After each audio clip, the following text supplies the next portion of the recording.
Hello, everybody, and welcome to the Bros Without Banners podcast. Today we are talking or discussing Knight of the Seven Kingdoms Season 1, Episode 1. This is Constantine James, and you are? Saint Wombo. Hello, everybody. Before we jump into this episode, we have both seen it, and we have not talked about what we think about it. How do you feel about this episode overall, before we really break it down? For the most part, pretty happy with it. I had probably one serious complaint, or actually, I guess two serious complaints, but other than that, I was pleasantly surprised with how much I thought was going to be missing. We'll get more into that, but there are certain elements that I thought would not be present that did show up already in the first episode, so I was Yep. very happy to see that. I will say, I don't have any serious complaints yet. There is specifically one aspect that we're going to cover very shortly that I'm a little skeptical of. But I honestly think, as far as a start, that this is like on par with Hedge Knight, and in some ways, I think it's even an improvement. Hard to say overall. I do think overall I prefer the way the book starts. But I do think it came a lot closer than I expected it to. I'll give my argument for the one thing that I think is an improvement when we get there. Yeah, and I will say there are improvements. Yes. We'll talk about it when we get there. All right, but I guess we can just get started. Oh, I will say, immediately when this came up on my screen, I was looked at Katarina and I was like, "Let's go, Chestnut and Thunder!" But no love for Sweetfoot. No love for Sweetfoot. I forgot Sweetfoot's name at the time. Damn. Yeah, No wonder I felt bad. him. It's worth saying immediately that I really do enjoy this cold opening. I like that we just jump right into him burying Sir Arlen, and I like that it's a one take, at least for this, and you can kind of just hear Dunk breathing heavily and see him kind of going through what he's going through. I thought this was a really powerful way to open up the season. Yeah, and I think on a meta level, it draws a super strong contrast between, previous Game of Thrones series where there's no dragons or White Walker shit going on. It's just a very quiet, very somber moment. There's no music at all, and it's raining. There's no glory to be had. It's just an old man getting buried. I also will continue to give this praise. Just this shot alone reminds me very much of the sets of Lord of the Rings, and I really do like that this show feels so lived in. Не знаю я правильных слов. Oh my god. It should be okay now. Ought to be a septon here. Right away, he says, "I don't know the words," and then he says, "There ought to be a septon here." That part isn't spoken out loud, so right away I was like, "Oh my god, are they just gonna sneak a bunch of the internal monologue into actual dialogue?" Yeah. And oh boy, do they! And Yeah. I was very, very, very happy to see that, especially with how often it happens. The way they do it is so fitting for the character too. We'll get there, but it works perfectly. You never beat me when I didn't deserve it. All right, how do you feel about that? So I saw my emotions were complicated this first minute, man. I was so like, oh my god, they're doing it. And then when they gave those stupid ass flashbacks, I literally just sat there and was like, why are we undercutting the tone? Like, why? Yes. This shot and this opening is so powerful, like with the rain and how it's just him acting, and having to show all these emotions. And I was like so moved. And then we showed him getting hit. I was like, come on, like, why are we undercutting it? This was so good. And this immediately made me worried that there was going to be way too much humor in this whole episode. And Yeah. I think that it doesn't. Like, this is the worst it gets. It's just annoying that it's the first 2 minutes. That's at least how I feel. And I also just, in general, don't like the flashbacks at all. I wish he just left it saying it. I agree. So big complaints. The Arlen the abuser. I'm not a huge fan of just immediately painting him as someone who beat the shit out of Dunk constantly. There is the implication that he smacked Dunk a couple of times, especially maybe as he was younger and Dunk was nastier. But like I never got the idea that he was like regularly punching this kid in the face. Mhm. So and yeah, like you said, undercutting the moment here, that like it scared me. I was like, oh shit, like oh god, how often is that gonna happen? And I will say I Mhm. don't love the other flashbacks, but they don't undercut like a serious moment the same way this one does. And I it happening so early was Mhm. very concerning. I actually want to say this is my biggest complaint for the whole episode. This moment, like, I was so like, oh my god, we're locked, and then they did this shit, and I was like, fuck, and then I was so concerned, but then they didn't really do it again, at least to this extent. But it was definitely an interesting choice. Yeah, I don't. So my issues, we've pretty much already gotten to them. My big issues are Arlen, and then the humor and the way that it's used to undercut certain moments. I don't mind most of the humor in this episode. I don't like any of the two times where it undercuts a serious moment, and it's very weird and very concerning that they thought it was fitting to put it like at the intro to like kind of set the Yeah, tone for the entire series. It's like, ooh, I I please don't make a habit out of doing this because you say this is the worst moment. I have a feeling you're forgetting what comes like very, very shortly Oh, after. okay. Wait, hold There's on. like Yes, yes, there's yes, a yes. I agree. combo. I agree. Okay, yeah, Yeah, yeah. We'll get to yeah. that. I agree. Let's leave your sword. You'll only rust in the ground. This is what I'm talking about, man. Like, this is powerful. Him just standing over the grave crying, just confused and angry, and then just the fact that they put those stupid ass flashbacks right before. Like, what was the thinking there? What was the thinking? Yep. Yeah, not a good sign, a bad omen, if you ask me. Yeah. But yeah, when they are treating it seriously, the performance is on point. I like him like actually kind of breaking down a little bit. You don't get a ton of emotion from Dunk. It's mostly like thoughts. You kind of realize that he's perhaps like pushing a lot of it down so that he can, get on with his life and survive.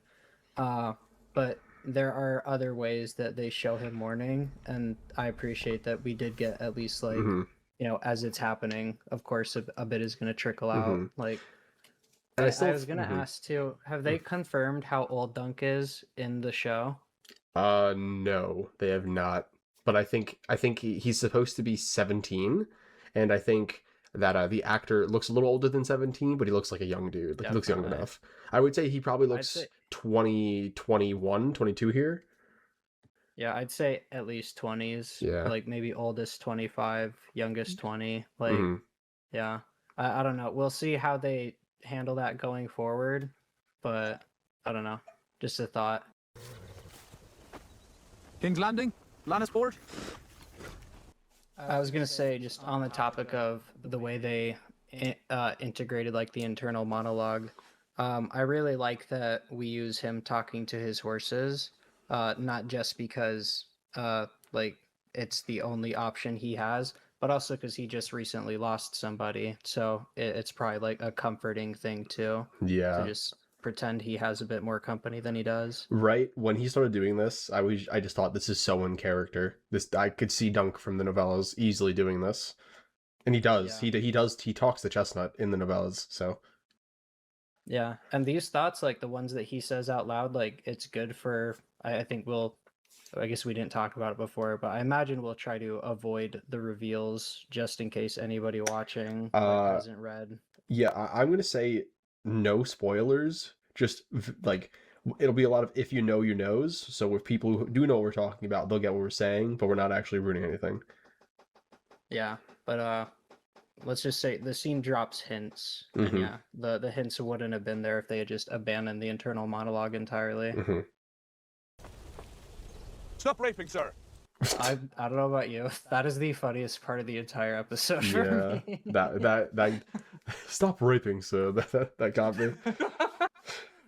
Just the idea that Dunk, like his image of himself as a knight, like he in this scenario he sees someone raping and he's like, oh, my reaction would be, hey, cut that out. And what I appreciate about it too is it's just Dunk being goofy old Dunk.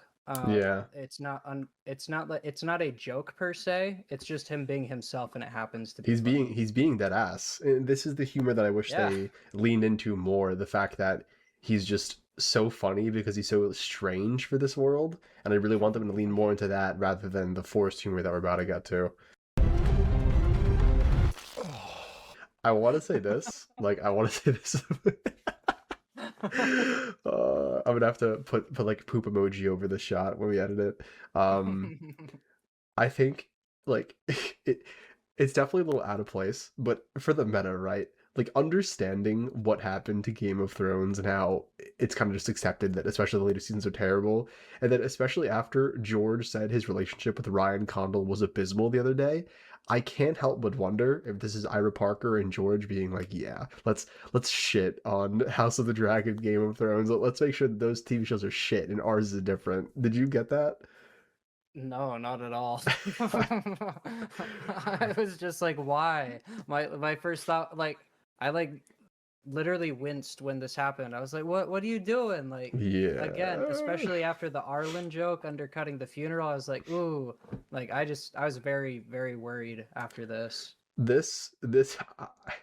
I really think this was a meta joke. Like, we're not House of the Dragon, we're not Game of Thrones, those things are poo poo, we're different. And I want to make it very clear, it is stupid, and it's like I don't understand. I don't think it was necessary, but I did get a laugh just thinking that George is like, I guess I can appreciate that read of it. The like most charitable interpretation I could think of is the idea that for reasons I can't say, that Dunk is like full of shit, because later someone will mention like his smell in another scene where they suspect he's full of shit. That's like the one angle that I could appreciate it from. But for the most part, I just, if I could wave my magic wand, I would get rid of it, or I would move it to like the third or fourth episode. I would yeah. not put it here at the intro because Narr- this scared me. Narratively speaking, I'm with you, but just knowing what we know in the meta, I think it's hilarious. But I do agree with you on like a narrative element. It is kind of wonky. I'll say I like the shot where it's like he's ducked behind the tree, but the one part that isn't covered by the tree from this angle is his butt. And no worries, we'll see his ass again. Oh, how do you like the music? Oh, I like the music. I think it's very fitting. You? I like most of it. There's like one whistle song that I don't know how I feel about, to be honest. Actual Like chills. I really like this intro, and again, if I wish I could just cut out the poop joke right in front of it, where it would cut directly from him like lowering the sword and like going, I know what I'm gonna do now, to him riding away. Like, Yeah, it's definitely frustrating that other than that in the flashbacks, it was a perfect intro. I do want to say it's not like there was no levity in that scene, but in the book it was literally just Dunk saying, except for that one time in Maiden Pool. Like, that's kind of funny, but it's also like a character moment. Yeah. It also kind of supposed to show you that like Arlen really was that kind, to where it like Dunk remembers the literal one time where he like treated him unfairly. He really, again, he just should have been that. I really didn't need the extra shit. I agree. I want the palfrey rubbed down. I know it's for all three. You tend them? I could. I wanted. None of that. I just want to say really quick, this isn't even really as related. Just coming off of Stranger Things, where they were so clearly in green rooms or in blue rooms the whole time, to actual sets. Man, what a palate cleanser. We met the impudent little stable boy. I like how he has a very nonchalant intro. I agree. Knights are built the same as other men. And I never knew a joust to change the price of eggs. That line is ripped straight from the novella, and I love it because it's just so true. You know, a big part of George R. R. Martin's themes, not only with the Hedge Knight, but with A Song of Ice and Fire, is how the nobility's bullshit doesn't actually affect the small folk positively or negatively, or mostly negatively, I should say. And they just want to have a good life. They don't care who wins what. They just want their prices of eggs and milk to go down. There's one thematic element that has snuck its way in. I wonder how many we will run into. I guess I'll just say it outright. I saw the review from Preston Jacobs. I know you did too. Mm-hmm. And he mentioned that like almost none of the thematic elements from the book made it into the show. Yeah. And I want to say he's just wrong. Like quite a few have already made it into the first Yep. episode. So I mean, no hate to Preston Jacobs. He's entitled to his opinion, and he's seen the whole thing. We haven't, so maybe our opinion will change. But as far as the themes of a night of this, of like the Hedge Knight being in the show, they have them. yeah, like if he had said they were just toned down or less important, I'd buy it. But like they've already they will keep sneaking in. There's some that we can't quite talk about yet, but like they're ever present. Like we literally have to avoid talking about them. I will But, yeah. I will point out one shot I really liked that furthers this point in like 20 seconds. So first of all, I just like the introduction of Daeron and be like, say the fuck away from me. That's ripped right from the book. Just really not much to add there. I like the casting; it works well. But like we said, talking about the difference in the economic issues and the classism going on, this guy's got like a silver dragon, which is worth a ton of money, and then Dunk has like a copper that he throws at Egg, and it just immediately showing the difference between the haves and the have-nots. And we don't even know who this guy is. We just know he's obviously some And kind of and you lordling. see Yeah, he just casually drops the gold on the table. yeah, and you see the owner, like she picks it up and she's like, oh shit. Oi! My lord, You thief! I did not mean to offend you. So this is a tiny little complaint. And it's just a difference. I don't know if I could really call it a flaw. But in the book, when he first sees Egg on the horse, he laughs at him. He's like, he thinks it's funny because like it's supposed to look kind of absurd. And then when he says like thief, he's trying to sound stern. Like he doesn't take the kid that seriously yet. I just think it's like it is what it is. Yeah, like I said, tiny thing. I just wish he had laughed at him. I'm glad Thunder didn't kick you in that fool head of yours. I could run him as well as you. Close your insolent mouth. I do like from that bit of the performance, like when he's like shocked, he's like, close your mouth. You can see him like trying to not smile. Like he's entertained by his attitude, even if he's like, whoa, where's this attitude coming from? I also want to say, I told Katarina this when we were watching it, that I really like Thunder just as a horse and as a character.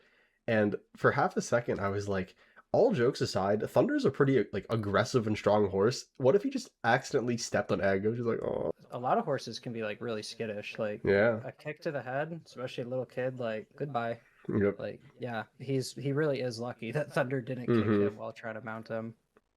So I want to say one thing that is like the most or very diminished from the books is like Dunk's insecurity. You definitely get quite a decent bit of it, but it is very very prevalent like in his inner monologue. And I do like that we have this moment in both book and show where the stable boy feeds into his insecurity, where he just flat out says at the start of his journey, he's like, you don't look like a knight. And Dunk's like, oh shit, like now I gotta prove myself even harder. Like I gotta really look the part. Yeah, I'm gonna give, I don't know if I want to say it's a criticism yet, but they make it very obvious that he isn't actually a knight, and I'm gonna further explain my thoughts on that when we get to a scene later on. Yeah, if we're down to just talk about him being like not actually being a knight, like that's another thematic element that is just in the story. The fact that people aren't what they seem, which I like to think is George's way of telling people for the 100th time, like, try to get to know people better. Like you don't know everything. Well, Have perspective.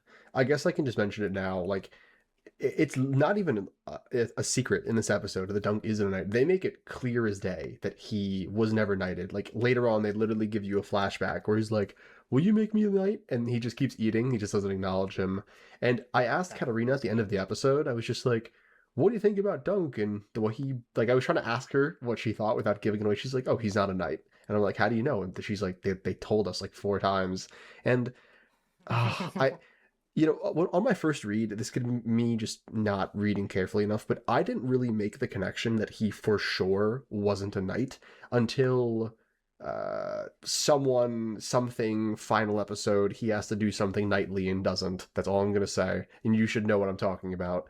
Yeah, I know what you're talking about. When that happened, I was like, oh shit, he's not actually a knight. And I want to say it's not a flaw of this episode, but I just think the book does a stronger job of keeping it a little more ambiguous until it isn't ambiguous. Yeah, I don't. It's hard to say. I thought the book I don't know. I thought the book made it pretty clear, even from like the initial scene, like just the way he's thinking Mhm. before he makes the choice. He like entertains at one point squiring for another night, That's which true. I mean that's just Yeah, a dead that's giveaway. fair. That's fair. Like for me, I was like, oh, okay, like he's a squire. And then there's a point later on where like it was absolutely confirmed for me. I won't say it because it's paired with uh what I think we'd probably consider a Mhm. spoiler. But yeah, he has a thought about another character where he's like, "Oh shit, just like me," and then Yep. it's like, "Oh, like he would only think that if he was pretending Okay. to." I'm cool calling that an interpretation issue by me. He told me everything, really. Best he could.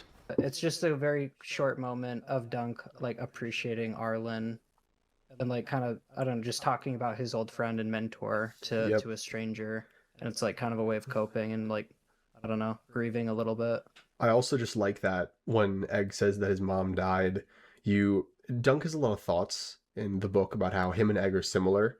I really like that Dunk has a moment where you can see him look at Egg and be like, "Shit, like maybe we're different, but we've both grieved before, so let me give you an olive branch to talk." There's a moment later on in the episode too that I really like where yeah, he asks Egg if he's like from King's Landing and he's like, "Oh no, he asks if he's from Flea Bottom."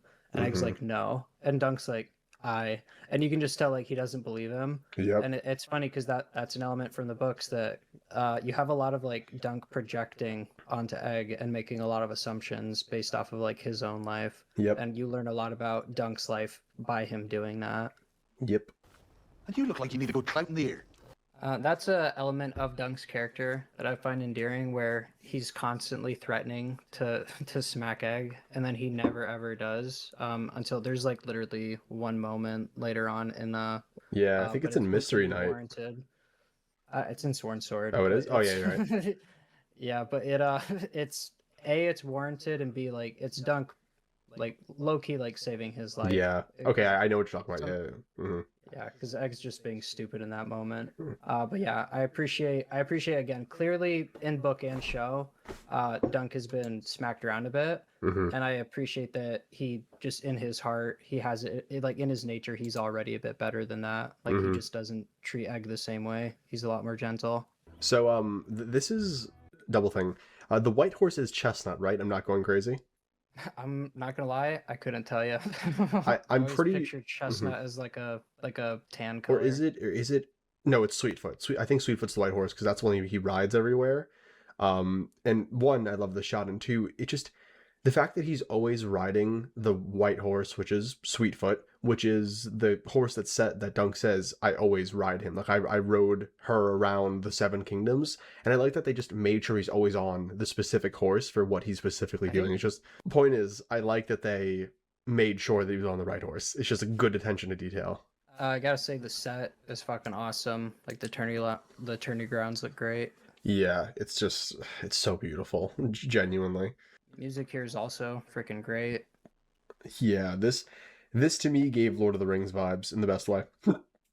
Yeah, like I just have to assume they're practical. If they're not, like it's just a testament to how like real they look. But like just every like structure just looks like an actual like castle. Yep, Like I don't know. I like just not having to doubt it when I'm watching it. There's They look just no tangible. distractions. Yeah, like that. Just get a little preview. oh Just a yeah. little preview of the jousting lanes. I didn't with the even. shields. I honestly didn't even think about this, but no spoilers. Important shot. Hang on. I like we got a little Lannister Mm. tent. It looks like right here. Yep. Pretty sick. Just blink and you miss it. That's his penny there in the hilt. I like that detail quite a bit. Just like the penny, like I don't even know what you would call it, but it's like fused into the pommel of the sword. Yeah, I don't think he notes that the sword has a penny in it. Maybe I could be misremembering, but I think that's a show only thing, and I really like that detail. He always meant for me to be a knight one day. Am I to be a knight one day, sir? As you are. How do you feel about this flashback?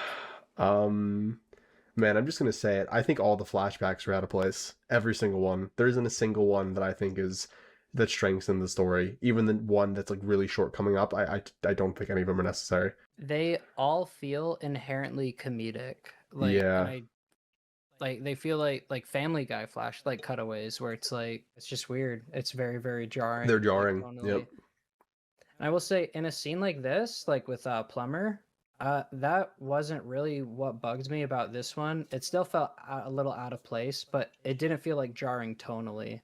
My problem with this one is like, I don't know about you, but my interpretation of Sir Arlen, like he was a lot warmer and like more like, I don't know, he's a bit more I of just like a just a overall good, friendly, like warm kind of person, and that's where Dunk got a lot of like his good nature from. The idea being he had like a really good mentor, but they're like depicting him as like really cold and like kind of as an asshole. I and think I I don't, think I'm they're not a huge gonna fan. I think they're gonna change that, I hope, as a story progresses.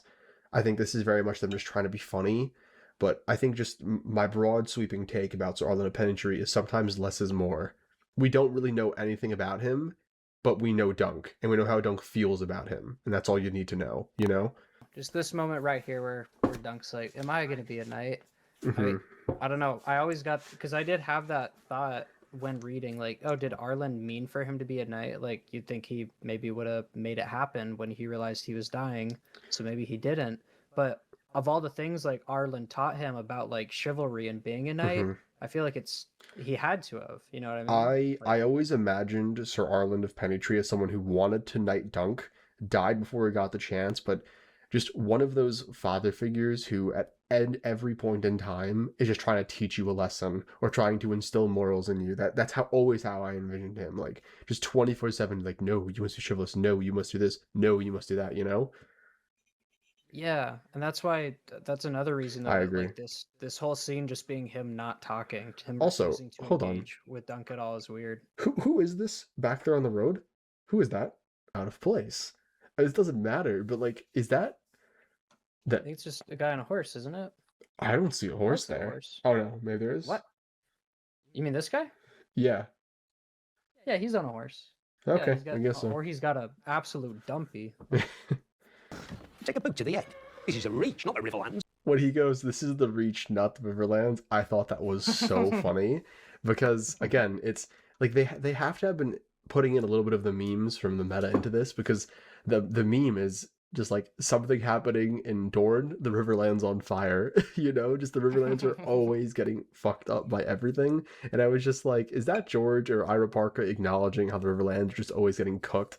I don't know. To be honest, that line kind of threw me because they're talking about like the way they punish people, Hmm. and I was like, oh, are the Riverlands like, do they like punish people very brutally? Because yeah, I know the meme about like the Riverlands always being on fire during any conflict, but I don't remember anything about like their torture being especially bad. And when I think about the Reach, I do think about like the Moon Door at the very least. You know what I mean? I think about I just like one kind of special way to All kill right. people. This actually doesn't Disguise matter. cells. Like we are getting so nitpicky here, but if we were being like super like, oh, this was wrong, he should have just been like, we're not the Boltons, you know, or the Yeah, Boltons. exactly. Mhm. Yeah. Maybe that would have been too on the nose. Yeah. Well, I'm no farmer. Yet you've come dressed as one. So in the books, it's pretty clear that Plumber like suspects that Ned isn't not Ned. Ned. suspects that Dunk isn't a knight. And here we kind of have the same thing, and I like it just because again, it fuels Dunk's like insecurity, and it makes him Mhm. feel reasonable for doubting himself. Because yeah, there's he's already interacted with like 3 people since Yep. Arlen has died, and 2 of them have doubted his knighthood already. This is going to be a praise for episode, I think 4 or 5, but Plumber is one of my favorite characters from this novella, or favorite minor characters. I really like him. Yeah, I will say I think I prefer his book counterpart just a bit more. Like he's a bit too friendly for my taste in this one. Maybe that's just me. I'm too attached to the book counterpart at this point. But I liked him just kind of being like not friendly, but also he just doesn't care if Dunk is like pretending. He's just doing his job, and he's like, if you can get someone to vouch, like I don't give a shit. Agreed. The late master will be known to the true knights here assembled. Like this is a significant change where Plumber didn't really care to help Dunk. He's almost like a tutorial character. He just gives him the necessary Tutorial information to get him character, out of yeah. his hair. Uh, But here, like Dunk's about to walk away and give up, which I kind of like because it's like, Dunk, you idiot. Like, literally immediately he's just like, oh, I guess I'll go fuck myself. I can't do Yep. anything. And he's like, come back here. Just go get someone to vouch for you and then you're fine. Complete side note, did you know Beric Dondarrion in the book series is only 22 years old? What? Yeah, Beric Really? Beric Dondarrion is young. I can double check that. I'll let you know in a bit, but I'm pretty sure. Oh, weird. Is the idea that he gets... Actually, I do remember in season 1, he looks... I think they even cast like a different actor, but he does look quite a bit younger. in Yeah, he's season 1. 22. Is the He's idea 22. Is the idea that he's like aged a bit by all the resurrections? Nah, they just recast it to recast, but he's 22. Past. Sir Manfred will remember us. I sent alone, no doubt. So that's like the one line supporting the interpretation of the shit scene, like having symbolism. The idea that Dunk is bullshitting, he's not a real knight, and that Plumber is mentioning that he smells bad, and that you even hear like flies but starting to buzz when he says he'll recognize you by scent alone. Which I guess, like, if that's what that was there for, then I'd appreciate it. Agreed. It is a little weird. Is it when someone says when the moon turns, is the idea that like an entire cycle, like 2 weeks, or is it every day? I thought it was every day. I couldn't tell you, honestly. Okay, I'd have to check because I thought because there's the moment where like Dunk bathes, and in the book, Arlen had like told him a knight must be cleanly as well as like godly. So they bathe every time the moon turns, even if they don't stink. So I thought it was a little weird that Dunk stank, but if it doesn't mean every day, if it means like every 2 weeks, then I guess that would make sense. And it would be funny that Dunk thinks that that's a good standard of hygiene. Every like couple weeks he bathes. I like that Delivery on transition. That was really, yeah, the delivery was great. Just the Yep. 7 fucking like he's so sick of smacking his head on doorways. Also, I think the white one is Sweetfoot, because I forgot to mention Arlen was riding her earlier, and Sweetfoot's supposed to be his riding horse. Got you. These two characters are show only, and it's notable that they both have red hair. I think this is Ira Parker giving a nod to George, because George has a thing for redheads. Kissed by fire. And I think this is him very much being like, look, George, you redhead woman, we know you like redheads. Yeah, no, I'd agree. And there's literally a moment where he's walking through the tourney grounds and he spots the only description is like she had red hair. And he like Dunk has like a whole thought like, oh my god, I have enough money to buy a whore right now. Yep. He's like, I could take her. So I actually quite appreciate like this little interaction where like it kind of shows the status of a hedge knight. They're like literally referring to Dunk as it, like he's a thing, he's a creature. The idea being that even like whores, which are bottom of the pecking order in Westeros, even they like are looking down on a hedge knight. Well, I went into this episode knowing of these characters being skeptical, because I think the whole community was like, why are we just putting in these random comedic relief people? But no, they actually have they have a reason to be here. They have an arc, and by the end of the episode, when they give him respect and like view him on a more level playing field, I was like, all right, like I'm with these characters. Yep. Yeah, a lot of the so far, like I was worried. I was like, oh, we gonna get a bunch of padding and like unnecessary, unwanted bullshit. And so far, like everything that they added, I'm pretty happy with, except for the fucking flashbacks. Yep. Just gonna say real fast, I love the Fossil apples. I love the sigil. Yeah, unironically, like for like the apple theme, like they're kind of dripped out. Dude, yeah, man, they're tough. They're tough. I can't lie. Like whoever got given the assignment at the costume department, they're like, hey, make the house of the apple look cool. They did a pretty good job. Like I really like the armor just looks great. Yep. Also, I love the usage of color too. Like they've implemented a lot of spots where they throw in like just some more saturated stuff, and they don't overdo it, but they don't look like they're scared of it like they do in Thrones. Man, the costume department has come a long way from the Dothraki. You're a good for nothing, useless rat. So you've got at your blue acorn. Also, I like this little moment here where Raymond gets knocked down by Stefan, and then Stefan gets up and he gives him some shit for it, like almost kind of foreshadowing that it's not going to be Stefan's not just going to steamroll him the whole time. So I gotta say, compared to like my read of Stefan, was just that was a bit more like Machiavellian, but that like in the sense that he was like kind of outwardly charming and friendly. Like he wouldn't give away that he was like a dirtbag right away, whereas he's very like aggressive and like hostile. Like, right from the Yeah, get-go. my impression of him, maybe you're gonna disagree, like a more level-headed Arion. That's how I felt about him. Like just really kind of scummy and really out for himself, but not like open with it, more scheming. Yeah, like yeah, schemer. Like again, like for me, it's just I believe that he had some level of charm. So Mhm. it's interesting that they've kind of gone the opposite direction. Like he's just outwardly like an asshole. Hmm. Which I don't know how I feel about it. We'll see how it plays out, but it's an interesting choice. Hmm. That's a long sword you wear. Yes, it is mine by right. It's nothing to say. We have that moment where Dunk's insecurity shines through, which once again, like I don't know, Dunk feeling like he's inadequate. Like that's another thematic element that's just been it's shining through like, without any real issue. And it's very interesting that Stefan actually picks up on it. And I wonder if that's gonna somehow play into the story later. Because in the book, it's just it's glossed over. This is the song you don't like. So I like the song and I like it here. It comes up again later though, and I wasn't sure how I felt about it. But it happens when he's like talking to the stable boy later. I like Sweetfoot's face in this shot. Also, this is Very- some very information. In this scene, Dunk's gonna be swatting at a lot of bees. That was not intended to be part of the final product. There were just so many while they were filming that they just decided to just run with it because they couldn't get rid of them.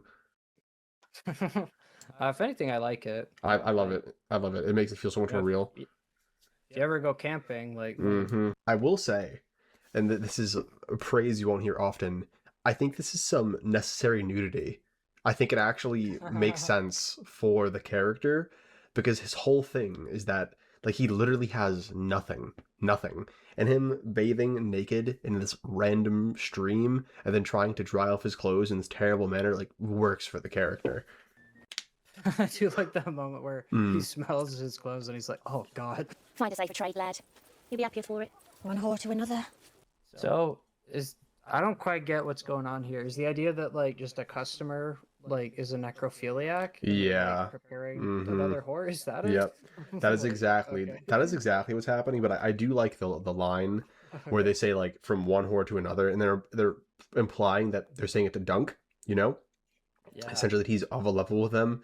And then right after this, you see them get up like kind of feel bad because they figure out that he's genuine. Yeah. On it kind of shows too like George's whole thing with his story and like how like classism works. You kind of see that people at the bottom will kind of climb on top of each other to get out. Yeah. And that happens even on like smaller interactions where people just make fun of each Dude. other and like belittle them to feel better about where they're at. It happens in the real world. It's realistic. Yep. And I like that it ends with just Dunk being like a little, sincere and vulnerable, and then they respond appropriately. Must you mock me? I was only asking for a bit of help. I'll try some Manfred back in the morning. Sorry, lad. Why? We don't mean to mock you. We see plenty of green bodies every turning. I like that too, because like in a world like Westeros, that's got to be so uncommon for a guy to just be like, it kind of hurts my feelings. Like, could you not? They're like, Yeah. oh shit. That's I'm gonna praise this more when we get to Lionel Baratheon scene, but what I love about Sir Duncan the Tall so much is how he literally just full counters Westeros by being a genuine person. He just like they're sitting there making fun of him, thinking they're gonna get a jait back or he's gonna insult them back, and he's just like, that isn't very nice. And it's just like, oh damn, And I like how they talk about we see green boys every tourney, glory in their heads but never in their hand. It's kind of a subtle way of saying like, yeah, of course they're going to be a little like standoffish to some random knight.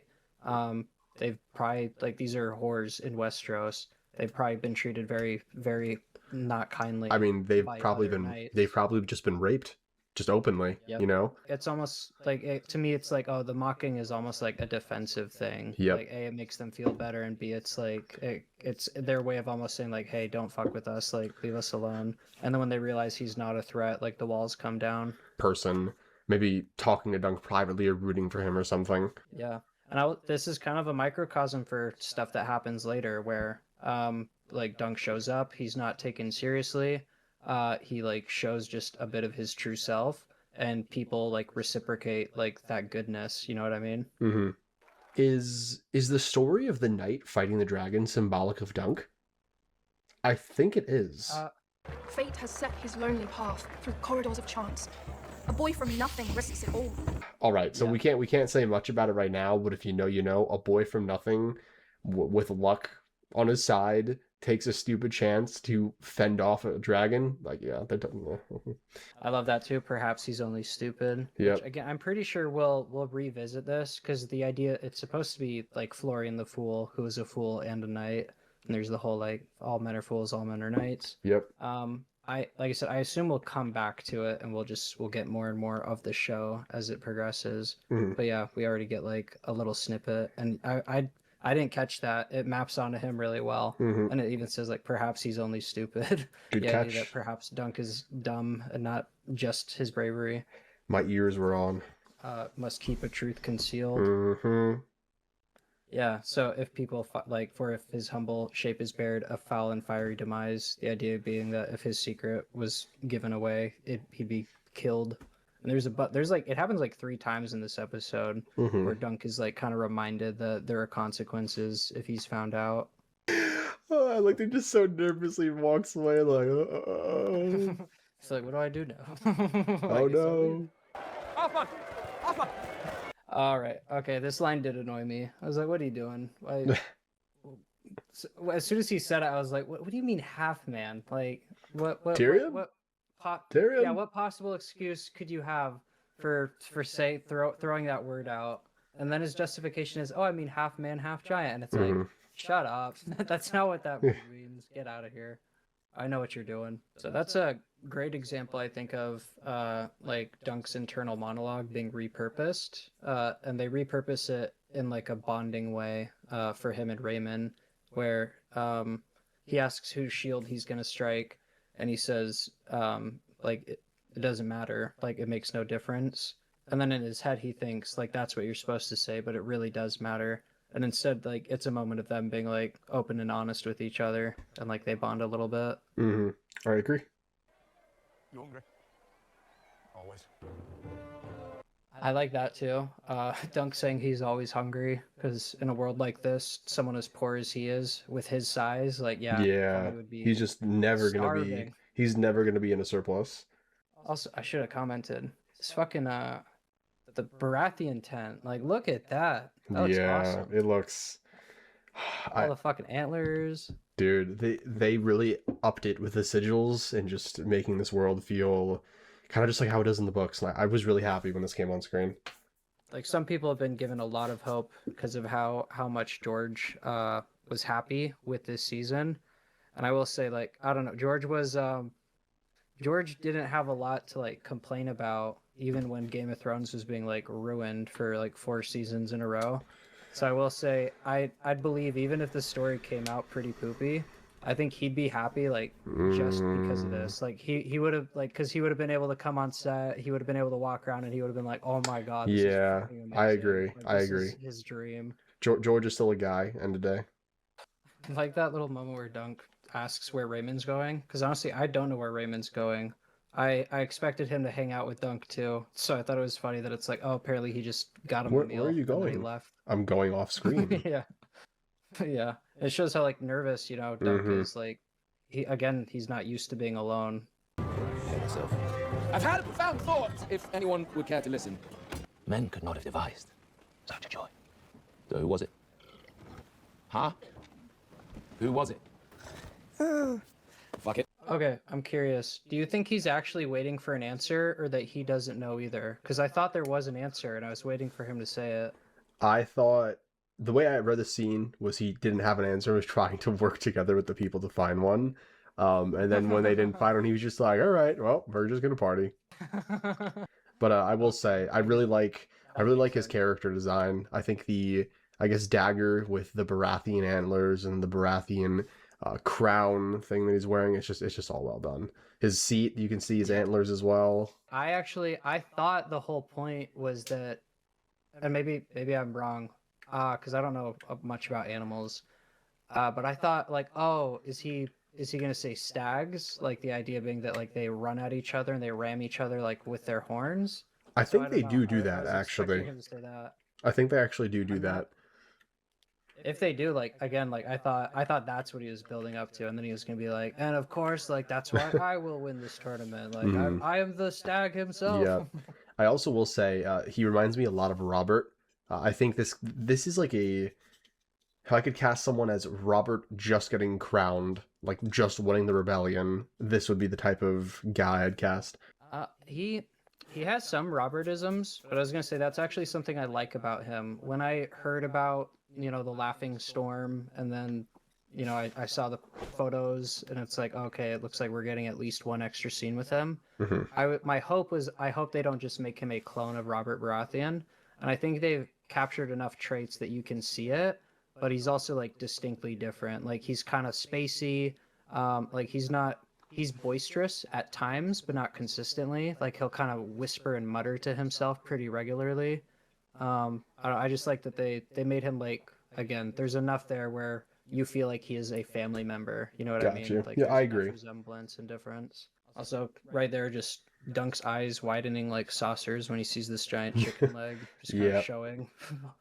Homie's not used to eating this good. I love the music during this Yep. scene. It's fucking great. I've already seen a lot of pushback for the scene online, and in a few minutes I'm gonna get to why I really like this scene. I meant no disrespect, sir. So he calls him over, and I like that we're a little like there's tension like right away, where he asks like, "Have you been punched before?"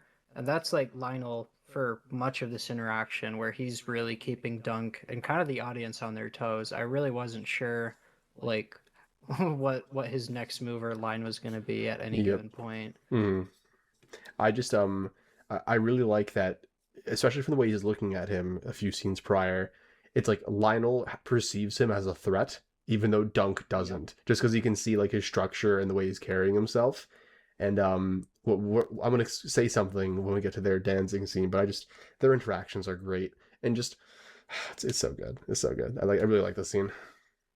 Yeah, and good shout. Yeah, the fact that he says you've been cowering all night, showing that he took Dunk, like he took note of Dunk when he first came in, and he keeps looking at him like he's a threat. You wish to curry my favor, son.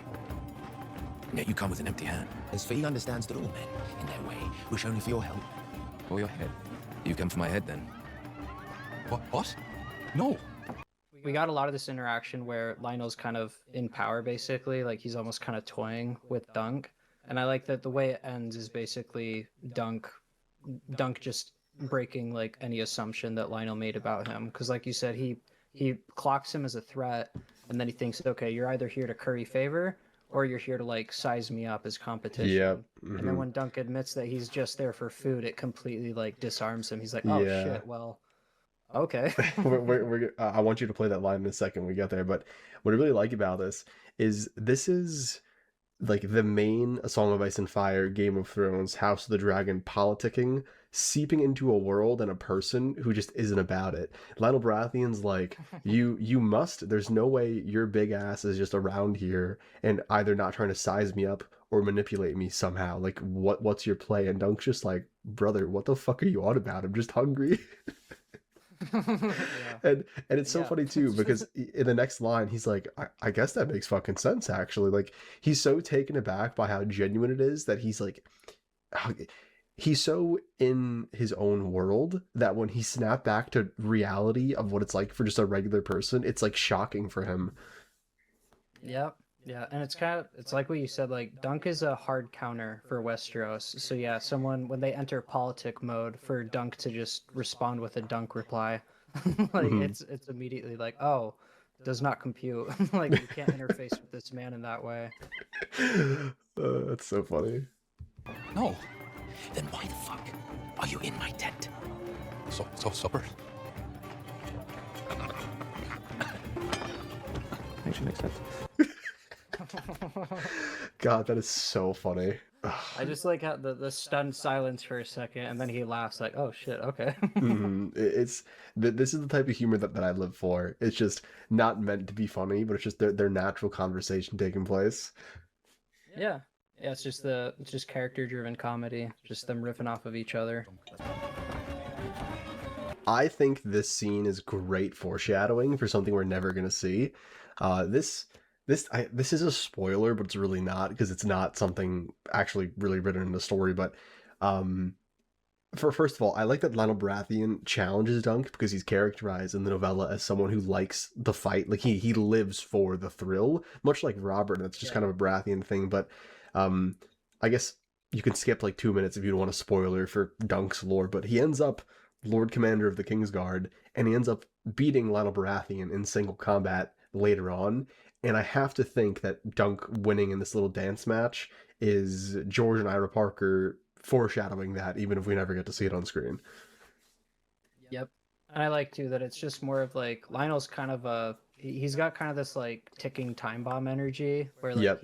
he's keeping Dunk on his toes, and then here quite literally like he's forcing Dunk to dance so he doesn't step on his toes. Mm-hmm. Just kind of there's like this playful hostility that I don't know, I just appreciate it. He's And testing on a, him. like yes, yeah. And like I like that from a functional perspective. I guess I could see why other people might be annoyed by this if it's like, oh, we only have so much time in the show. But like this, if you're going to be HBO and you're going to insist on making this a show instead of a movie or like 2 movies, then I'd actually appreciate this quite a bit. I'd want like 45-minute episodes, and I'd want you to take the extra time to flesh out characters that are important, like to the action scenes, but we don't get a ton of like development for them Yep. in the novella. I agree. This elevates aspects of the story for me. Yeah, this elevates already Lionel Baratheon as a character. Like he's already more than he was in the novella. Yep. So one of the thematic elements from the novellas is like capacity, like man's capacity for change, and like if our destinies are written in stone or if we can change as people. And like already we have a line here from Lionel where he says, "In every man there are many men," which I like. I also this reminds me of the line that Jaime gives to Tyrion, or that Tyrion thinks about, where he's like, when a man goes into battle, there's this like innate bloodshed that takes over them, and it's like to Lionel's line here within every man there are many men, and it's the active choice that Dunk will continue to make, just be a good man. It's just so powerful. And yep, once again, like the clear division between the two, that Lionel has a lot more like going for him. He's got a lot more experience and like resources, and Dunk's starting basically from scratch. Yeah, he's about to say a line that I really like that applies to that theme as well. That's easy for you to say. You have a name, an inheritance. One lost, I won't be able to ransom back my own horse. So, first of all, I like Lionel Baratheon grabbing him when he says, like, it's an honor to test yourself against a worthy foe.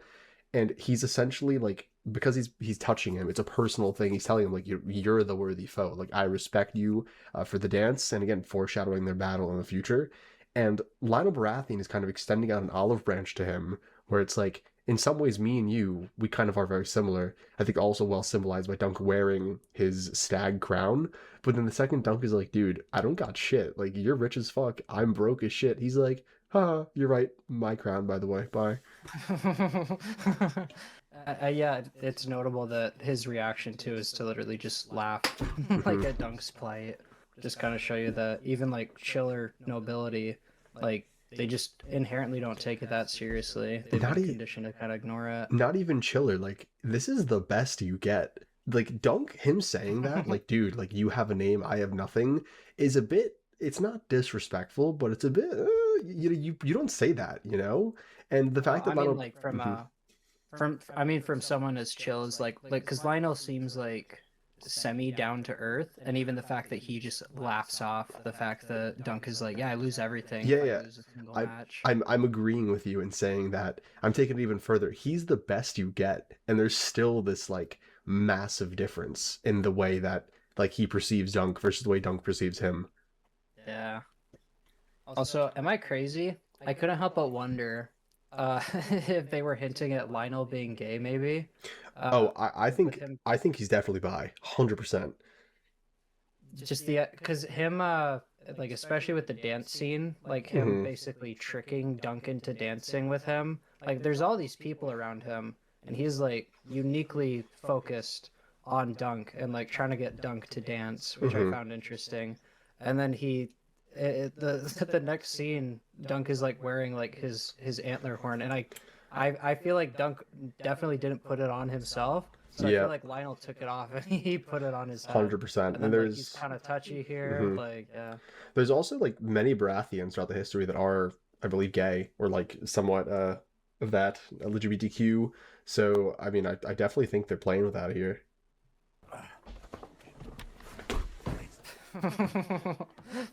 Dude, fucking like using Dunk to like hoist himself onto Yeah. the table and then climbing over it. Yeah. Fucking love it.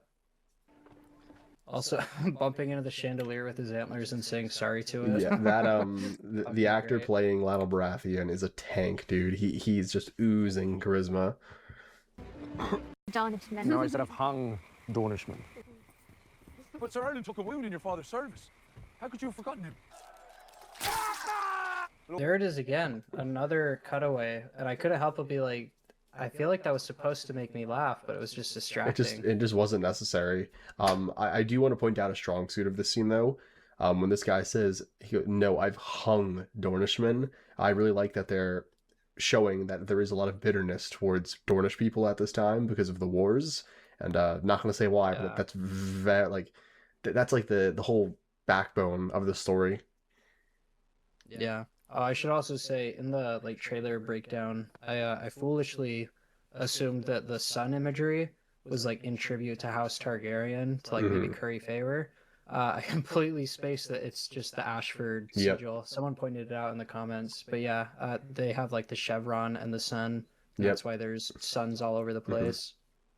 But yeah. Into those mountains.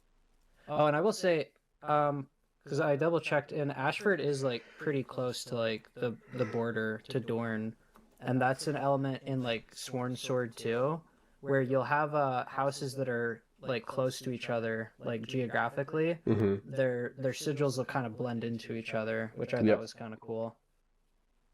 And here, like we're seeing Sir Manfred, kind of just classic George's example of a knight who isn't a knight. Like he's Yep. told that. Here's someone asking for help, and he just could not care less. He just wants him to go away. And this is this idea of people remembering their knights. Keep this in mind if you don't know the story of Knight of the Seven Kingdoms. You from Fleabottom? No. Aye. Yeah, and there's that moment where Egg says he's from King's Landing, and Dunk just assumes he's from Flea Bottom. And even though Egg says, no, I'm not, Dunk is like, oh, he must be lying. Which kind of Yep. does make sense, because Egg doesn't say, oh, no, I'm from such and such. He just says, no. And Yep. Dunk's like, oh, okay. He's like, gotta be projecting. Sir Duncan the Tall. I like that he stands up I do straighter. like that. Yeah, and I like that they did manage to catch that. Yeah, this is the literal moment that he has to like come up with his name. Mm-hmm. Well, Egg, by rights I should beat you bloody, send you on your way. I I swear to God, I love how he says like by rights I should beat you bloody, Mm-hmm. and then like he gives him like this puppy dog look. Like, Come on, oh, shit, man. please don't do that. Come on. Come on, come on. I'm no threat. Come on. I'm bold. And I do like it because the thought that Dunk has is like he's like he knew he should beat the boy, but he looked so pitiful he couldn't bring himself to do it. Yeah. And Egg looks especially like pitiful right here. Though you don't eat. The clothes might be rough spun and food, salt beef and salt fish. You won't go hungry. This is where the whistle song kind of like jumped out to me. I don't know why. I didn't mind it. Just like, oh, yeah, I didn't hate it or like super dislike it. It just felt kind of weird. Like I don't know why, but the whistling like jumped out at this moment. I really like that moment too, where Egg looks excited at this proposition, and it's for right now we think it's for one reason, but later we'll realize it's for another. Mm-hmm. So real quick, I want to take note of the size difference between the two actors. And while I'm not going to say why, the fact that Egg is so comfortable sleeping next to Dunk, who's just this like man who's 10 times his size, is very telling of the type of character that Sir Duncan the Tall has. I really like the promotional photo where it's like Egg and he's like holding one side of the sword and it's Dunk holding Yep. the other, and Mhm. Egg's like completely in frame. It's Mhm. like you don't see Dunk from like the waist up. Mhm. Like yeah, it's a really cool little contrast. Falling star brings luck to those who see it. All the other knights are in their pavilions by now, staring up at silk instead of sky. So the luck is ours alone?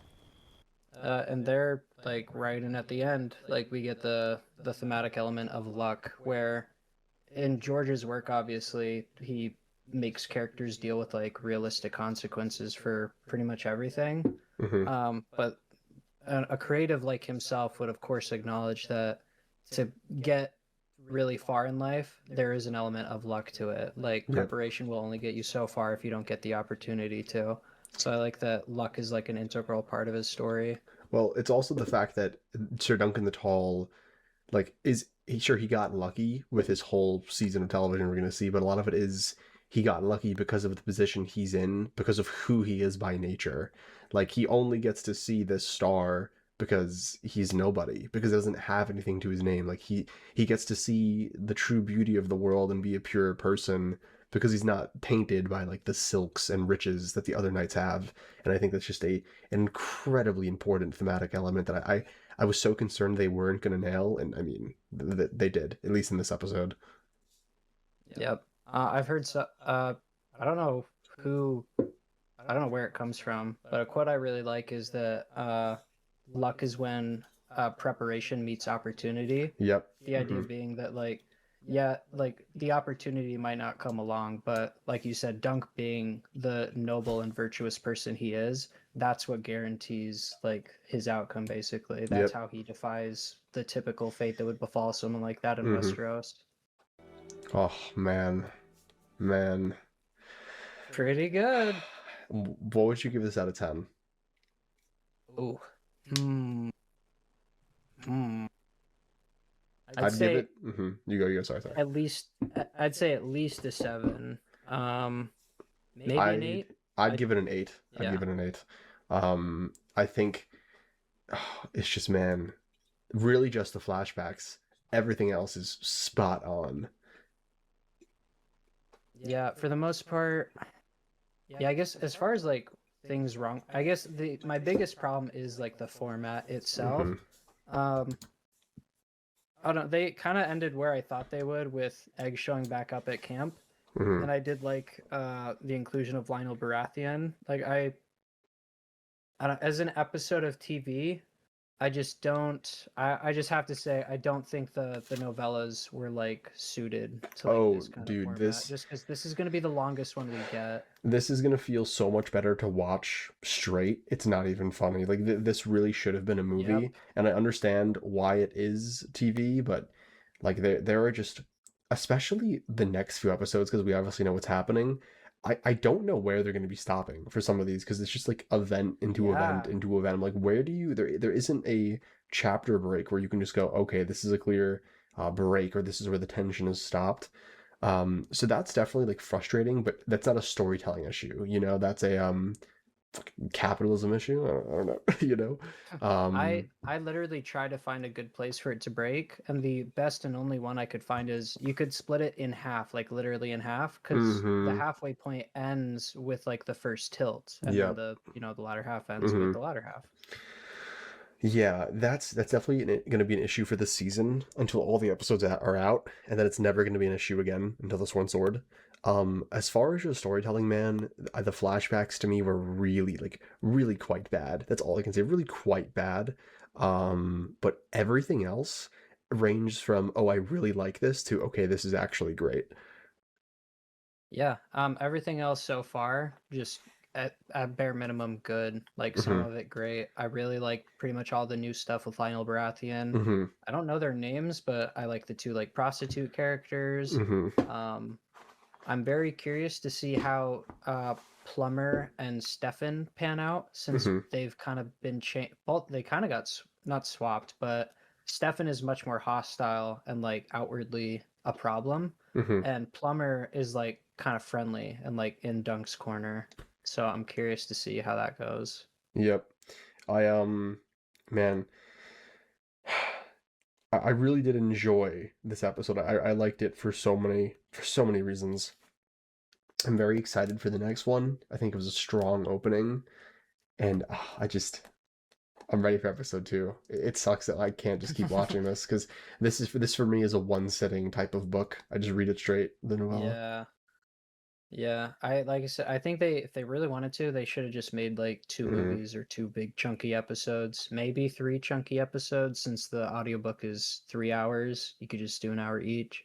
All I know is that 6 episodes I don't appreciate, and I especially don't appreciate that another show did this too. I can't remember which one, but I don't like when you have like only so much runtime and you make like the first episode extra long and then the rest are shorter. If there's gonna be a long one, I'd prefer it to be the last one because this one almost kind of sets your expectations, and every other one after this is gonna feel even shorter. Yeah, we'll have to see, but man, I guess just please let us know in the comment section down below what you thought about this episode, what you thought about our coverage of it, and we're excited to see you. This is Constantine James, and Saint Wombo, hello. hello, and how are you feeling about episode 2 upon first watch? Pretty happy with it after first watch. I liked it better than the first one. I laughed a lot more than I expected to. Mhm. Was pleasantly surprised by Arlen's scenes and Duncan Egg's dynamic. But yeah. Yeah, I liked it. I just have a few nitpicks. That's kind of where my head's at. Okay. But there's things that I really liked about this episode too. Like really liked. Yeah. No, I very, very pleasantly surprised with the dynamic between Dunk and Egg. Of all the things to like nail, I'm glad that That's they the seem to one, be for sure. hitting their yeah, they're doing good. But yeah, I'm ready when you are. I'm ready. You might not remember him, but Stay there. Dude, I'm coming back. he was a true knight. like Look at it. that's an actual like horse freaking Jesus, man.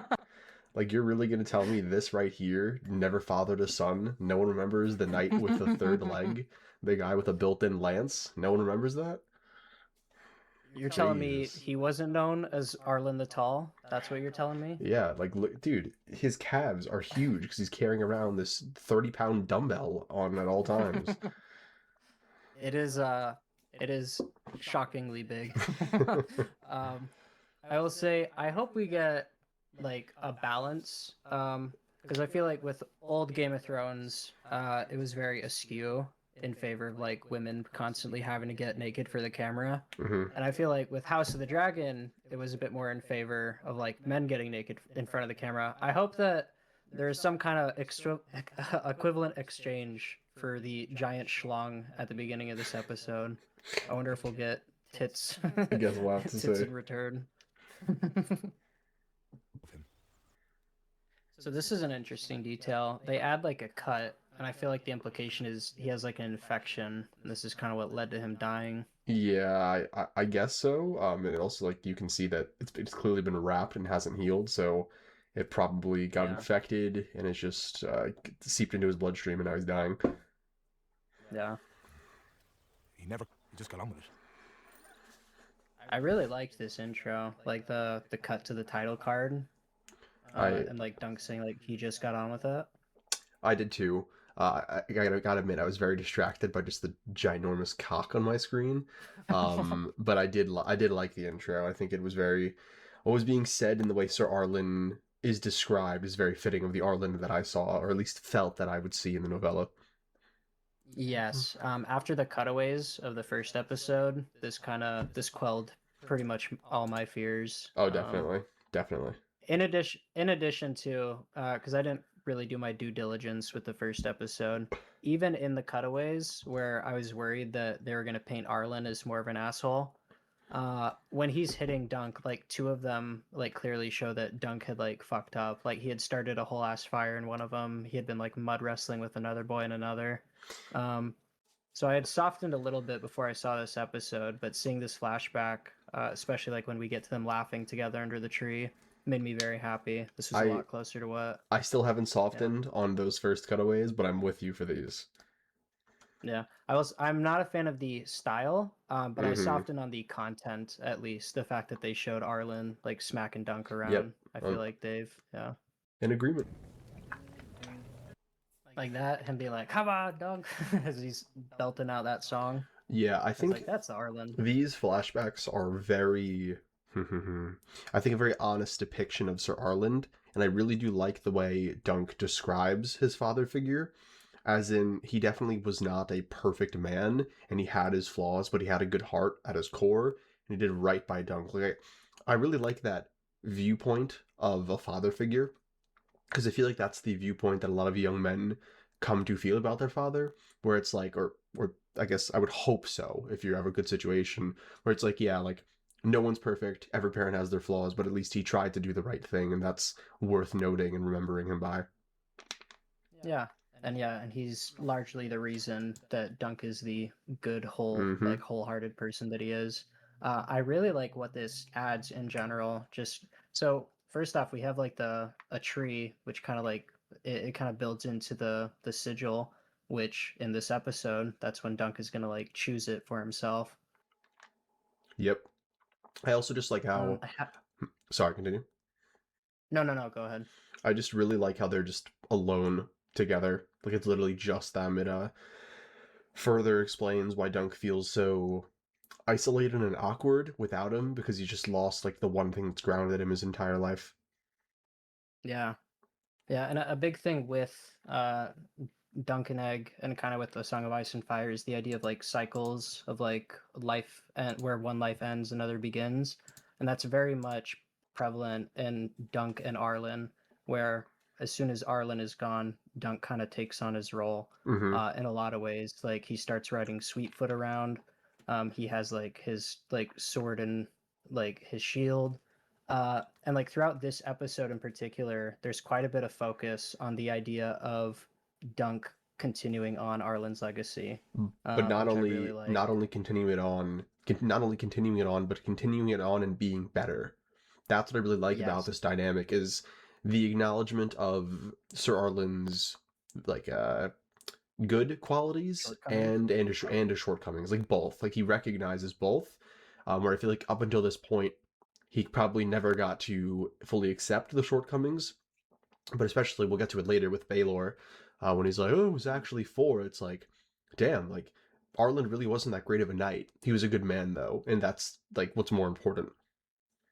Yeah, I got a couple things to say about that scene, but so do we'll I. get there when we get so there. do I. Yeah, you can see the wound festering on his arm, so that's definitely what's killing him. And it's a very interesting choice because it gives Arlen even more time to like comprehend his mortality. So it almost seems to be driving home the point that Arlen didn't intend to knight Dunk, which I don't know, it's just got me wondering what they're gonna do with that. I see what you're saying, and there is logic there, but I don't think that's what they were thinking when they were making this. I don't think they were meaning to be like, oh, he was going to knight him and then decided not to. I think they just wanted to give him a cause of death when there isn't one in the books, really. I honestly think they could have just made him die from, like, the chills. You know, like, so many people in this series just die because they get random cold on a night and just die. I think they could have just done that. Yeah. But, I get what you're saying. Yeah, that is how it happens in the book. But the fact that they did it just makes me wonder if they got something else up their sleeve. You're probably right. It might just end up being nothing. But there is like an element of the idea that if Arlen was going to knight Dunk, he might have done it well before he died. He might have done it when he realized it was happening, to give him more time to realize it's happening. Especially because we mention like who Dunk kind of replaced, which isn't a detail we get in the books until Sworn Sword. It almost suggests to me the idea that Arlen was afraid to be alone, that he knew if he knighted Dunk, that they would go their separate ways. He would need a new squire, and Dunk would need to go find his own squire. We, like, almost need to put a pin in that till next year to discuss it when we get to the Sworn Sword, because that's actually a great point, but I just don't think Ira Parker was thinking about that when he was writing these scenes. Okay. How's Florin? Battle. And yeah, that's where we learn that that Arlen's old squire was his nephew, and that Dunk more or less replaced that nephew and that squire. Which, like I said, not a detail we get in the books till Sworn Sword. Yeah. So I was kind of happy to see it thrown in here a bit early. Yeah, I like this. I like all this development for Sir Arlen of Pennytree. Yeah. Your shit night. It's not a shit night. It's not been a very good one if no one. Okay. Pick up your feet. So this is my first nitpick. I don't like Egg cursing. I just don't. Does he curse in the books? Can you remind me? I feel like he doesn't, right? I don't remember him saying fuck. And he certainly this interaction does not happen. He might cuss at some point. I can't remember it, but I just remember it happening in Hedge Knight. I just don't. I mean, again, this doesn't like break the character. I'm like, oh my god, no. But I was just like, really? Like, does Egg doesn't really talk like that. He's not one to drop an F-bomb or really be vulgar like that because it's not the way he's raised to speak. And I think there's an argument to be made that he's trying to be something he isn't, which is why he's cursing. But then at the same time, he spends so much time speaking like a highborn person to Dunk to begin with. So I was just kind of like, why are you cursing, little bro? Chill. Yeah, I will say I agree. When he said shit, I was like, oh, okay, that's kind of funny. Like, yeah, sure, he might drop a It's shit the or two. F-bomb. But when he said fuck, I was like, whoa. Yeah. Okay, weird. Yeah, it does feel it feels a bit forced. But definitely a nitpick. But like I do like the idea. I would kind of wish they had just leaned into that. The idea that Egg is putting on a performance. Mhm. I will say, do we wanna? I don't know. That is kind of a spoiler. Well, I mean, it is a spoiler. George has spoiled it for everyone already. No, you know what? Let's just not. Let's just stay true to what we said. No spoilers. Okay. Just wanted to double check. Mm-hmm. Not why you must stop your master dying over and over again. Though it does not seem like this will. I like that moment where like Dunk almost registers it as an insult. Like he's like oh wow, like the mouth on this kid as usual. But he says you have to suffer your master dying over and over again, which it kind of shows like how mature and like much smarter Egg is compared to Dunk, where he's already thinking like on that deep of a level. He's thinking about what Dunk must be experiencing every time he asks someone to vouch. I also just want to say that while I was sure that the actor playing Dunk was solid last episode, this episode cemented me. I'm like, yeah, this is Sir Duncan the Tall. He's so good in the role. Yeah. I think performance-wise, he's great. Yeah. I will say his height does bother me. There's a moment later in this episode though where I was like, oh, like he actually looks pretty tall there, and that made me happy. But there's so many times where he's talking to random people, and it's usually someone who's just not an extra. And it's like, ooh, like you just hope he's not. It's just in like the books he's massive. Yeah, he's like almost 7 feet. in the books he's distractingly tall, and they try and play it off like he's that tall on the show, and he's just not. Like he's always like, oh, like you're a tall dude, but he's not like, what the fuck, like you are humongous, you know? Yeah. Like it. No spoiler. Can't say it's spoiler. Ten is off, thrown into a lance hole. Yeah. See, Why do you treat me? when he said that, what he said something about assholes too, right? I'm not going crazy. I heard him. He said turn his asshole into a lance hole. Yeah. I just like that felt strange. That felt like a strange line to me. Yeah, it's kind of like the cutaways too, where we got like 3 cuss words out of him back to back, and I don't think he does that again for the rest of the episode. Like it was just randomly like hyper vulgar, like 2012 modern like Call of Duty Black Ops 2 lobbies, and I was just like, what? Egg, is that you? Maybe that's what they were thinking. They're like, this is how kids talk nowadays. Oh, dude, but he's just such like a cute kid with such a high voice. So hearing him say that shit, I was like, what did you just say, kid? Like, what the fuck? Like, I really wish Dunk was like, if you talk like that one more time, I'll give you a clout in the air. Yeah, no, I had that thought where I was like, I wish like Dunk would like he could have just said arse at one point, you know, like turn his arsehole into a lance hole, and then Dunk like smiles, and then he like goes, all right, none of that, like you can't be talking like that, you're my squire. Yeah, it would have been really funny if he laughed and then was like, oh shit, I'm like a parental figure now, I gotta make sure to do this shit. Because that is like a funny line, but not coming from a kid. Like if like Lionel Baratheon said that to him, I bet that'd be funny as shit. But coming from Egg, it's like, what? Yeah, no, I definitely agree. I wish yeah, I really would have liked that if he had just laughed at them and like, oh shit, I gotta go parent mode. Mm-hmm. Who's come? Can't you see the banner, you giant cunt? That I really did like that. It was so quick and unexpected. Mhm. He's like, "Can't you see the banners, you giant cunt?" Yeah, that was good. And heir to the Iron Throne. And his brother. My lord of Ashford. What do you think about the delivery? Great intro. That is so perfect Yeah. for Maekar. Mhm. I love And him his getting brother. to react to like, yeah. It's like And- Baelor, the amazing soon-to-be king, and then it's like, oh, and Maekar, I guess.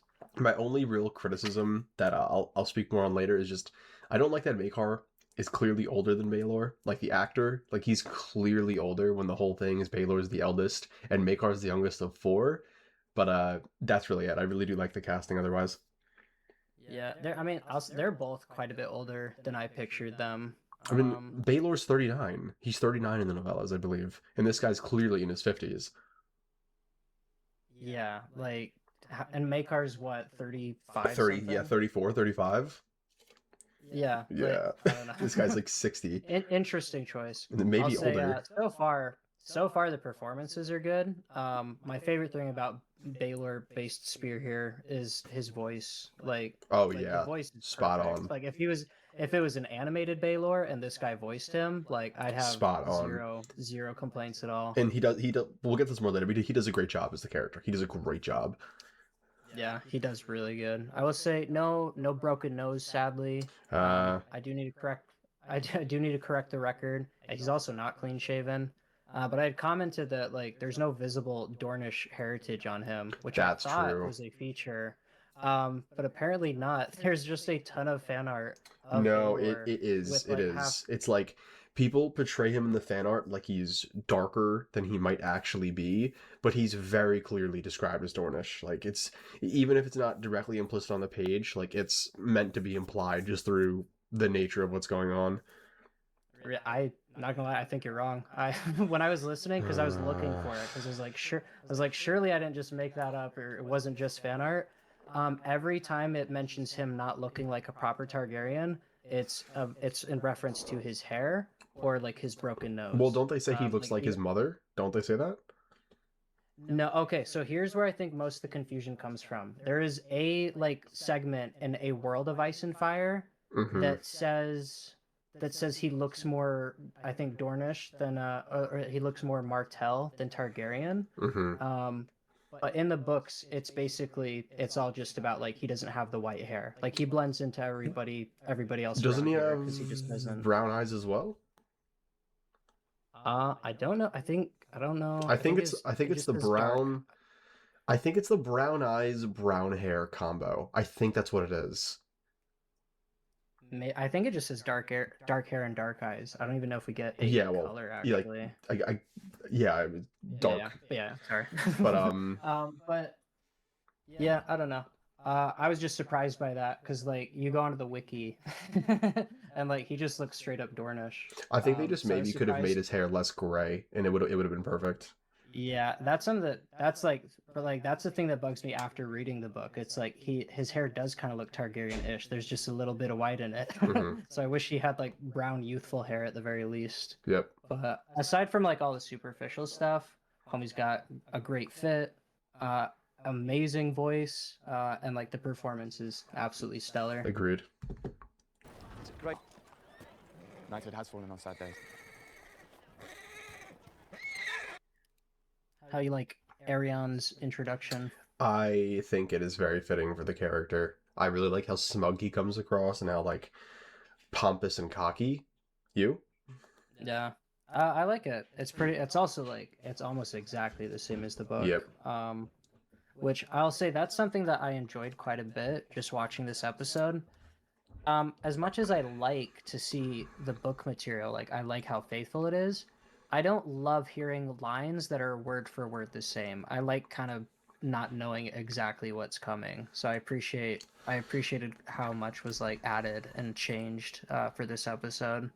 I agree. I think that there's a lot of lines that are one to one with like a slight twist, and that serves to deliver the message, but also keeping it a little fresh and keep the viewer on their toes, which is definitely cool. Yeah. So I really like how, even though Dunk says 10 seconds prior to doing this that he's not a stable boy, but then when he realizes that the men who are supposed to be taking care of the horse can't handle it, he essentially just becomes a stable boy because it's the right thing to do. Just a lot of really good characterization, I feel. Damn. Yeah. No, good shout.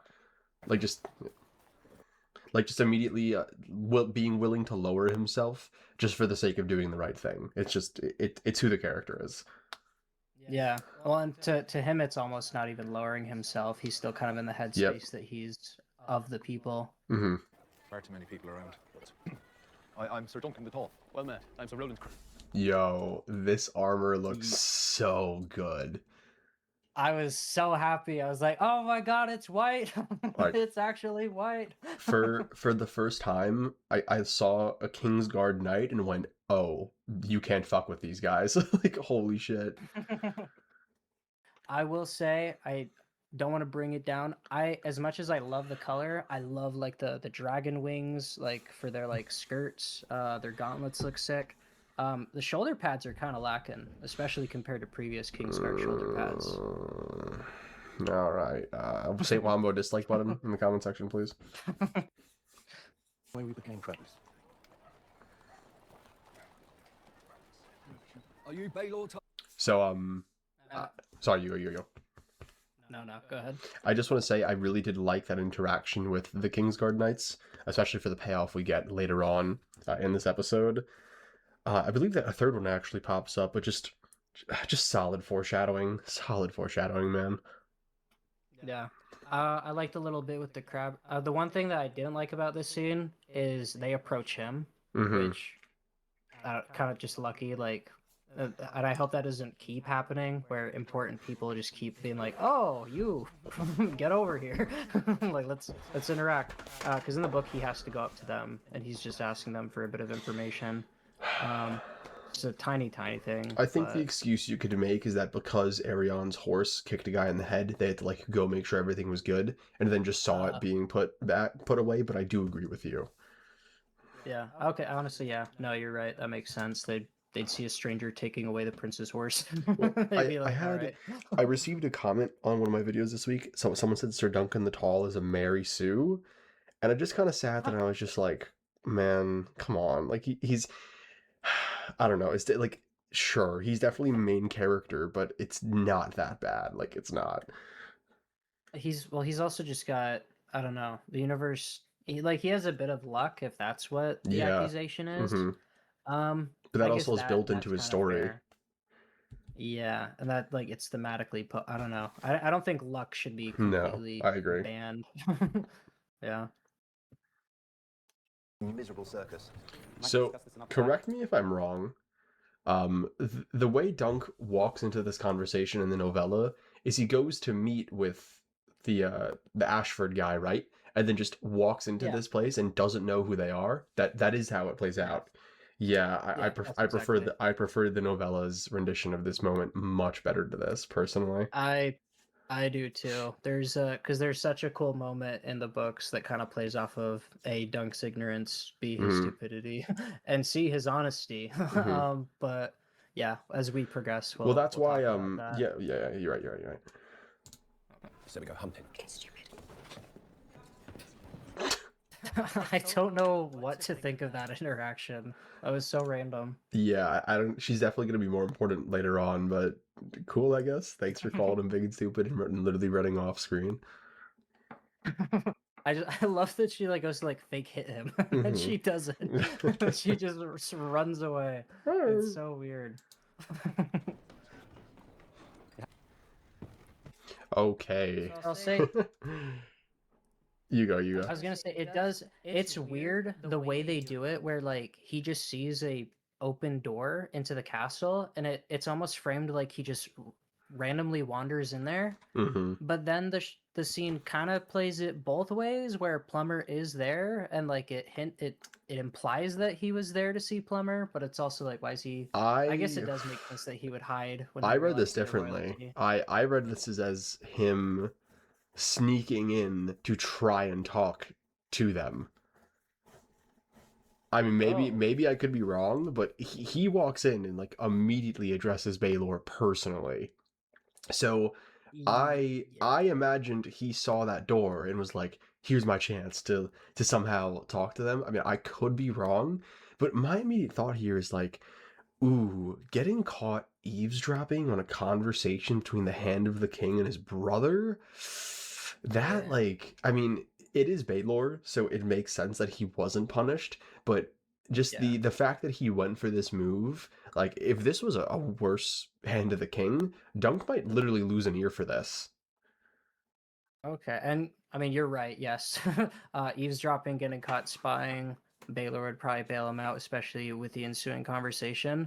I'll Mhm. say I read it completely differently. I thought, because I just don't see even this version of Dunk. I don't see him just thinking like, oh, like I'll go in there and see if like the the Targaryen prince will vouch for me. I thought the idea was like he's still just trying to see Plumber and he's waiting because there's royalty in the room with Plumber. Whereas in the book he doesn't know they're royalty, so Yeah. he just kind of walks in. Yeah, I found the scene confusing, and I think you can see that I found the scene confusing, so we can let this play out. Yeah. Yeah. Well, now I'm not quite exactly sure now what exactly they wanted us to think, but we'll see. Refuse to do so. Who? What the fuck is going on? Yeah, so this is where it like immediately gets weird, and it lends credibility to what you were just saying, where he immediately addresses like Baelor. He doesn't even talk to Plumber, Mhm. which maybe that'd be the appropriate thing to do because he does know that they're royalty. Mhm. Well, he This is says just why I think the book is better, because he doesn't know, and that offers so many he benefits to the scene. he says my lords, which gives him the deniability of he's not speaking to Baelor specifically, speaking to everyone in the room.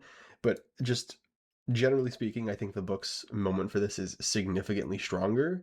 And I don't think this is like a terrible moment just judging the show in and of itself. I was just kind of confused in how he got from point A to point B, if that makes sense. Yeah.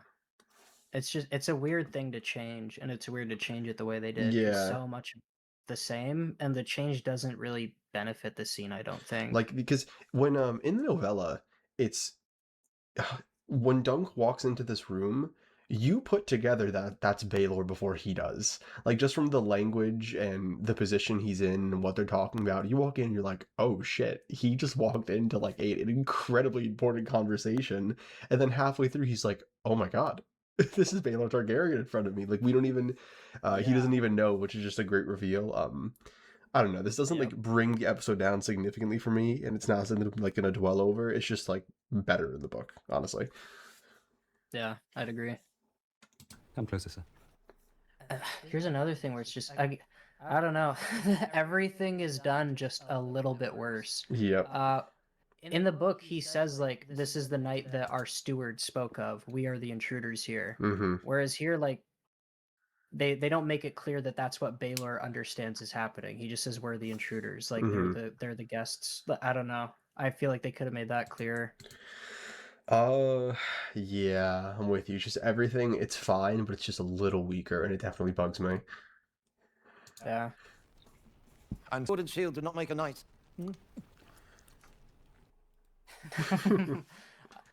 I love that moment because the whole thing with like this tourney and the Targaryen showing up, obviously, and you know what Plummer has already told us about Lord Ashford. Obviously, like he's trying to curry favor, get what he can, you know, from the Targaryen family. Mhm. So I love that little moment where he shits on Dunk, and then he like turns and like chuckles to Maekar, and Maekar doesn't even reciprocate it. Just kind of like we did with the whores, like people putting each other down to try to like get a little higher, and then it doesn't even work because the person above the Lord of Ashford just doesn't give a shit. He's like, yeah, whatever. Well, that's kind of like one of the funniest realities of this entire season is they like the Targaryens really have no business being here. This isn't something that if it was under any other circumstances they would even bother showing up to. Yeah, I think the idea, I think the idea is that because their line, like was like close to wiped out, and then they built it back up, and now they don't have dragons. The Mhm. idea, I think, is supposed to be that they have to have like a physical presence. No, in the yeah. realm. They What, kind of have to travel what, around. what I'm saying is that it makes sense they have to do this now, but this isn't even something that they like want to do, or they definitely think this is Yeah, beneath okay. them, but they're just like, oh, I gotta do it. Yeah, Maekar especially. Mhm. I kind of get the sense that Baelor enjoys it a little bit, but Maekar like complaining like our father made us do this shit. Well, I mean, this isn't even really a spoiler. It's just kind of like we see it in Baylor's character. He's like an actual leader. You know, like he takes time to get to know his men and care for the realm and just be a genuine, be a generally good person. So it makes sense for him, and it's just funny in comparison to Maekar. Yeah. Writing or... Do you remember him, Your Grace? It was many years ago. Now, again, Like- it doesn't Baelor remind him that he remembers him in the books? Like Baelor's the Yeah. one. Yeah. So the way it basically goes is Baelor claims to know Arlen, and then he talks about Arlen, and then Yeah. he gets to the point where he says we broke like 4 lances together. He tells the And story. Dunk That's corrects right. him. Yeah, Dunk corrects him. He's like, it was 7 lances, and that was against the Dragon Prince. Baelor breaks, and then he's like, oh fuck. Then Yeah, he realizes who mhm. he's talking to. Mm. Yeah, and it's also I don't know. I like how like sheepish like Dunk is because he is dealing with royalty and he's already so insecure about his low Mhm. status. I don't love him kind of boldly being like, Yeah, "How about he's you, pressing too Baelor?" much. He's pressing too much. Like I also like, and again, this is we were entering like hyper elitist. Oh, we've read the novellas territory, but it just is the way I feel. I wish he entered the scene and like refused to walk forward. Like I don't like how he keeps moving forward. I really wish we got a moment where like he literally is at the front of the door and Baylor's like, come closer, and he takes like half a step, and then Baelor like kind of comes to him. I thought that would have been much stronger. But instead he's like actively pressing someone who, man, again, if this is anyone else but Baelor, oof, this is just not going this way. And that works into Baelor's character, but it's also like, even with that, I think this is a little much. Yeah. I mean, like it's not like he'd do something that's like punish worthy, but if he really was trying to get a prince to vouch for Sir Arlen, like I don't know, maybe if the idea is like it's his last chance, so he's gonna go Mhm. for it. That I can kind of appreciate. I definitely prefer the books version. Yeah. It's just it's so good in the book. Yep. Agreed. You may have forgotten. 4 lances before I finally unhorsed him. It was 7. And again, okay, so that's another reason where Dunk not knowing, so he doesn't know, and he says he corrects Baelor without realizing he's Yeah. correcting a prince. But Mhm. here he just corrects a prince, and then he's like, "Oh my This is bad." this is incredible. This is just downright stupid. Like we've pushed the territory of like, okay, even for Dunk, this is stupid as fuck. You know, like you should just not. The book just does better. I mean, Just does better in this moment. Yeah. I mean, we'll talk about it later, but they're like Dunk getting bold near the final act Yes. is like really Oh my rewarding god. because of Don't- how why like the meek fuck he did you is. say that shit to me, bro? You just made me more upset. God damn it. You're so right. You're so fucking right. Aside from this scene, though, it's all uphill from here. Or Yeah. downhill, whatever the good one is. Joyce, the old man, Sir Erlen, he used to say that I was thick as a castle wall and slow as an oryx. No harm is done. And like that. Oh, I just realized that is our first reference to "thick as a castle wall." Yeah. I did not realize that. Okay. But like here, like Dunk responds appropriately, and I can almost forgive just the idea that he blurts out without thinking, and he is dumb, and then he goes, "Oh God, like I fucked up by correcting him," and then when Baelor, very politely says, "Nah, fuck that. It was only 4." You know when Dunk immediately succeeds. You know when Jaina Slint is getting told by John he has to go to like that shitty ass place. He's like, I will not have it, boy. I will not have it. That's me to this scene. I can't lie. It's amazing. Erlen often told me that you were the son.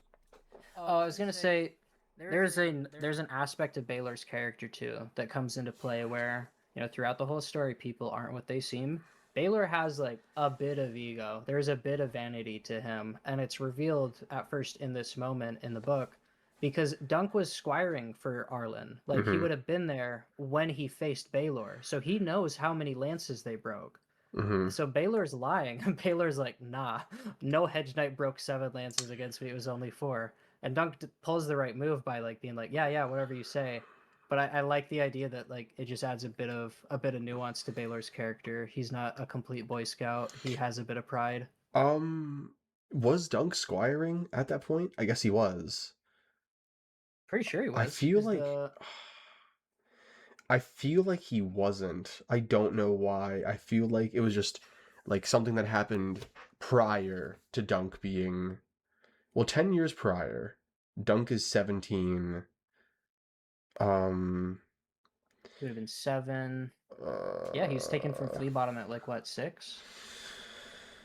I guess he probably wouldn't be squiring. Like I don't think he was there. I don't think he was there because I think the whole implication. Right. I think the whole thing is like Sir Arlen of Pennytree gassed up the story to seem more cool to Dunk, and that's Baylor's position. I think your statement of him being a little vain, does still apply, but I wouldn't say it's like a negative. Like he's almost objective in his vanity. Like he's not being overly pompous towards Dunk, but he is there to just be like, this is the truth of the matter, take it as you wish, when maybe a more humble person wouldn't have bothered. Does that make sense? Yeah. Huh. Okay.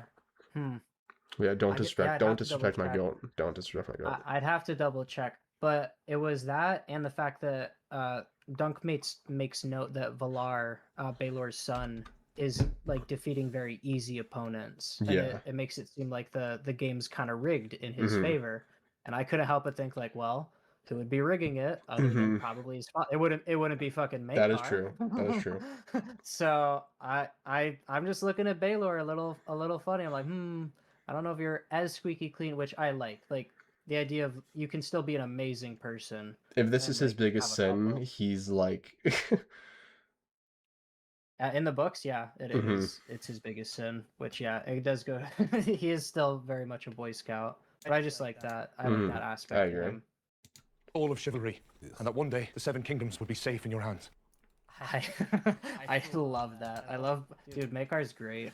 Yeah. What Dunk saying? Sir Arlen said you were like the soul of chivalry, and Maekar just goes, ugh. I also think that it will be very interesting and cool to see how Maekar is at the end of the season compared to how he is right now in terms of tone. Yeah. Yep. For many years yet. Florian the Fool! I am, my lady.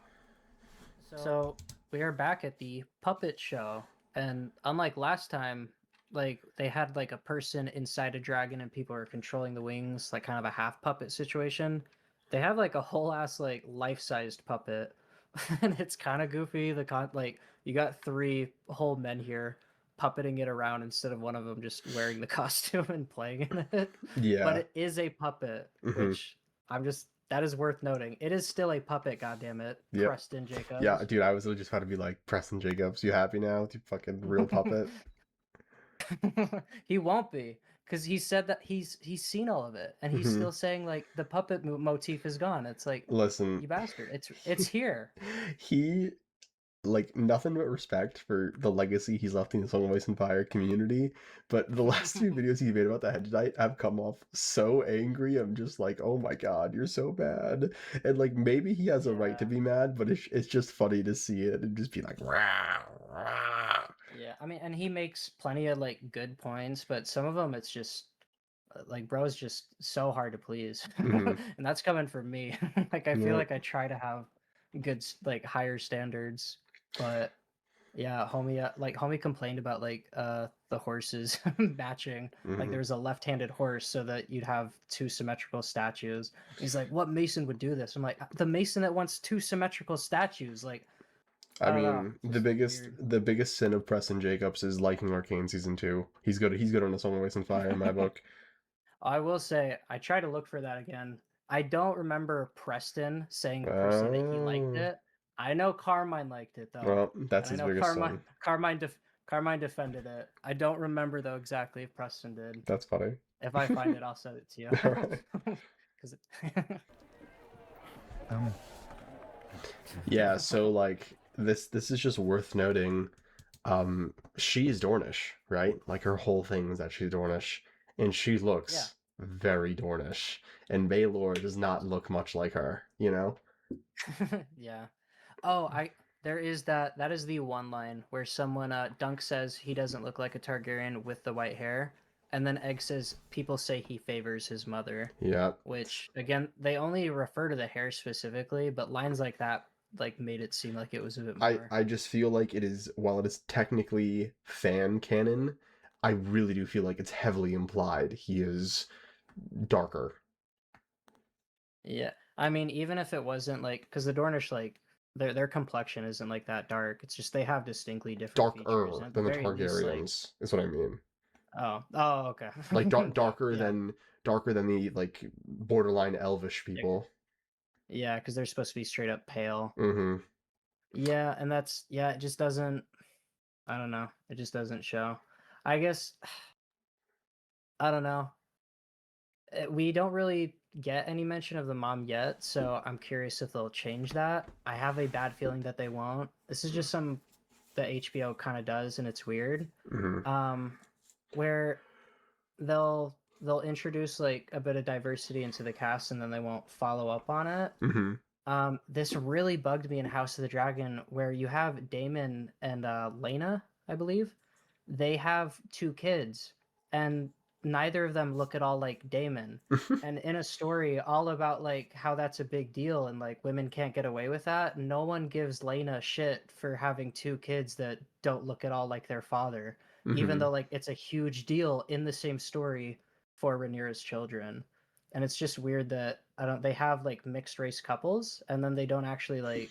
Well, I think the Valyrians are still Valyrians are still well respected, so I don't think it'd be as big of a deal as like the Strongs, for example.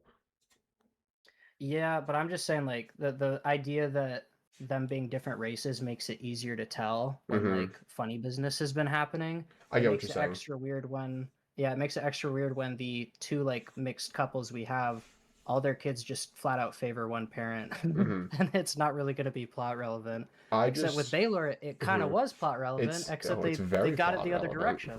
I don't want to harp on this for too long, but I really do in my soul feel that Baelor is like looks like Tenzel here, just like man, like that's how I envision him in terms of look personally. Okay, I'll say I don't know. He, at least in my head, like the hair is at least brown. Like he just kind of looks like, I like the idea of him because Dunk says he looks, he says something about him looking more human with the broken nose. And yeah, he almost looks common. Like that's kind of the idea. And yeah, I don't know. I wish he looked a bit more common. Although they kind of did by making him older and just grayer. I don't know. I don't know how to feel. Again, it's just weird that it would have mattered and it would have actually had an impact on like the story and the history. And then they just went the opposite direction. They're like, no, it doesn't even show. Like, so it's really not that big of a deal for him. But yeah. You're not too tall. I mean, you're just right for... I love the quick little head snap Egg does there. He's like, oh shit.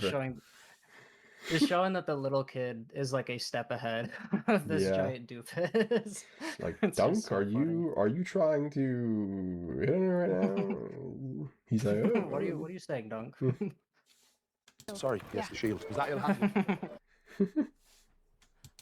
Yeah. For the most part, like that's a scene that's basically the same with a couple added things and nothing's like weirdly shuffled around the way it is with the Baelor scene. If anything, I'd say that's an improvement because you just get a bit more for Dunk and a bit more for not Dunk. You get a bit more for Egg and a bit more for Tenzel. Agreed. In that scene. Girl, feel well handled. I really like this too because in the book he like tries to ask Tenzel out, like while she's performing basically, like she's cleaning up a show and getting ready for another one, and he's like, oh, you want to like share a horn of ale with me? And in his head he's like, oh, like of course not, like, you idiot. So I like him getting to have this moment where he shares his insecurities with Egg. And this is like a really fun conversation. Agreed. And it's pretty much all like whole cloth for the show. This is a So strong I moment like for it sure. quite a bit. Yeah. I'm a bit puny. I really like this moment where you have the contrast between Arlen not even responding when he asks if he's going to be a knight, and here Egg is like day one of being his squire, and he's like, "You think I'll be a knight?" And he's like, "Sure, you're a likely lad." Mm-hmm. You know, one thing I'd love to find out in the future, if we ever get more seasons or novellas, is does Egg know that Dunk was never actually knighted? That would be very interesting. Like, what if I wonder. in one, it's kind of like Dunk has this moment of coming clean, like he feels terrible, and then Egg's like, dude, oh, bad voice crack, Jesus. Egg's just like, dude, I've always known, you know, I don't follow you around because of stupid words. I follow you around because you're you. Could be a great moment in the future. Yeah, no, I really like that idea. And yeah, I'm sure if they're gonna have to do something like that if we have like 15 more seasons of this. They're Yep. gonna have to. You'll grow. And I love mad that funny. moment. He's just like bloop bloop bloop. It's just Egg's like shares insecurity. Dunk also shares insecurity. Dunk goes back to drinking and watching the game. That doesn't elaborate. Like, yeah, it doesn't tell the kid how to deal with it. It's just like people call me stupid. It's none of yours. I love Egg's I face just in like- here. He's like, bruh. Yeah. I don't know. Dunk is like a very it's kind of hard to describe. For all of his insecurity, Dunk still has like a decent amount of pride. Mhm. And I think a large part of it just stems from in Westeros, especially like there's even the line where he's like, a man always has his pride. Mhm. And I think Dunk now thinking that he has to be a man, you see it a lot in Hedge Knight where like Egg sasses him and he's like, hey, like cut it Yeah. out. And yeah, Which here the is- idea of just Egg being like, what did you do when people called you stupid? And he's immediately offended. He's like, well, that's none of your business. which again, not gonna say it now, and they better nail this fucking scene. If they don't, I'm gonna be so upset. But like one of the final scenes in the Hedge Knight is so potent because it's what we're talking about, like all coming down and coming, like just getting the payoff for all this, you know? Yep. Oh. Yep. We'll see. Looking good. Dude. Yeah. I mean, Fucking. I couldn't, dude. I wonder if that was scripted or if that was just something he decided to do. It's such a it's such a guy thing to do. It Yeah. makes me a little uncomfy. It makes me a little uncomfy if Lionel is like gay, because I don't know. It's a little different Mhm. if someone's into it. But guys slapping each other's ass. Yeah, just being dude. like looking good. Yeah, It was so fucking funny. When I was playing sports, that was my like God. that was the thing to do, bro. Get my butt touched all the Yeah. time. Dude, it's one of my favorite bits in Mulan. When she's walking through the camp. Yeah. She's like, slap him on the behind. They love that. She She's just like- randomly spanks a guy and he's like, oh, I'm gonna hit you so hard your ancestors' ears are gonna ring. Great movie. Maybe So we should good. review it one day. Yeah, yeah. I'd be down. I'll say that scene ended like a bit quickly. Like just kind of Yeah, I just kind of like like- I that was clearly like we're padding the runtime. yeah, just quick fun little tug of war game. I think it's funny Yeah. that Egg like picks his feet up. I don't know what he hopes to accomplish. He's just making the rope like heavier for both sides. But My whatever. my only argument would be like it kind of shows that Lionel Baratheon is willing to do things and then just be like, oh, I don't care, and just like kind of let other people do his bidding. But I don't know. It was just a filler scene. Like if we're being that ass. Yeah. I'm curious if any of that'll come back later and if maybe Mhm. they change anything. But almost planting the idea that Lionel is unreliable. That scene But was we'll also just see. weirdly edited for sure. Yeah. I think you're right. It's pretty much just padding. Mhm. You just needed something to fill time real quick to hit that half Mhm. hour mark. You do good work. at last we get Steely Pate. I was Yeah. surprised he showed up this late because he's like one of the. I think he's the first person. Am I wrong? I thought he's either the second person after Plumber, or he actually seeks him out before he even seeks out Plumber. But Steely Pate is one of the first people he talks to in the books. How do you think of this casting? How do you feel about it? Just not what I pictured, but also I guess I don't know. I didn't have a very strong image of Steely Pate from the descriptions. I so it pictured didn't like bug me that a much. short, hunchbacked old man with long hair that just does ironwork. You wouldn't get the reference, but Godo from Berserk, you'll get it eventually. That's who I imagined here. Okay. I did picture him a lot older, I will say. But other than that, like, I don't know. He's just a blacksmith. So, You go. yeah, go ahead. No, you go. I was gonna say, I didn't love. This is the third time this has happened now, where Dunk, I guess second time. But Dunk like walks away from Plumber and he's like ready to give up, and then Plumber's like, "All right, fine. Like you just need someone to vouch for you." And Steely Pate does it here, and the prostitutes did it too. At least with that scene, Dunk said something like he was very genuine. I don't love the idea that like Dunk just puts on a sad face, and then Westerosi people of all people are like, "Oh, like I'll help you out, buddy." This unfortunately Like, especially feeds with the Steely Mary Pate. Sue argument a little bit. Yeah, especially with Steely Pate, because Steely Pate is someone that, like, in the book, Dunk kind of has to earn his respect. Yeah, bro. I will say one positive for this scene, and just it is a book positive, but they've just adapted it well, is the idea of how these like noble lords with all their fancy ass armor, it's impractical and actually ends up doing more damage than helping them because they're trying to look cool instead of like just wearing shit the way it's supposed to be worn. And no spoilers, but very important, this idea of Dunk's helm being very simple but very effective. Yep. I will say there's the visor element, which appears to be sadly missing. Tragic. But we will see. Yeah, Tragic. we'll see where that goes. They might bring it up later, but I have a feeling they're not gonna. I don't know why. This scene got me a little emotional. Like, just him selling the horse, like, this got to me. Yeah, I really do like the moment. And there's quite a bit to pull out of it, even though not much is said. Best girl. It sounds like he does. Yeah, that's so sad, man. Showing that like she's his favorite. And for anyone wondering, like, well, why sell her? So they got Thunder, Sweetfoot, and Chestnut. Thunder he needs because Thunder is the warhorse for jousting. And Chestnut is like too old. You don't really see it. Yeah. But Chestnut is too old, so Sweetfoot's the only one who could actually earn him a bit of money. And he's also like hoping he can get it back anyway. But yeah, that is like this is his only option.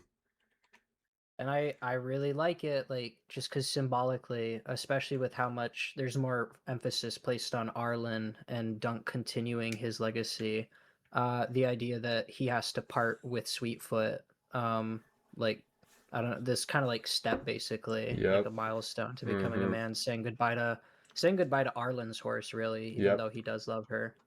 But yeah. We'll talk about it in the last episode, but him saying that he'd come back for her. There's a lot to pull out of how that turns out. And why it turns out that way and what it means. Are you supposed to Brackenhouse employs many hedge knights, sir? Enough of that. And I love him being like, maybe House Targaryen will take me. And Egg just being smarter than Dunk is like, you think they employ a lot of hedge knights? And just Dunk's pride kicking in, like, yeah, you may be right, but shut up. Enough of that. Yeah, you may be right, but fucking shut up, chip kid, you know shit.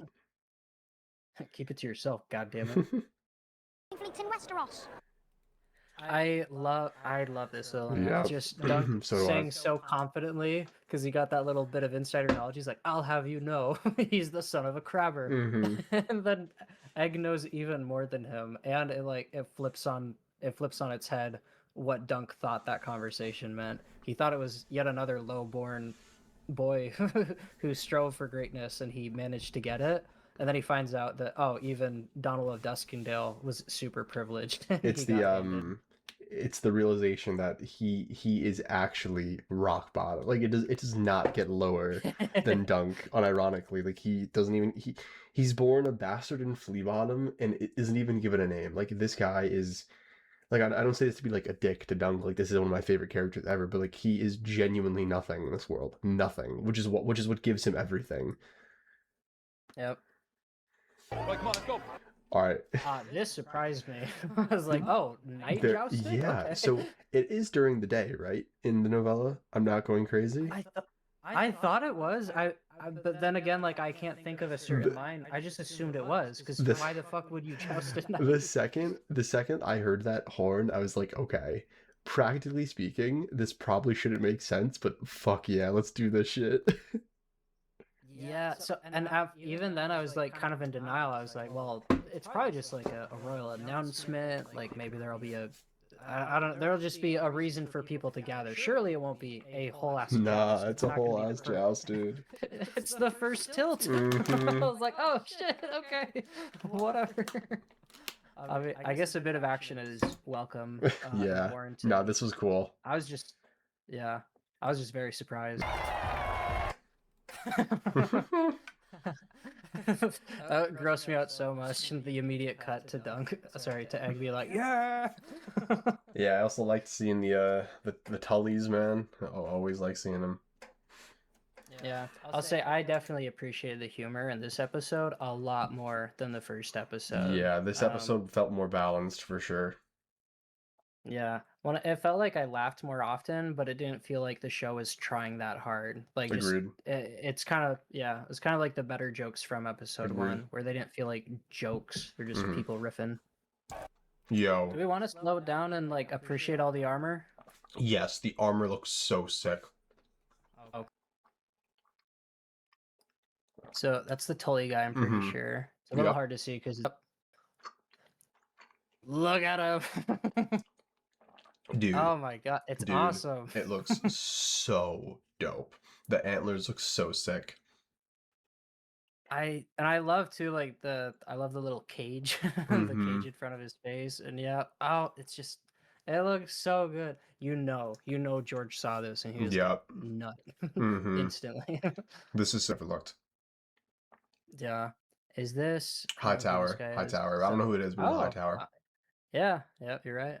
Dude. Bruh. This Bruh. armor looks so tough. Oh my god. It looks so good, and this is definitely like the best we've seen. I remember like Damon's armor. It looked a bit Mhm. better in season 2, but like that tournament in season 1, it looked like kind of plasticky. It looks Yep. like I don't know, just something about it. It's like more.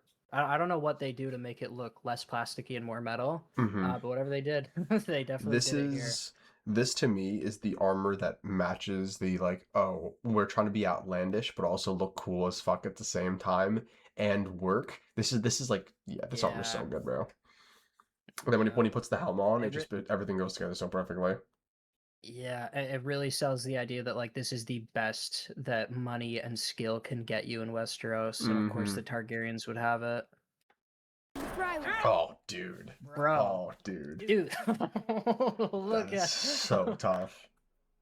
Bro gave himself a Giga Chin. Yeah, That's this is crazy. like, oh, this is so sick. The armor's so cool. They all look great, but Mhm. holy shit, dude! Oh my, I can't get over it.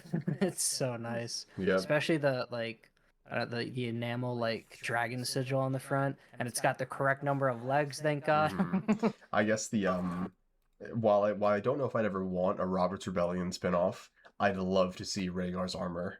Just like what they would do with it. Oh yeah, dude, I'd be so curious to see how that fight plays Mhm. out, because they'd make it fucking amazing. Yep. Probably last 2 episodes like a Dragon Ball fight.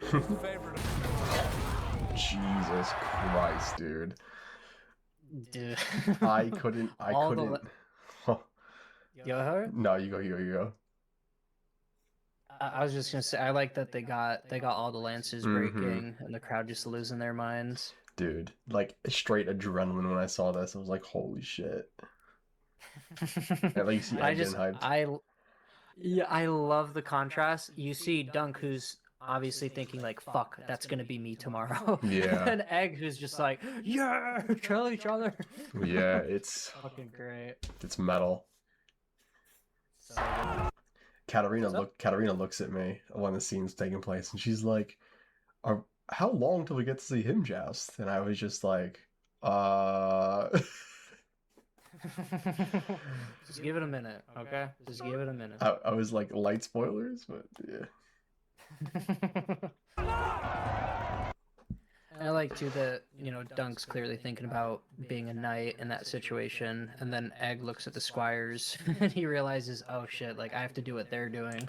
Yeah. He, you know, he looks down at his tiny little hands and he's like, can I even do that? Yeah, I didn't pick up on that. That's good, well spotted. Yeah, like this goes to the point that the Hound makes in A Song of Ice and Fire, that one of the things is, like in Westeros, they like to play dress up and do their jousting tournaments and have their fancy swords, but at the end of the day, like these are just essentially animals crashing into one another, and at any moment someone could just die. And one of the reasons I love the Hound so much is people view him as if he's this like murder-hungry creature when he's just honest. Like he's just honest about what he is when no one else is. And in this moment, when you watch like the whole, because dude, don't get me wrong, love horses, so beautiful, scary ass animal. Like if you have a horse coming at you at full speed, you will die. And I don't think people realize that a lot. Bro, my mom had horses and they terrify me. They're huge, bro. They're just so big and powerful, and they're so fucking skittish. Like they'll just accidentally kill you if they get too scared. Dude, you can even see them in these horses. Like they have veins running up and down their quads and chest, and like it's crazy, dude. They're so jacked. Yeah, and they're huge. Like that is a point in the book. Just people regularly getting screwed over by, you know, having a whole ass horse under them and they crash. It's very, very dangerous, and I do love them showing like kind of the rough and tumble. I was a little worried that they pull a House of the Dragon, where they just start like meleeing each other like crazy at the very end and like killing each other. But fortunately, I think they found a nice in between. They like introduced some drama without like having the people like kill each other intentionally. Yep. I agree. Bro, who is this guy? I could not tell. I tried to figure it out.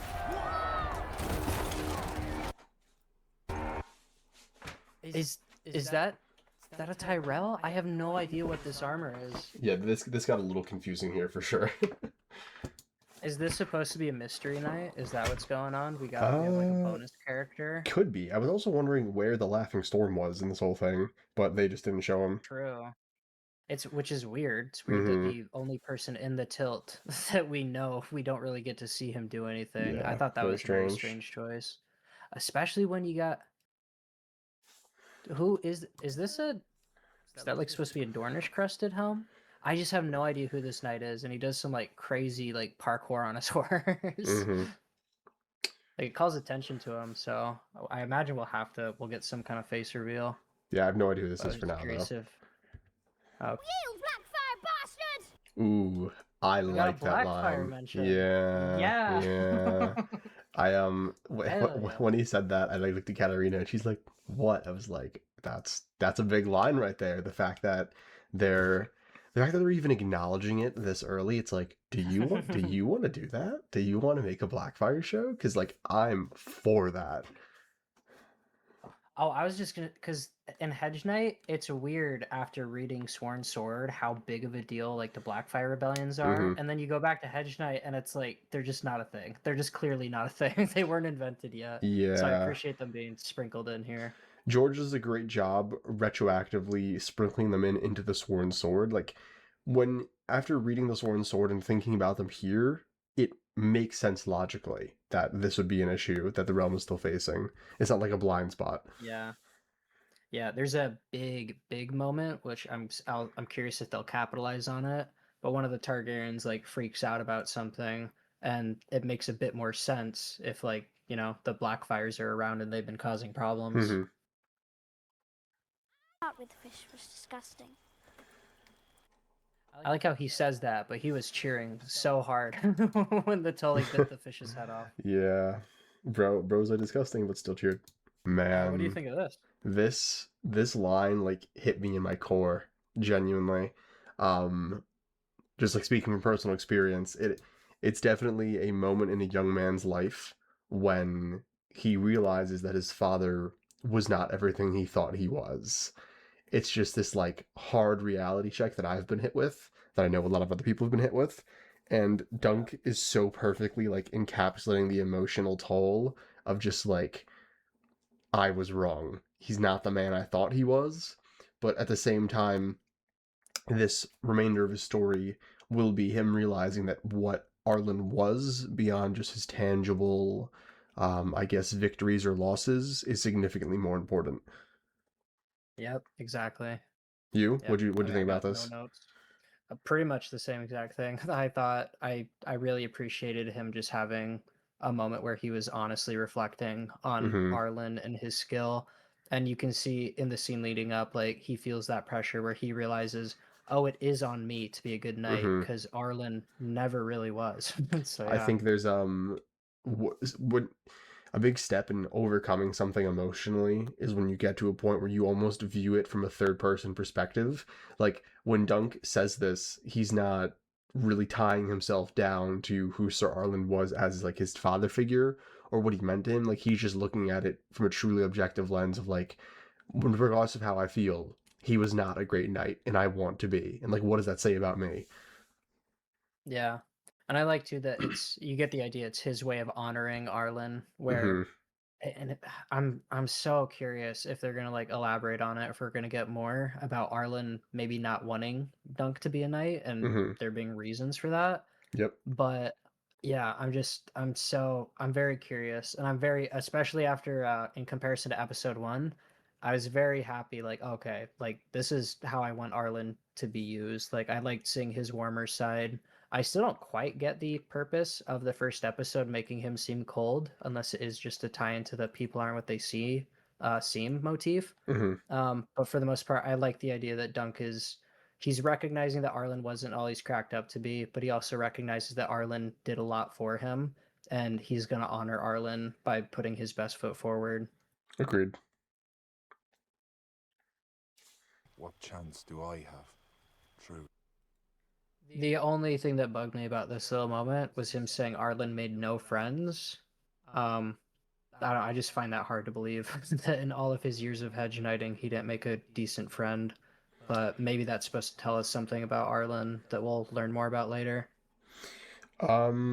Yeah, I think it could also just be like because he was always on the road, he never had a place to stay. Like just in being a hedge knight, you don't really have real friends. I guess you just have places and places you stay for temporarily.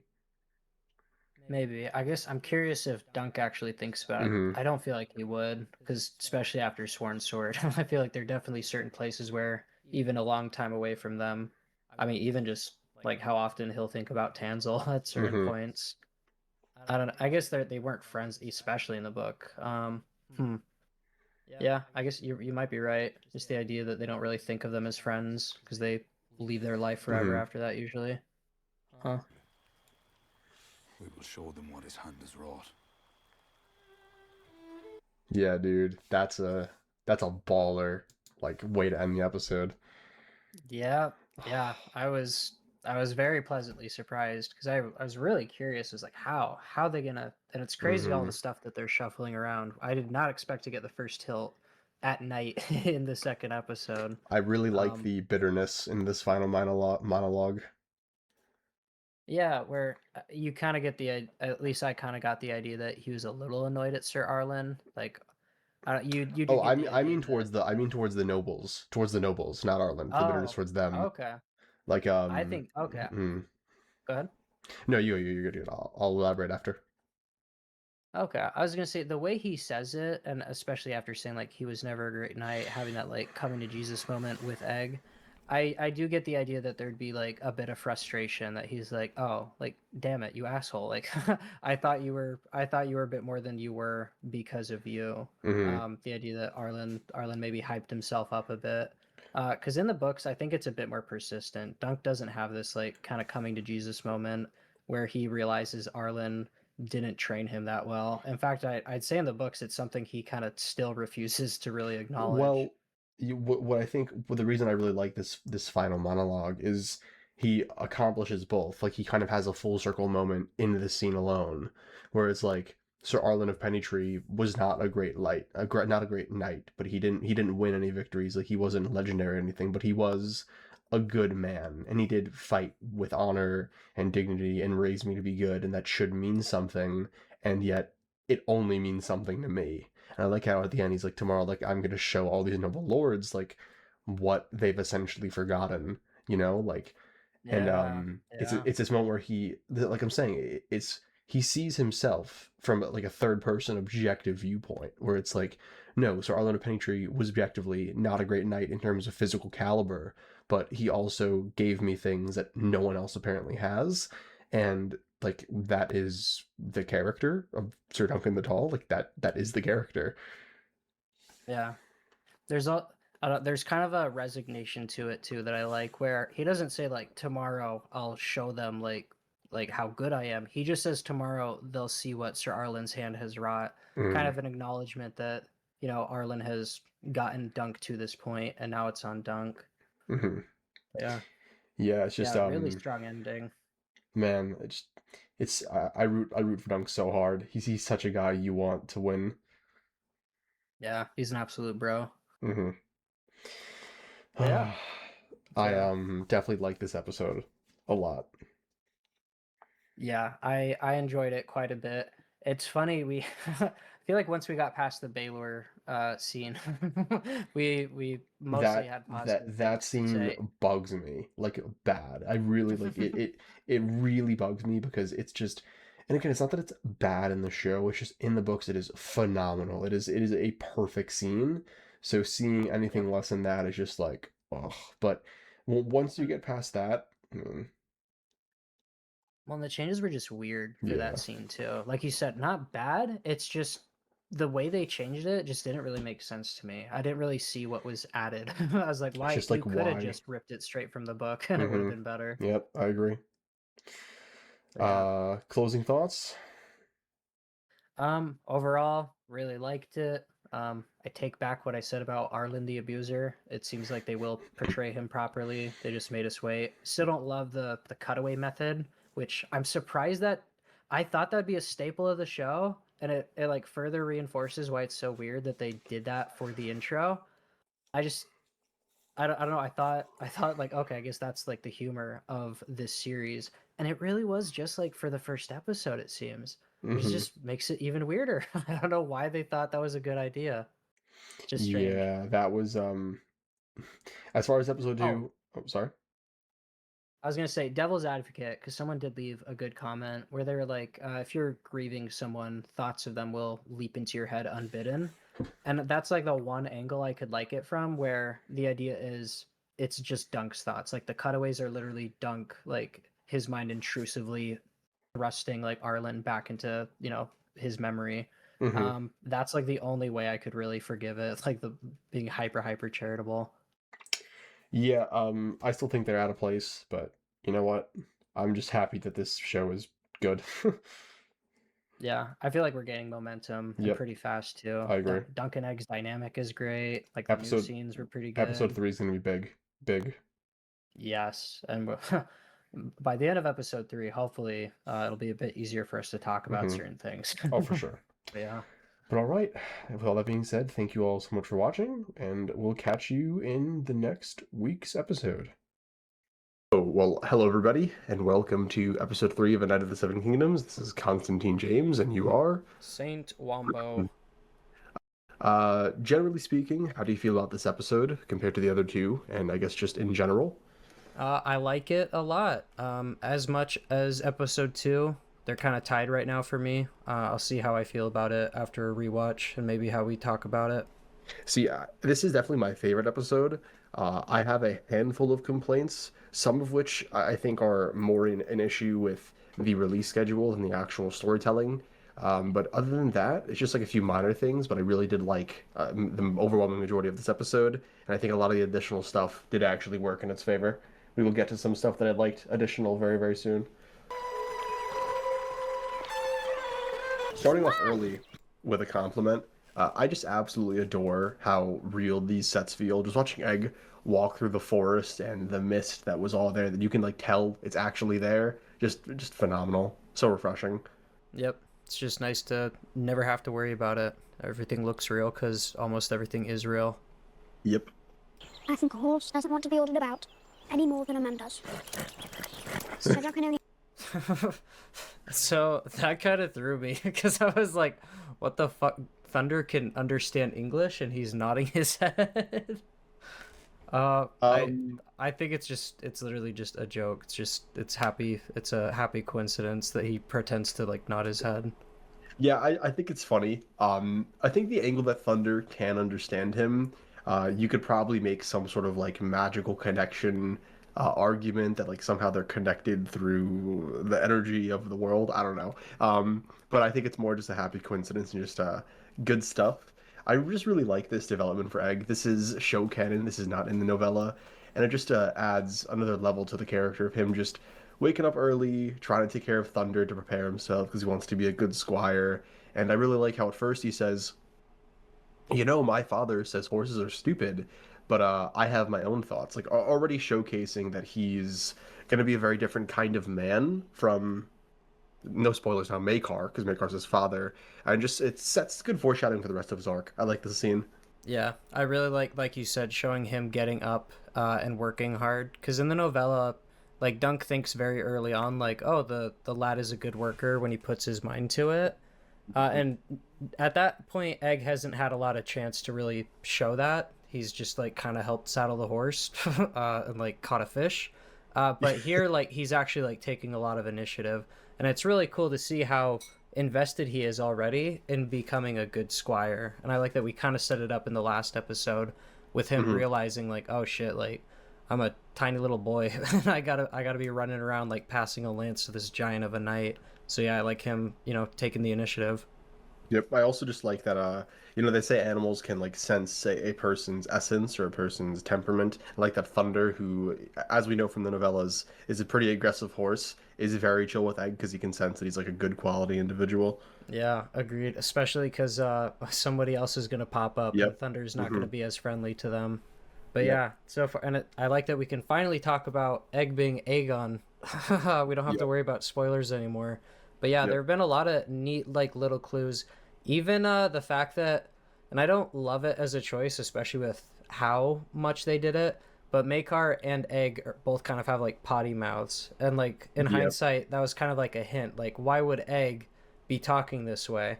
It's like, well, he's got a dad that talks that way. So it totally makes sense that he would. It makes sense. Even though I don't like that aspect, it makes sense. Yeah, agreed. As us. And if he loses, won't even have that. I can get the weapon in his hand. Somehow. But then it's up to you. And that's where, when he did the second nod, I was like, is this just his imagination? And I think that is kind of the idea. Just you're supposed to wonder, and it makes this joke funnier. Mm-hmm.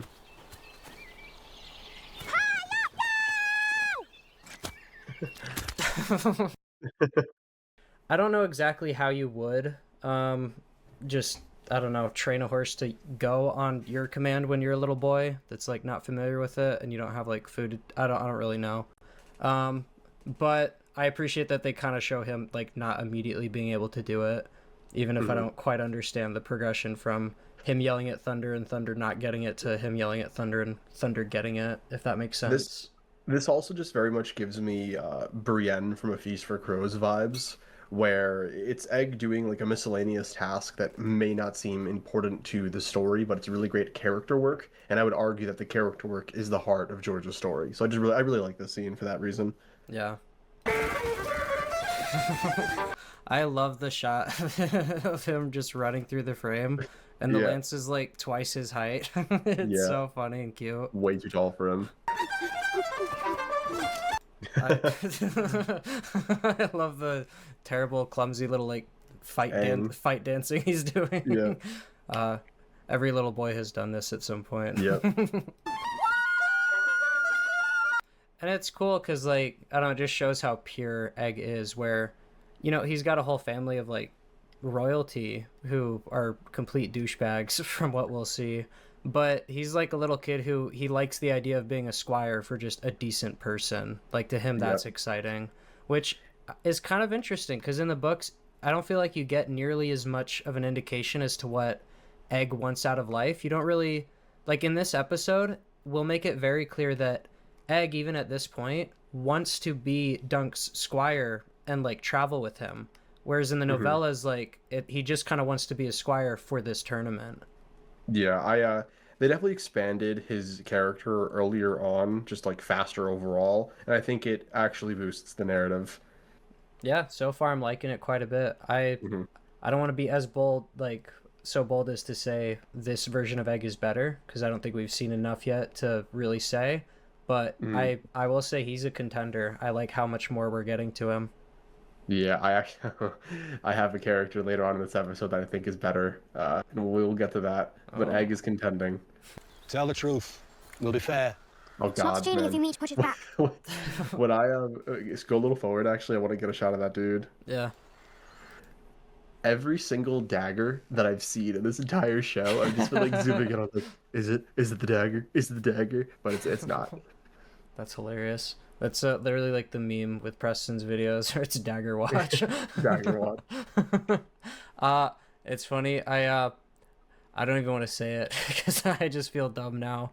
But when this guy first showed up, I was like, "Oh, is this like Blood Raven in a glamour ID?" Jesus. I know, really stupid. Bro's actually like Winds of Winter brain rotted. But He's I was in the serious. final stage. I was just so like, who the fuck could this possibly be? And I kept trying to figure it out. You know who he is, right? Like what role he plays later on in the story? Yeah. Well, the thing is, like, by the time he said his name, and I think because we get when he said his name, I remembered, like, you get a very small snippet about how he lost his eye in a joust. Yep. But other than that, I didn't remember, like, the crazy guy with the eye patch. And I do like this bit of characterization because it shows that he takes a liking to Egg, which will be incredibly important later on in the story. And it's not like a big deal, and the scene is really quick. It's just like a good little bit of characterization that goes the extra mile, you know? Yeah. And I like, too, that we kind of flesh out, because he gets, like, his helmet knocked off, and he refuses to yield after that. And Dunk wonders, like, if it's, like, bravery or folly. And I like that this is the show being like, yeah, he's a little crazy. Yeah. Yeah, kind of showing what you said. Thunder doesn't appreciate him taking a step closer, but he's super chill with Egg. What's wrong with your hair? What's wrong with your eye? I don't know. Such a good comeback. I find it really funny too, because like it's kind of a weird question. What's wrong with your hair? Because there is no hair. And that's the same thing. Like there's no eye.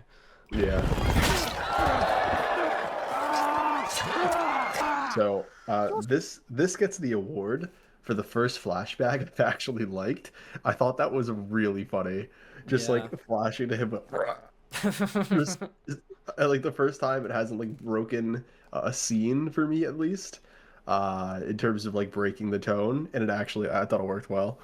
Yeah, for the most part I'd agree. It still just feels weird because like my brain still treats it like a Westeros show, and it is different. But I'd agree that out of all the flashbacks, like the cutaway style, I really appreciate it a lot more than the others.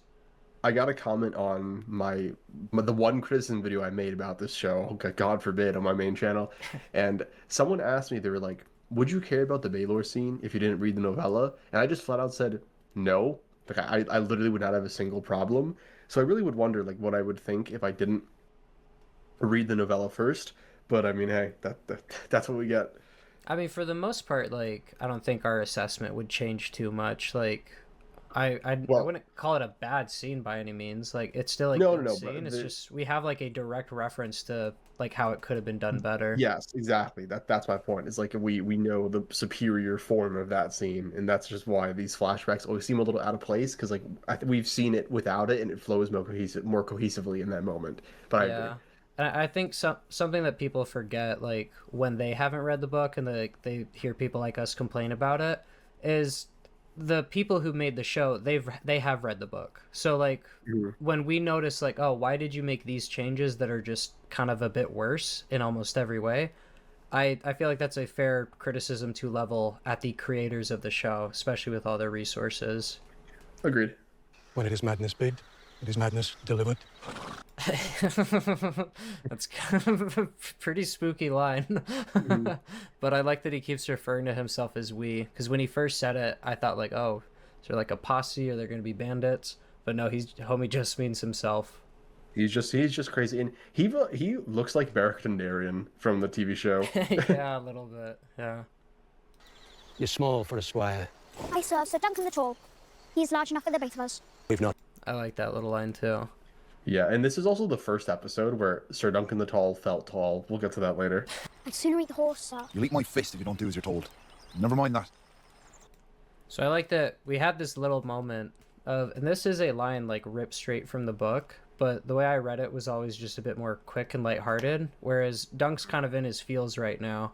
And I appreciate that like they made a little change to it that I was like, ooh, like I don't like seeing Dunk be a little like mean and harsh. But then immediately Dunk like feels bad and he shows him like how to sew a patch, which I don't know, made it worth it for me. I really do enjoy this change because I feel it gives Dunk another dimension to his character. Yeah. At first when he said it, I was just like, ooh, like Dunk being a little nasty, but the immediate like no, I'm being a dick. Let me be nice to my little squire who's just trying to be helpful. I think it serves as a great little moment of just further proving that being a good person and the essence of Dunk's character isn't that it's something that is always easy. It's just something he chooses to do at every crossroads, which we will continue to see later on in this episode. Just a good little moment of a character work. How'd you get it so even? I love Dunk like trying to hide how pleased he is to receive that compliment from a kid. Just practice, just try again. And then he still tries to be humble about it. It's so cute. They have a lot of really good little moments this entire episode. Yeah, honestly, like I've so far like all 3 episodes, I've been very impressed with like the added Dunk and Egg interactions. I think they nailed it so far. This was something that I knew going into this season that if anything they were going to do right, it was going to be this dynamic. Just watching the actors interact on stage, it was like it was genuinely kind of strange. It felt like I was watching these characters that I love in front of me in the real world, and that's how I knew it was going to be solid. That's sick. Yes. Great delivery. He's so excited and happy for him. Yeah, and this is again where my point of them being friends in real life, it is definitely positively affecting the role, because a lot of this is them growing with it while they're actually together. It's just great stuff. Yeah. Is it all that I have black hair growing out of my stones? It's not that you're telling me. Yo, that line, I was like, did he just say what I think he said? And she's like, yeah. Oh my god, that was so funny, dude. What I don't know. I mean, you grew up. Would it be black though? I feel like maybe that's why, because honestly I had to think about this way too much, where I was like, well, he's got brothers, surely he would like kind of know to expect that. Is it just the hair color or the fact that it's happening at all? And I love even better that Dunk doesn't address that if the kid is asking, it's probably because he genuinely doesn't know and he might be a little concerned. And Dunk's just like, why are you asking me about that, weirdo? Yeah. And Egg's just blank, like, what do I do with, like, he's like, I am no more educated than I was a second ago when I asked you. This is such like a stupid little kid moment that like every guy is like feared, like, oh my god, what is going on? And then like literally it's just like, all right, bro. But yeah, I loved it.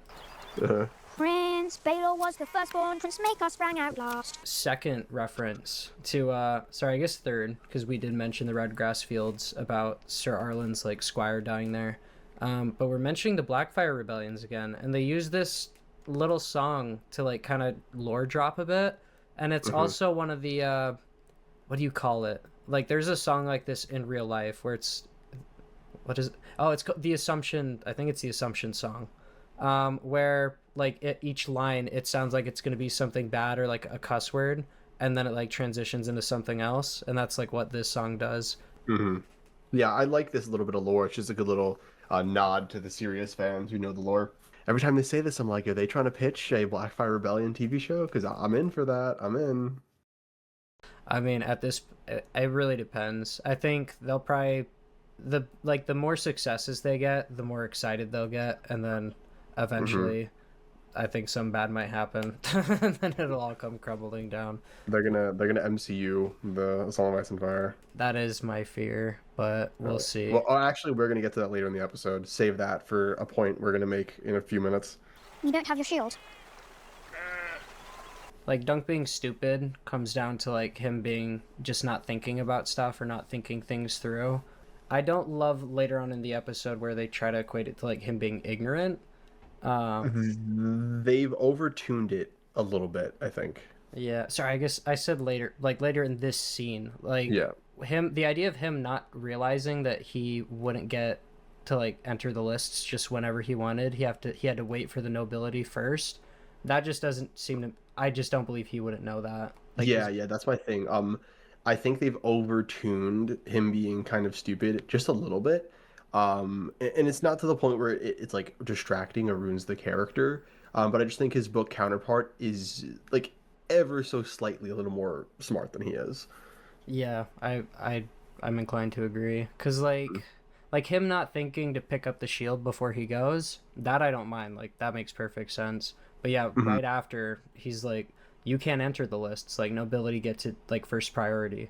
And Dunk's like, I can't joust today. And it's like he should know that. He was with Sir Arlen for a long time. The novella treats it like a lot of the lessons Dunk learns in this TV show are ones that like either him and Egg learn together or Egg tells him, like the star in the luck that like Egg tells him, but in the novella Dunk tells Egg. I think the TV show does a little more where like Dunk's the muscle, Egg's the brain, while the novella is very much like this is a guy who's not bright, but he's the mentor. But it's not like bad or even distracting. It's just definitely a little bit different. Yeah. I mean, yeah, and that's kind of one of the things with like the Baelor scene too, where I don't love because it's just like book Dunk would never do that, but show Dunk is allowed to be a different character. It's just that I already know with book Dunk, like him being timid in that scene sets up like the payoff you get at the very end where he's not timid anymore. I would say it's like less of a criticism, more of a preference, but you can still like call it a criticism. Yeah, I guess if they replace it with something, like it would just be preference, but you lose something, you know what I mean? Like you lose the cool bit at the end if you don't have that set up. So yeah, well, I'm not talking about the Baelor scene. I'm talking about just like generally, with him being a little more silly. Okay, but yeah. No. Goose eggs. Just the egg. So I like this little bit where Dunk's trying to ask for goose eggs, and he doesn't want to watch the goose get killed in front of him. So he keeps stopping the guy. But I like that he waited. Like the guy grabbed the goose and like started pulling him out of the cage. And it wasn't until he grabbed the knife that Dunk was like, no, which makes me think, like, did Dunk think he was gonna like grab the goose and like squeeze the goose till like eggs popped out? Or... Yeah. This is a funny scene. And running in Tanzil right after. This is good. Yeah, it's a cute little moment. Just him trying to protect the poor goose, even though it's gonna die as soon as the next customer comes along. Do you like goose eggs? Your shield will be ready this evening, so. I like that little moment where he recognizes like that was definitely not the best thing to say. It's not smooth. Yeah, at all. And it kind of shows I like that they show like Tanzil just doesn't think that much of him yet. It's just, you know, just whatever. Oh, I'm finishing your shield. Yep. Shut up. It's great. It's so funny. Egg is so cute, man. I love him in his like little hood too. Yeah. Looks like I know you were just fucking squirming when you heard this music. Like, No. I like it. Like here, I think it fits Yeah, perfectly. I figured. Just had to clarify for the audience, but yeah, we'll get to the two bits of music later.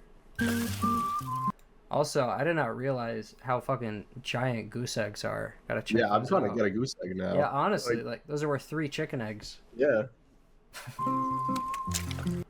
So they are sandwiches and whatever. I don't really care. They look really good. No, they do look good. I was just gonna say I like that it shows like Dunk's character, the kind of him being a little dumb, and B him just being super pure. But he splits the like role evenly with Egg. Like they have the same size sandwich. Even though Egg clearly does, like Egg needs a lot less food than Dunk does. Sandwich is the size of his head, dude. Look at- Which I think I don't know, I just think it's sweet, and I think the idea is Doug maybe doesn't even realize that's happening.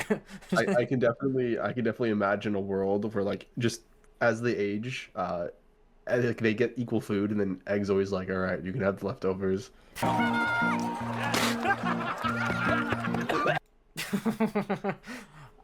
don't know if homie is fake coughing. That sounds so real.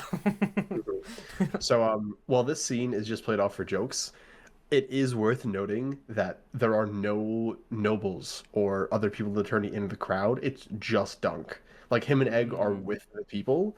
And I don't even think this was intentional. It's just my eyes are like, oh, this is going to be important later because he's the people's champion, you know? Yeah, and I think you're right too, because fuck, they have the conversation in the book, and it shows up in the show here, and that's where they like specify, like Sir Stefan's like, why aren't you sitting with like the rest of the knights? What's the deal, Dunk? And the whole point is Dunk still feels more comfortable like among the commoners. So I wonder if they'll make that clear. But yeah, I hope this guy who gives him the liquor like doesn't even need a line, just like pops up for a big moment in the 5th episode. Yeah, that'd be nice. It'd be cool if he gave him Just to, like, see him. another sip. Yeah. And I guess I didn't clock it the first time, but that was the son of Ashford. Yep. We show that he's a deft lance, as Dunk says. Do you want some hard salt beef? Oh, Meg, I can't eat hard salt beef. I can't even drink a pint of ale. Yeah, because it's disgusting. Well, then I won't buy you another. Good. Great. No notes. Just good interactions. I think I could be quite happy in a place like this. Yeah, and so this is where we get to something very interesting about this version of Egg, where he very explicitly seems to just kind of want to run away from home. He doesn't have any interest in going back to the nobility after Ashford. He wants to stay on as Dunk Squire, which I find super interesting. Yeah, because it's something we're gonna find out later on in the season, but we obviously already know. Yeah. Second most. Well, you've already married the first most. And you're not, sir? I love That was just such a sweet line. It's just so pure. Honestly, and it shows kind of what we were shown with the horse scene with Egg, where he's just so anti-Targaryen. Like here he is putting just this random hedge knight he just met before himself, and he's not giving himself the honor of the prettiest daughter. He's giving it to Dunk, which I don't know. It's just really cute. Yeah, Dunk and Egg have always felt like very much like big brother, little brother, but like way big brother and way little brother. It's a very like interesting dynamic, and I feel like they've nailed it so perfectly. If I win, Duncan! A word, if you please. Okay, so I just have to say it. I don't like that they cut that scene short, because I thought it was like 99% of the way there, and they just ended it. I was like, man, come on. I mean, I guess for that reason, I don't really mind it, because I feel like all we missed is Dunk saying that he would take Egg on. But yeah. You guys continue. I do not want a victory that I have not earned. Have you not earned it? All right. What do you think about this? This scene, okay, so I'm very conflicted on this scene. On one hand, I like the development in terms of challenging Dunk's morality as a knight, because he's essentially being, like, to him, what's most important at this point is the relationship with Egg, because we've established the scene prior that he wants to keep Egg, but he needs to win something to keep him. So now he's put in a position where it's like, okay, what are you going to pick? Are you going to take the easy give me out so you have more time to be a knight and more time with your new friend? Or are you going to stay true to your valor and your honor? My issue with this development is I don't think they can actually pay it off because, like, there is Dunk doesn't he's not in the tournament anymore, you know? So to me, it's just like this scene, if they don't, I don't understand how it becomes anything but them padding the runtime for this episode. And that confuses me. Exactly. So yeah, pretty much same problem where this on paper would be really cool and interesting if Dunk continued on like in the tournament. But we know by the end of the episode, like he assaults a prince and things are about to be very, very different. So yeah, I don't know why. It's just a very weird thing to do. Like, cause you, in a way, I don't know. There are ways that you could have, I guess, tried to have Dunk joust before the end of this episode happens, so he could have like a moment to like. That's what I thought they were gonna do. Yeah, so he could get a moment to like get everything the easy way. But I just, like you said, there's just no opportunity now. There's no payoff. Like there's like. So it's just, what's the point? Like, what was the point of this? Yeah, this is just like blatant screen time padding to like fill up the episode with extra scenes. Yeah. And I feel like they literally could have given it a 30-second scene later where Dunk just goes, no. And it would have been perfectly fine, but they never do that. So I'm just like, all right, cool. Yeah. Like this. That makes it even weirder. You're totally right. Because Dunk refusing means that he just wouldn't joust. Like, so they wouldn't have even had to have him joust. He just has to go tell Plumber no. Yeah. That's so definitely it's just weird. This is like my biggest scene criticism for the entire episode, I want to say, because it has no payoff and just serves to pad the runtime. But I don't know. Yeah, I agree. This is just, I don't get it. And this isn't like huge. Like this isn't like, oh my god, what? Like my criticism of Baylor is way more serious. This is just like I don't understand why this is here kind of thing. Yeah, it's not bad. It just why I don't understand why. I did want to say I do like Dunk saying I don't want a victory I haven't earned, and Plumber saying haven't you earned it, which I don't know. Like I just really like that. Would be, I don't know, that's just kind of the voice that kicks in when you want to do something dishonest, and it's like that, like I don't deserve it, and then the typical human brain is like, well, why don't I deserve it? Everyone else is getting their armor and their victory and their glory. It'd be so easy for Dunk to be like, yeah, I've been through the mud and the muck. Why don't I deserve an easy win? But yeah I agree. So I do kind of have to, one little superficial complaint. I was hoping we'd get it eventually, but after the end of this episode, it looks like we're not really going to get a lot of like Aerion's iconic flame-colored clothing, where there's a bunch of like orange and red and yellow, which like it's not just superficial because there is a payoff in the end where basically his heraldry is all but ruined, and the idea being like all that color is meaningless by the end of the story. So I do kind of lament that we lost that with his wardrobe being a bit toned down. Yeah. Also with like the loss of the dragonfly that George points out earlier on in the novella and at the end, that we've definitely lost a little bit of those little George R. Martin touches, I guess you could say. So I agree it's not the end of the world, but I definitely agree. Yeah. Oh, and I got also another small note. Baylor, he dresses a lot more common in the books, and it kind of lends to him being like down to earth and a bit more practical and not as showy. So. Yeah, I mean, I'm doubling down on I don't like this casting. Even I hope I have faith that the actor will do a great job, but I just don't agree with the casting. What I do like about this shot right here is Maekar not being here very much feeds into this idea of his kids being messed up in different ways because their father is kind of like, he's absent in many different ways. Yeah. Although in his defense, we'll find out he's gone because he's looking for them. Yeah, no, I know, but I think it further complicates the scene where it's like, oh, maybe Arion is this way because he's starved for attention or something, you know? Yeah, true. I shouldn't be filling in gaps. Oh, it also, well, it does show, because we'll hear later, Arion is all smiles and chivalry as long as his father is watching. So the fact that Makar's not around is why he gets away with being a little shit. Yeah. Dude, I just realized his horse has like a fucking dragon skull it's so armor on sick. it. Holy shit. That's Dude looks like crazy. Bowser. He's got so much supervillain energy. Mhm. I do like the like red like twisting around his lance. It's just very extra. Yeah, the second this guy showed up, Katarina was like, oh, so that's the villain? And I was just like, that's the villain. Yeah. It's time you face the dragon. So we got Sir Humphrey Harding, and I do wish, so we spend a bit of extra time on Lionel Baratheon, which I think was a good choice. He is present, he is important, and it's nice, I think, to give him a bit more character so that we care when stuff happens in the end. I feel like this goes a lot so for a character like Humphrey Harding, who will also play a huge role in the end. And in the books, like he's like kind of an unsung hero. He beats like 14 knights in like the first, like I think He was gonna first tilt. win. He was gonna win. Yeah. That was like the whole thing. This guy, he plays a very important role later on in the story. He does something, and I really like what he decides to do. And he was actually one of the characters I was hoping to get more characterization from in this season, because I really like his overall attitude towards just this whole situation.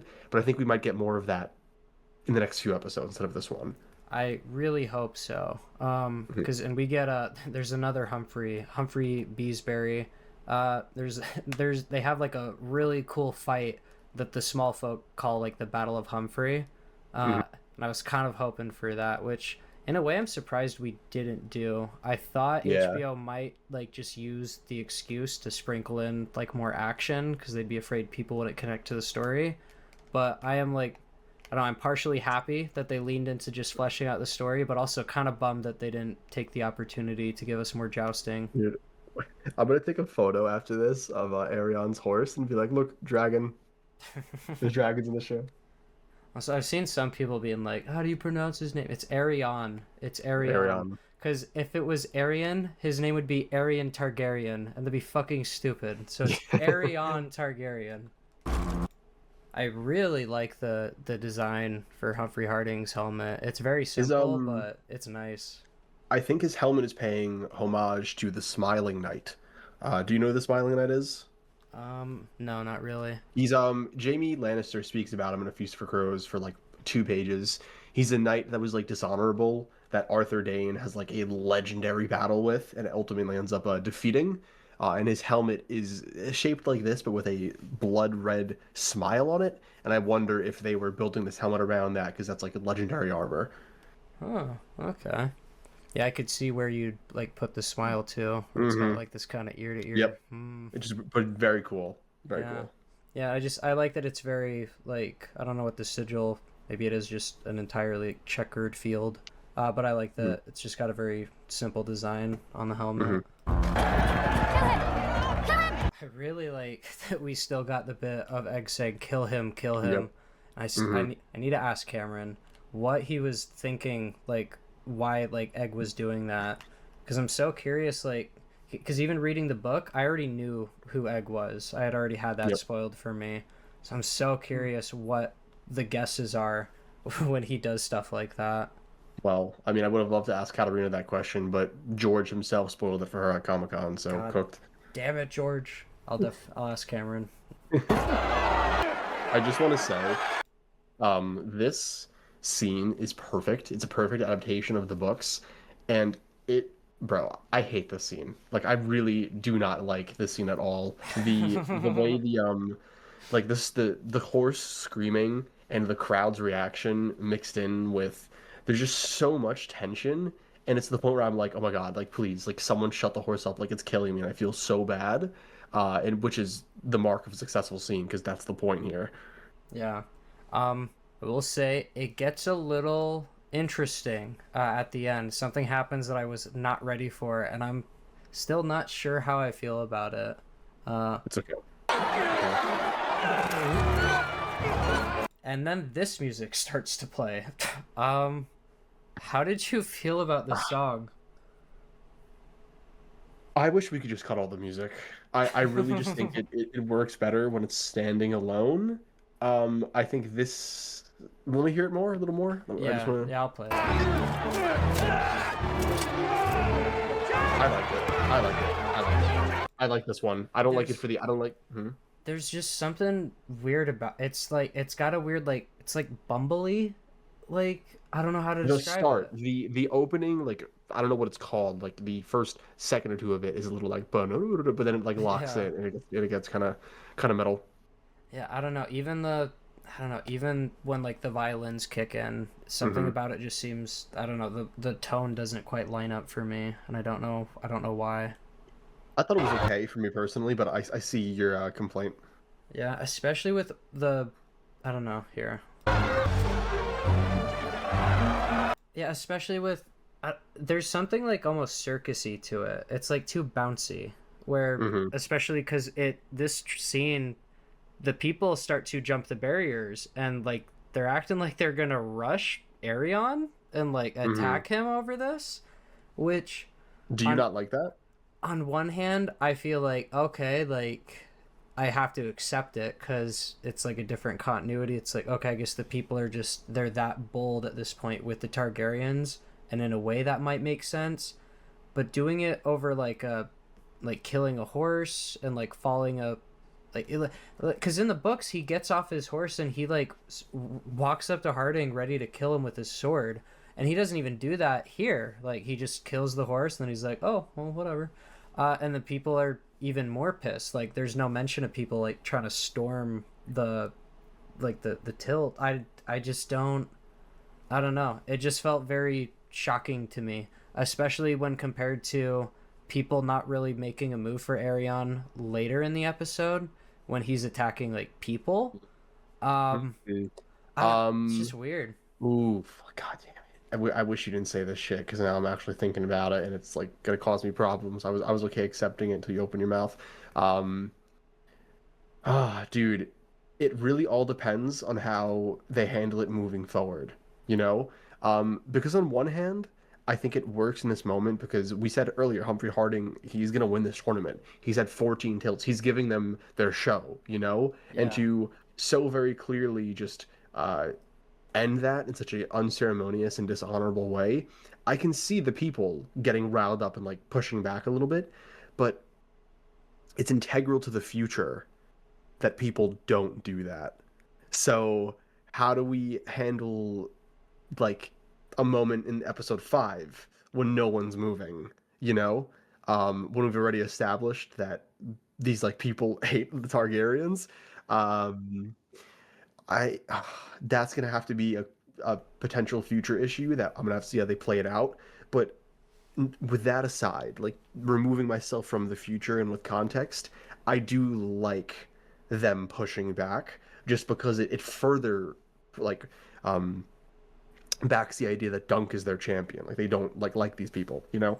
Yeah, I don't know. I would have been happy with them just booing. The people like rushing, maybe we'll get some later. Like there'll be a row of people who got like hanged for jumping the stands and trying to charge the prince, but it just it just seems like a lot, and it almost seems like I don't know, because in the book you just don't have any mention of it. Arion is even more of a shithead. The crowd is silent in the books, right? Like for the most part. It doesn't mention them booing. I don't know if it. I don't know if they're silent, though. I read the scene as everyone is so shocked by what's going on that they're just frozen and just listening to the horse scream. That's the way I interpret that scene. But I don't know. We'll just have to see. At least in mine, that's how I feel about it. It also does kind of. I don't know. This might just be me revealing my cynical outlook on the world, but a big reason like Dunk stepping up is such a big deal. The whole like it's not just luck, it's the fact that Dunk is a truly like special person, that he gets the opportunities he's gonna get. The idea that like there are already people willing to attack Arion over kill, it kind of undermines the idea that he was super brave and kind of stupid for attacking him for assaulting a human. You're right. You're right. Like they're all so bold. Like You are evil, Wombo. You are evil, but you're right. it's just wild that it turns into a mob. I do like seeing the we'll get a better look at him later, I'm sure.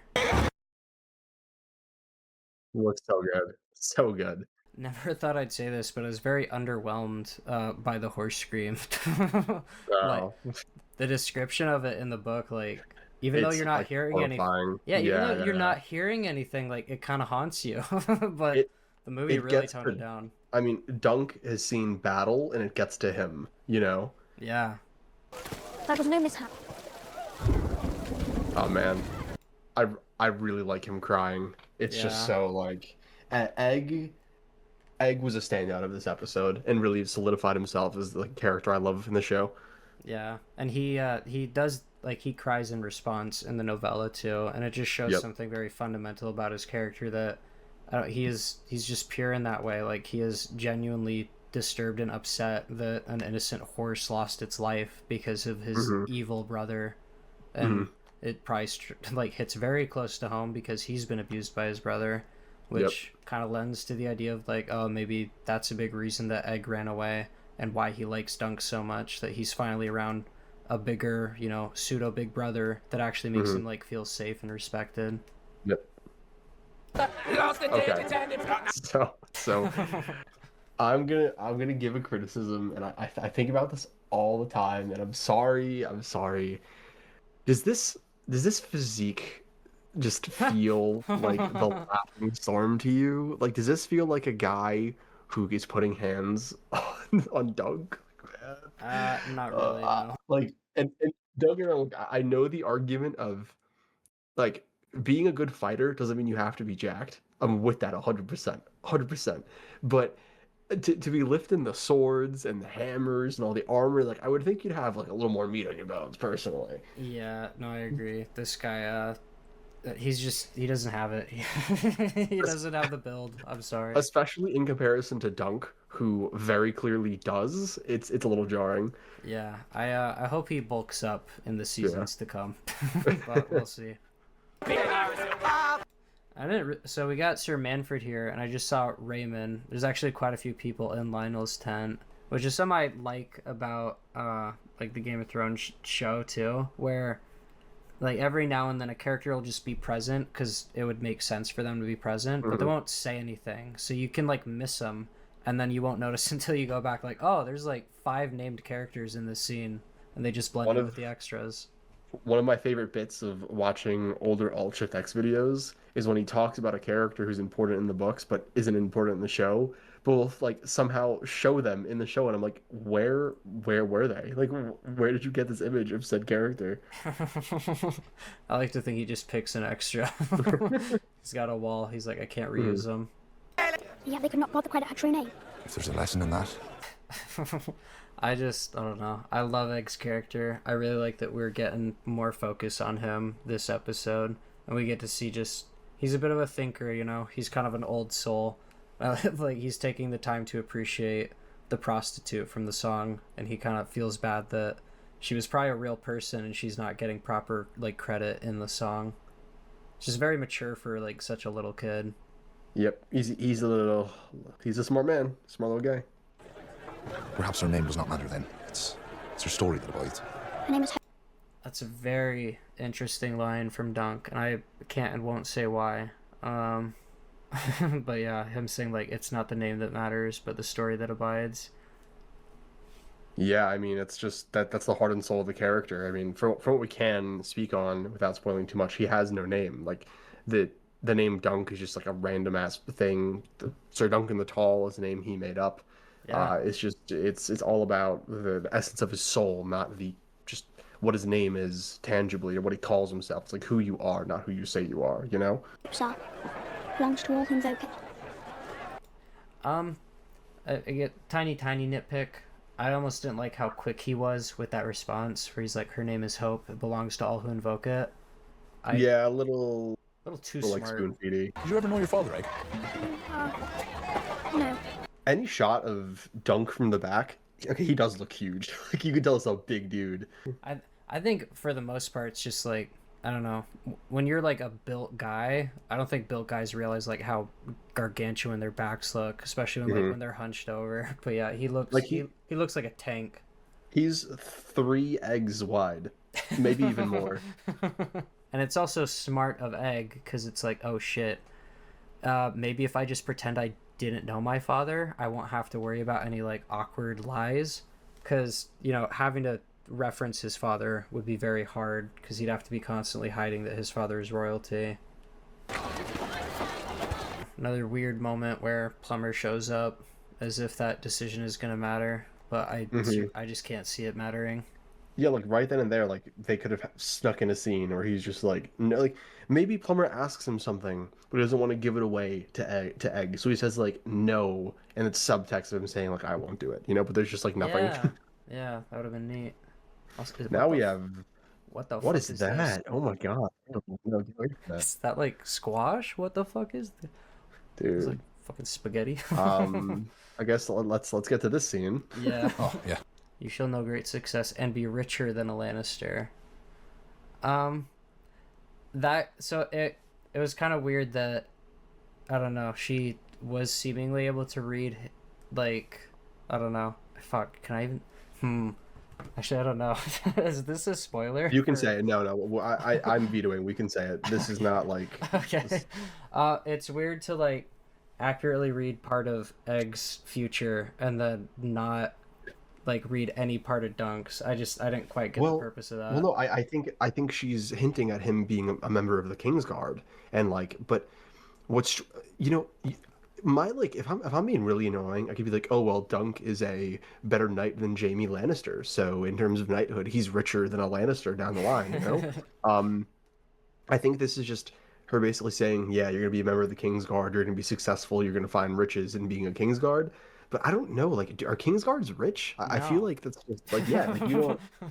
Yeah, that's what's like, weird about it. I just didn't think Dunk would get rich, and I don't think he will. No, can we get a shot of her? We just play it and try and get a freeze on her. Yeah. So,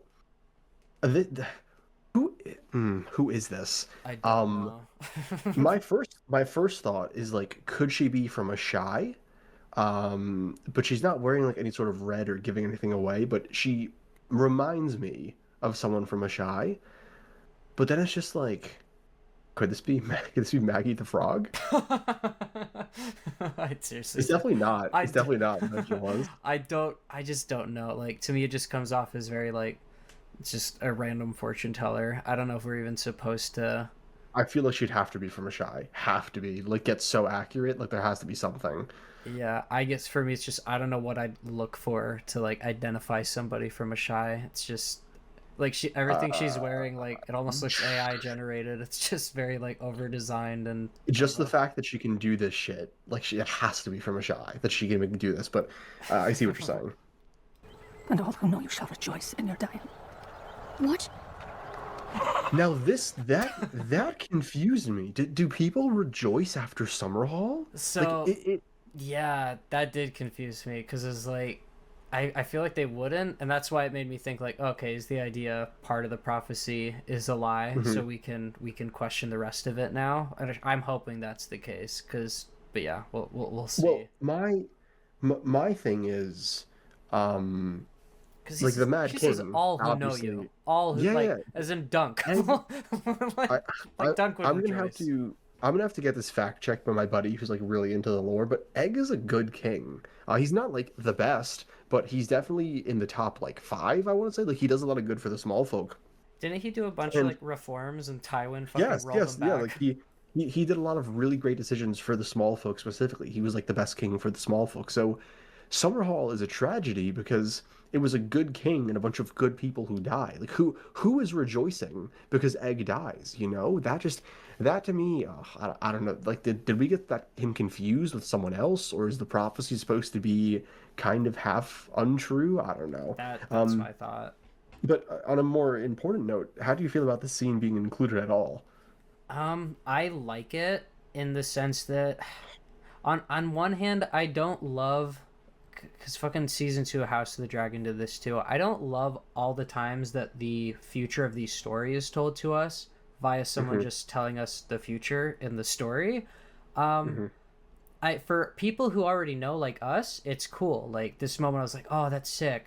But like for people like my friends, I'm like, oh, I don't want, because now Cameron's gonna be like, oh, well, Egg's gonna be king, and that means that like he can't die until he is king. Like it kind of, it kind of ruins the stakes if you just keep jumping ahead and saying like this stuff has to happen. See, you know what it is? I agree and I disagree. I just don't like how direct they are with it. One thing that I really love about the novellas is there are hints to the future of the series, but it's never someone saying this is your prophecy. It's just character moments or little things or a little bit of foreshadowing that ends up being important later on, but they feel so disconnected from the main series. And I think the beauty of these novellas is how the themes are incredibly important, and the actions that are taken here are just they change the course of Westerosi history, but not in a way that you can see unless you have the full story. Like, I don't want to see Summerhall in a TV show. I don't. If it's not a flashback, Daenerys, Winds of Winter, I don't want to see Summerhall. Sorry. For the most part, yeah, I'd agree. I don't want to see, like, I don't want my camera on the ground for Summerhall. No. But yeah, I appreciate allusions to it, and yeah, that's kind of what I'm talking about, where I don't love a character just outright saying what's going to happen, where it's like, I don't know, again, it's hard for me to gauge, because I don't know if it's that obvious to somebody who sees it. I'll have to ask Cameron, like, but even then, it's like, I'm scared to, because if I ask Cameron, like, what'd you think of the part where she said you're going to be king and die in fire? Because then Cameron's going to be like, oh, he is going to be king and die in fire, isn't he? So, I don't know, it's just very, very tricky. It's hard to know how good they're doing at hiding it from people who aren't familiar. Yep, agreed. I do love the juxtaposition with Egg being like, what the fuck? And Dunk just laughing like, oh, like he just finds it so funny, like, oh, that'll scare the shit out of him. Yep. Thank you, that's very good. Literally thanking her. We make it ourselves. I don't know if that's in the book, but the fact that the Fossaways make their own cider, it's kind of that's just gas. Yeah, and it's just funny. Of course you do. Fucking Apple House. I suppose Sir Andrew and I are quite equally matched. A local favourite. You mean to play the villain? I do like that line, and again, I don't know, I wish the plumber plot line amounted to something. I don't think it's gonna. Yeah, just a confusing addition that doesn't look like it's getting paid off. Yeah, well, because there's that little moment where he's like, he just says like, he says Sir Andrew is looking like a good opponent, and it's just showing that like Dunk is thinking about it. He's entertaining taking the deal, and then Raymond says, oh, you mean to play the villain, in a joking way. And Dunk's like, oof. Like it hits a little too close to home. And all Dunk says is it looked like Humphrey was going to carry the day, which, yeah, that's nice. I do wish that they had specified, like, yeah, he fucking defeated 14 knights today. No, they're incestuous aliens, Duncan. Every pale-haired bat they saddled on us has been madder than the last. The only honourable thing a Targaryen can do for this realm is finish on his wife's tits. The only line that kind of throws me off is the alien line. I felt a little kind of like out of place, but I really like that monologue. I feel like it was very fitting of the frustration that a lot of the noble houses feel towards the Targaryens, especially after the dance. I like this moment. You? Yeah, I like it quite a bit. I just believed it right away. It's like, of course people would be having these grievances. And I like that he's a bit, he's been drinking his cider. He's alone with Dunk, so it's not like he's being too bold. This is just, how people would probably bitch about their princes back in the day. Yeah, but you can still like sense the fear because he kind of like backs down a little bit at the end. He's like, "Oh well, the alien thing," or like, it's just he's like, maybe I overdid it. But I really do. This is a strong scene for me. Yeah, I like it quite a bit, and it does justify kind of the little mini riot where they're doing a bit more to show that people aren't happy with the Targaryens, and that now that the dragons are gone, like their power is kind of wavering. Which I guess, it makes me appreciate the riot scene because it justifies why they're like coming around and doing all these silly little tourneys. because yeah, people aren't buying into the propaganda anymore, and you can kind of see a consequence of it even as they're trying to take care of it. I heard that part about the tits from Stefan. I like that part too. Just very genuine. Where like William Stefan. one of the best, probably the best bar in that speech. He's like, yeah, I stole that from my cousin. And it shows too that it's not just him. Like it's multiple people. I will say, so in House of the Dragon, they had the play too, where like the like men were playing as the women, and this is something that's happened in human history where women were not allowed to be actors like at the inception of like plays and stuff, or at least not public facing where people could tell. So I thought it was kind of interesting that Tanzil is getting away with this. It makes a bit more sense that it's not like royalty sanctioned. But you'd think there'd be like a couple hecklers like, what's a woman up there doing playing a knot? Yeah, well, she's from Dorne, and I'm pretty sure Ashford is it near Dorne? Near Dorne? I think it is, right? Yeah, it's pretty close. So I would think there's a lot of Dornish people here who are more accustomed to like women's rights being a little more chill. Fair, definitely fair. And this I don't know. This feels a little weird. Showing her like immediately scared of him when he. Like, because Arion is just standing there watching the play, and he doesn't react, but she's, like, terrified seeing him standing I disagree. There. I disagree, because we established it earlier that he just, like, killed a horse maliciously, and he has a reputation that I'm sure she would know, or just everyone would know in general, of him kind of being nasty, and then she realizes, like, she just basically killed a dragon in front of one of the most... aggressive and unstable members of House Targaryen. I can definitely buy her being a little scared here, and also the fact that he's just like, he's glaring at her. Like you can tell he's up to no good, which I think we'll see in a second. Yeah, I don't know. To me, it read too much like she knew she shouldn't be doing it. Where it's like if this is a worry, yours in the book, it's like. It's kind of ignorance where it's like, we didn't think anything of it. We already established though that like the small folk or the people around here aren't happy with the Targaryens. So her doing this puppet show and I'm assuming making money from it makes sense because she's feeding into that anger people have. Like she's profiting off of their anger towards House Targaryen, but now she realizes a member of the house is in front of her, I have a like completely different read where I don't like the idea that they're aware of it and that they're low-key asking for it. They're like, yeah, we're gonna kill a dragon in our puppet show, come see it because you hate the Targaryens. For me, the whole thing was it's just a puppet show. No one thought anything of it except for the psycho Arion when he was like, I'm a dragon, you can't fucking do that. I guess that's fair, but I guess that's fair. I think both interpretations have their weight. Yeah. All right, bro, come on. Look at how he's standing there. You wouldn't be like, oh no, what have I done? Well, I mean, just again, like the second she sees him, she's like, oh shit. Like again, like to me, it reads like, oh, she kills the dragon. She turns around, she's like, oh fuck, I killed the dragon in front of a Targaryen. Yeah, I guess so. I don't know. Also, I do like this where we cut away from them, and they were like. They'd kind of like calm down, like you said. They're like, "Oh, like that was a bit treasonous," and then we cut back, and they're like having a fucking laugh, and they're like, "Yeah, fuck the royalty." Arion, he's all smiles and chivalry so long as his father's watching. He's there, Darren, and the youngest. They depart somewhere else. At first, when he said Darren and the youngest, I was like, "Oh, you so sneaky," not mentioning. But that does kind of track in a place like Westeros. I think the youngest, their name would be less known. Like the firstborn would always be a bigger deal. The third's so useless, I'm going to ship him off to a citadel to make a maester of him. And the youngest. Sit down, quick! You have to come! Everyone's hurting her! So sorry, the third is Aemon, right? Yes, it's Aemon. Hell yeah, which I like that. I just like the tiny little connection to the main series.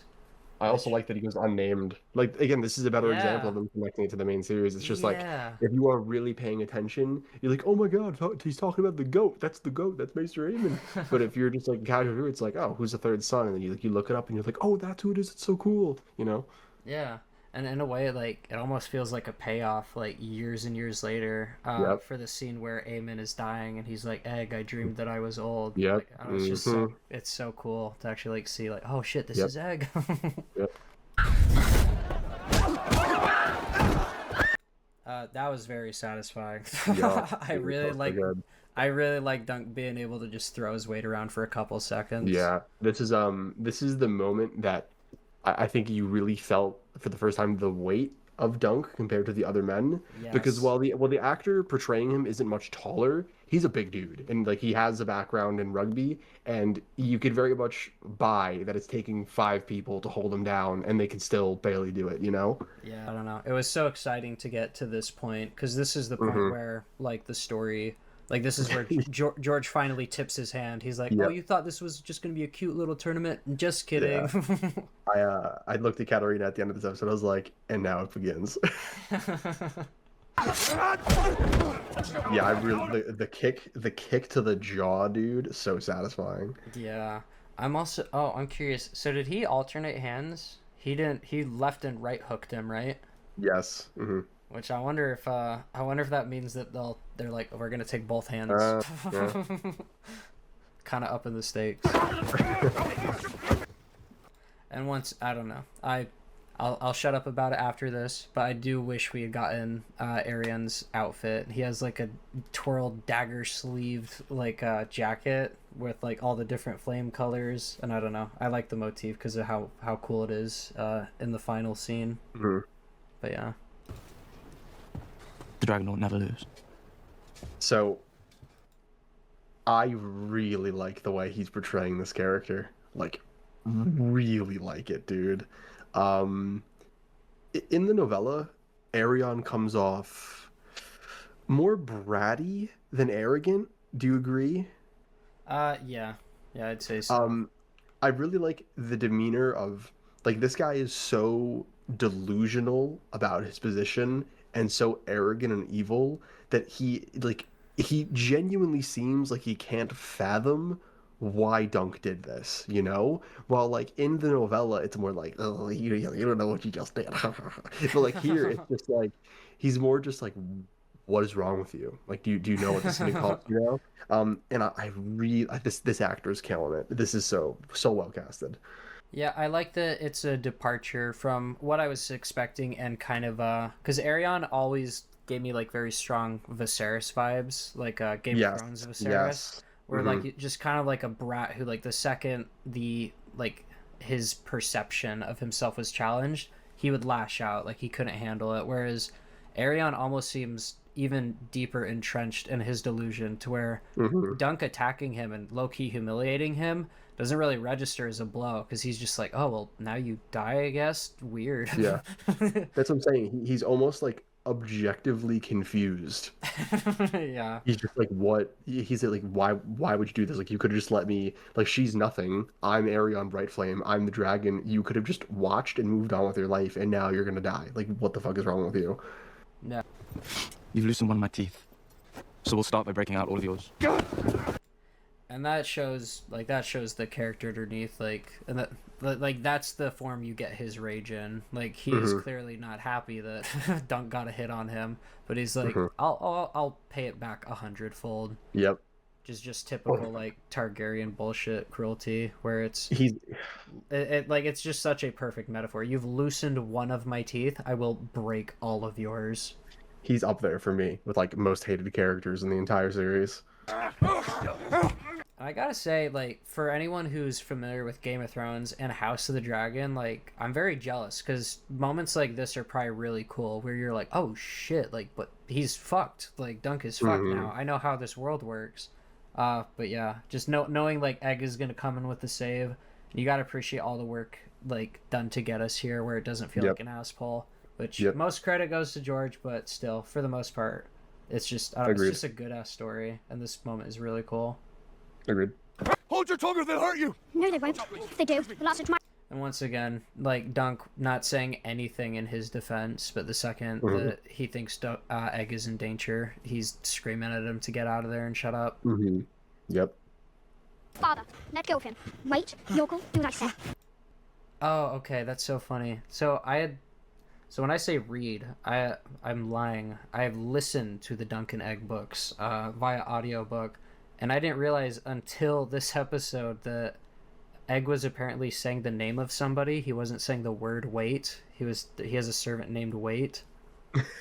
That's funny. I just think it's really funny. I would not have known if I didn't have subtitles on. You impudent little rat. What's happened to your hair? I cut it off, brother. I didn't want to look like you. And boom, there's the reveal. It's such a good line. I don't want to look like you. It's so good. It's great, and it kind of shows probably the reason for Egg running away and why he wants to be a squire. He doesn't want to be anything like the evil part of his family. Yep, it's just great. It's just great work. Like why? Why? It's very extra, and I don't know. It's too much. It's too much. It's so like dramatic and memey and like. It's actually Mimi. That's like a great way to describe it, and I just don't. Just end the episode. You had it. Just end the episode, bro. Like, what are we doing? I mean, it's not like it's not like a big thing. It's just. I was laughing. Again. I was laughing when I heard it. I was like, "What? Yeah. What?" It just sounds so goofy, and it keeps like popping off when the credits roll. It's just, I don't know. It just doesn't fit. I hope they don't do this later on. God. What, the meme music? No, don't. Yeah, dude. Could you imagine at like the end or the middle? Oh my God! No. just the fire going off in the background. Oh, no. Oh my God. Oh. I mean, all in all, though, great episode. Yeah, honestly, fantastic episode. I was a little surprised to look back and be like, oh, we kind of forgot about Sir Arlen for this episode, and I realized after that, like, oh, we kind of focused mostly on Egg this episode. Yeah, which I like. I wonder if do we spend like an episode focusing on other characters now? I hope. I not. wonder. I don't think we will. I hope not. I don't think so at all. Yeah, I'm sure they'll just go back to Dunk, and maybe we'll get like another. I doubt we'll get another Egg episode, honestly. I think we're gonna get a flashback of Dunk as a kid. With Arlen eventually. That's just my hypothesis. I have a feeling we'll see him get taken from Flea Bottom. Yeah, I agree. That'd be my hypothesis. Like, it just feels right. It'd be a nice way to cap off like the Arlen flashbacks. Yeah, I mean this is my favorite episode of the 3 so far. I really like the development with Egg. The biggest tragedy is the music and the length. Just like having to wait like wait a week for 30 minutes is tragic, but I understand. But yeah, any final thoughts? Yeah, just overall loved it. I'd say now that we've talked about it, like when comparing the two, I think I had more fun with episode 2 in general. But there was just, I think more was done right on a technical level for this one, which I like. That we're ramping up. Hopefully we keep the momentum. That'd be nice. I just my biggest concern moving forward, just to kind of close out this episode with my future thoughts, I really hope they allow it to get darker, because you can tell they very much want this to be like a more lighthearted version of Game of Thrones and House of the Dragon and Ice and Fire. When I'd argue what makes the story so potent is that while it is lighter, it's like the darker moments are that much darker because of it, you know? Yeah, we can't say anything, but I'm really hoping. So far, I'm very, like, now that we have like 3, we have literally half of the story basically. I'm pretty confident that we're gonna get a very satisfying ending. I'm very happy with what we received so far. Yeah, honestly, like, worst thing is just Plumber showing up for a plot line that I can't imagine. Yeah, exactly.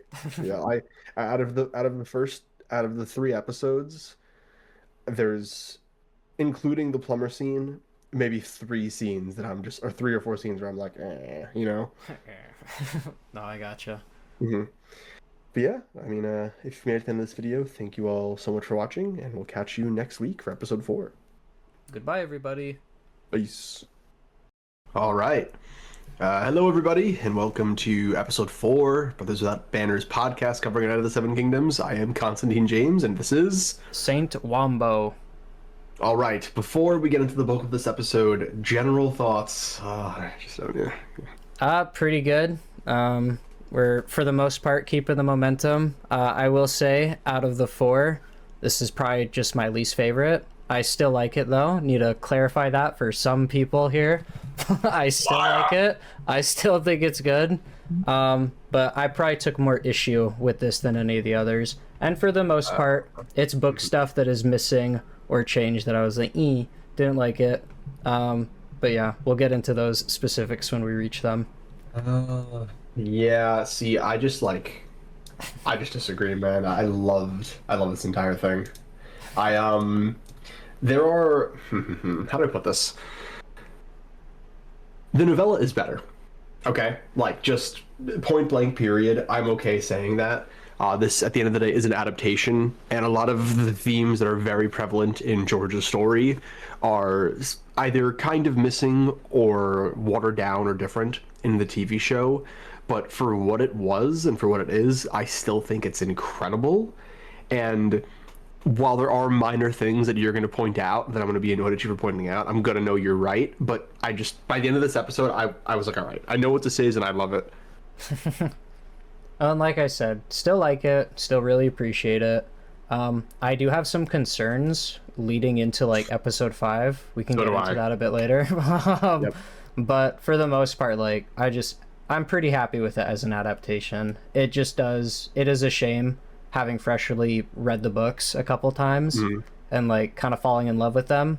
And they're just, this episode in particular, there's a moment that I'll complain about it being gone. And I don't think it's minor at all. It's a small moment, but as far as like impact and like how cool it is as a payoff, I'm gonna riot if it doesn't show up at least later at some point. It's really weird that it's not here, but I'll be very upset if it doesn't show up later. Is it the there for me moment? Yes. Yeah, so you already know.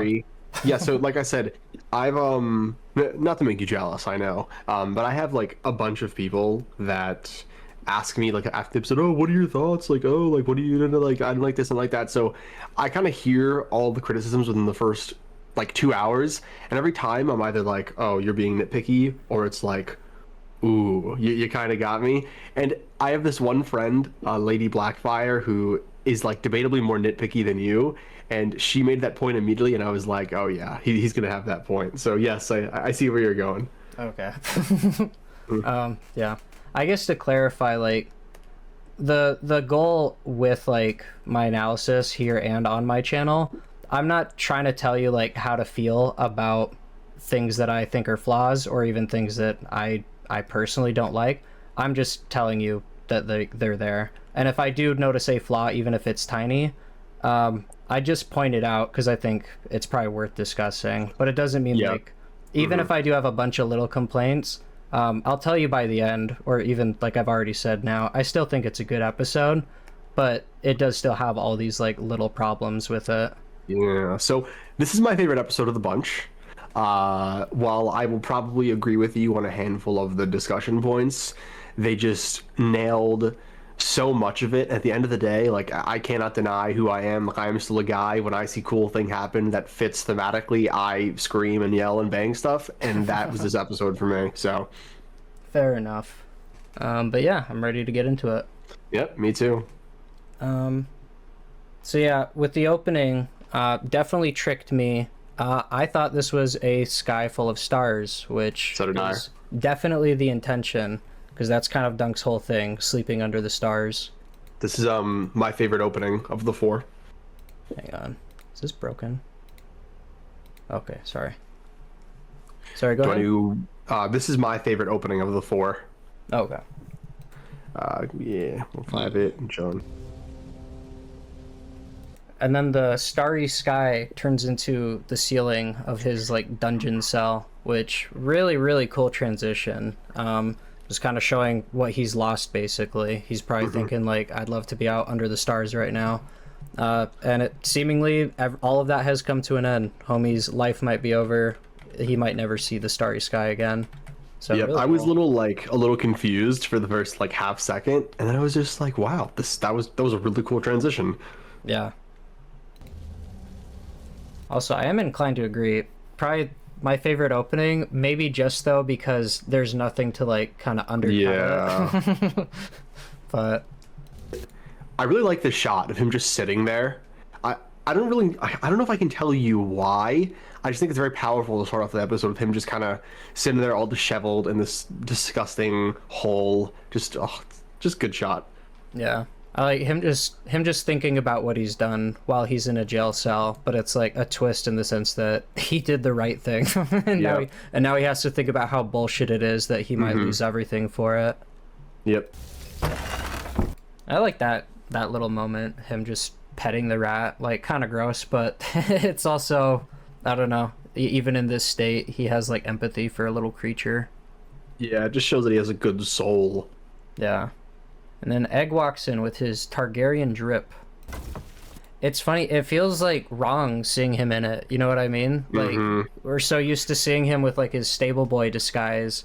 And I think it works really well because it kind of puts you in Dunk's shoes where it's like, holy shit, like, yeah, it's a little princeling, like, not at all, not at all what he's grown accustomed to. But it also kind of feels odd, just in general for the character, like, Egg almost seems out of place in this look because we are not only so accustomed to the way he acts or the way he looks, but just the way he acts doesn't fit this vibe. You know what I mean? I actually made a video today talking about how Baelor's brown hair is incredibly important, not only to making him distinct in terms of cosmetic detail, but to the character. And I like that Egg seems out of place with this shirt he's got on. It just adds more to the character. Yeah, a big reason that they have the super crazy fancy clothes is they're supposed to signal like, I'm superior, I'm above all of you, and that's not Egg at all. Like, Egg just doesn't view himself that way. Yeah. So how do you feel about this? I really like this scene. You? So I will say at first, I'll just hear me out, shut up. At first it did bug me, but even before we had talked about it, I just kind of had to accept, because basically in the next scene, like, there's like a mini arc that Dunk has, but in the book, like, Dunk kind of immediately has a lot more grace with Egg, and it's because he knows, like, the book even says, like, he knew what it was like to tell a monstrous lie to get close to something you wanted. So in the book, like, even a younger Dunk has like enough wisdom and empathy to really not lash out at Egg, because he just sees himself as no better. Whereas in this, like, he acts a bit more like miffed and like he's been wronged. But I will say, it's just a difference. It's not necessarily a flaw, and he does come around by the next scene, which I appreciated, showing that with enough time he can get over his anger and he'll think about it properly. But also he's an older man. These guys arguably have a better friendship already than they did in the books. So there's like an added layer of like betrayal to it, I think, which I think also kind of helps justify it. Yeah, I really like this scene. I think you can also just argue that in his head he's thinking about that monstrous lie. So I think it still applies. I really love this scene, especially the next moment we get. Yeah. Also, they don't call attention to it like they do in the book, but there's no like cutlery with his food, showing that like yeah, like they wouldn't trust Dunk with a weapon. I don't know. Yep. Good. Kind of drunk. He didn't want to enter the lists. I really like. Egg's actor is like blowing it away. Like he's like on the verge of like crying, you can tell, but he's also like kind of shrunk away and he's trying to explain himself. I don't know. There's like this delicate balance of Egg trying to kind of do right by Dunk and like kind of face him, basically. Like, I get the sense that he doesn't really want to have this hard conversation with how he's like literally curled into a ball like in the corner away from Dunk. Like, he's kind of scared to see how Dunk's gonna react. But he goes through with it anyway. I think a great development that Dunk also realizes in this scene is that Egg is still a kid. Like, at the end of the day, this is a child. And it's so great because him and Egg are kind of equals in many ways. Like, Dunk is obviously his mentor, but Egg is still sharp. They really are a duo. And it's moments like these where Dunk is reminded that, okay, well, I do really love this kid and he's fun. Like, I am his mentor and I need to be an adult and let him be a kid sometimes, you know? Yeah. Was doing anything wrong. So, I like that Dunk says, like, was it Darren that told me you were a stable boy? And Egg, I think, was about to say, like, I didn't tell you I was a stable boy, but then I think he realizes, A, not appropriate, and B, he didn't tell Dunk that he wasn't a stable boy. You know what I mean? Like he fed into the lie like very knowingly. Egg knew, and I really like this moment for Dunk because he's essentially holding Egg accountable, so he kind of learns from his mistake, but then also backs off at the perfect moment. Yeah, kind of like what you said, where he's kind of like low-key parenting in this moment. Yeah. Of course you did. And there's that element too, where again, like they had like a really sweet friendship already, one that definitely didn't exist in the same capacity in the book. So Dunk realizing like, oh, you just kind of needed me, especially after what's happened. He's probably at the point where he's like, did this kid use me? And in a way, yeah, like Egg used him because he wanted to squire. He just really wanted to go to the tourney. And that kind of just rubs salt in the wound. Dunk realizing like it was never about me. It was about like Egg's field trip. Great line. Absolutely great line. Yes. Do you want to say it? Say what? I know you want to. So, in the novella, Baelor Breakspear actually goes to Sir Duncan the Tall, and wait, no, is it like that? I forget. Am I wrong here? I thought Dunk was brought to him. Oh, never mind then. I for some reason I thought Baelor went to him, but never mind. I could be totally wrong. No. I don't want to give you criticism. Keep going. He meant no harm. I know that now. Yeah, so I really like that scene because we get him in the actual cell, him being all angry when it's just them personally, but then more publicly, especially to the head of the Iron Throne, when it kind of matters more how Egg is perceived, he still has his back. And I perceive it as in that walk, you have the, oh, I know what it's like to tell a monstrous lie. Yeah, which, like I said, it's just a difference. There's nothing really I could say that, like, makes it worse or makes Dunk worse. If anything, like, it's a bit more realistic. I will say it almost feels backwards, where this Dunk, I assume he's older, just because that's kind of what they did with the show. They kind of bumped up the ages, and they kind of casted people that looked a bit too old. So it's almost a little weird to think of, like, the 16-year-old version of Dunk as, like, a bit more thoughtful and, like, wise almost, whereas the adult actually has to, like, still think things through. But like yeah, I get what you're saying, but at the end of the day, this is where I think I hit it this episode. It is an adaptation, you know, like I think it's kind of on us for going in expecting 1-to-1 when has any adaptation ever been 1-to-1, you know? And I'm just at a point where we'll talk about the rest of these scenes where I'm just appreciative that the soul is intact, because especially with Game of Thrones and House of the Dragon, but really especially Game of Thrones, the soul is just lost. It's just not, like, the heart of the story is not present.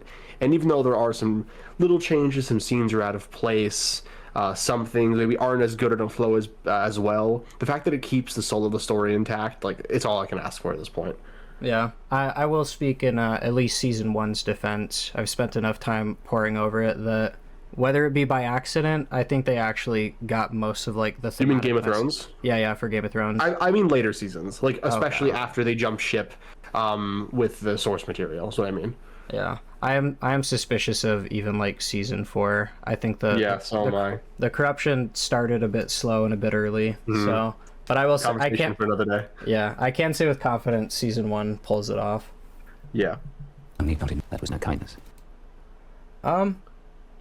I almost wish that I don't know how I feel about this change, because they make it clear, Egg says, I had to go get Dunk because, like, the castle was too far, but he gets cut off in this version, so we don't, like, the show watchers won't even know what he means by I had to.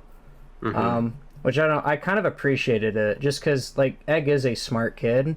The idea that he would knowingly kind of screw over Dunk, I don't love the idea that he would do that unless, like, it was necessary, if you know what I mean. Yeah, I also I agree with you, but I read it a different way.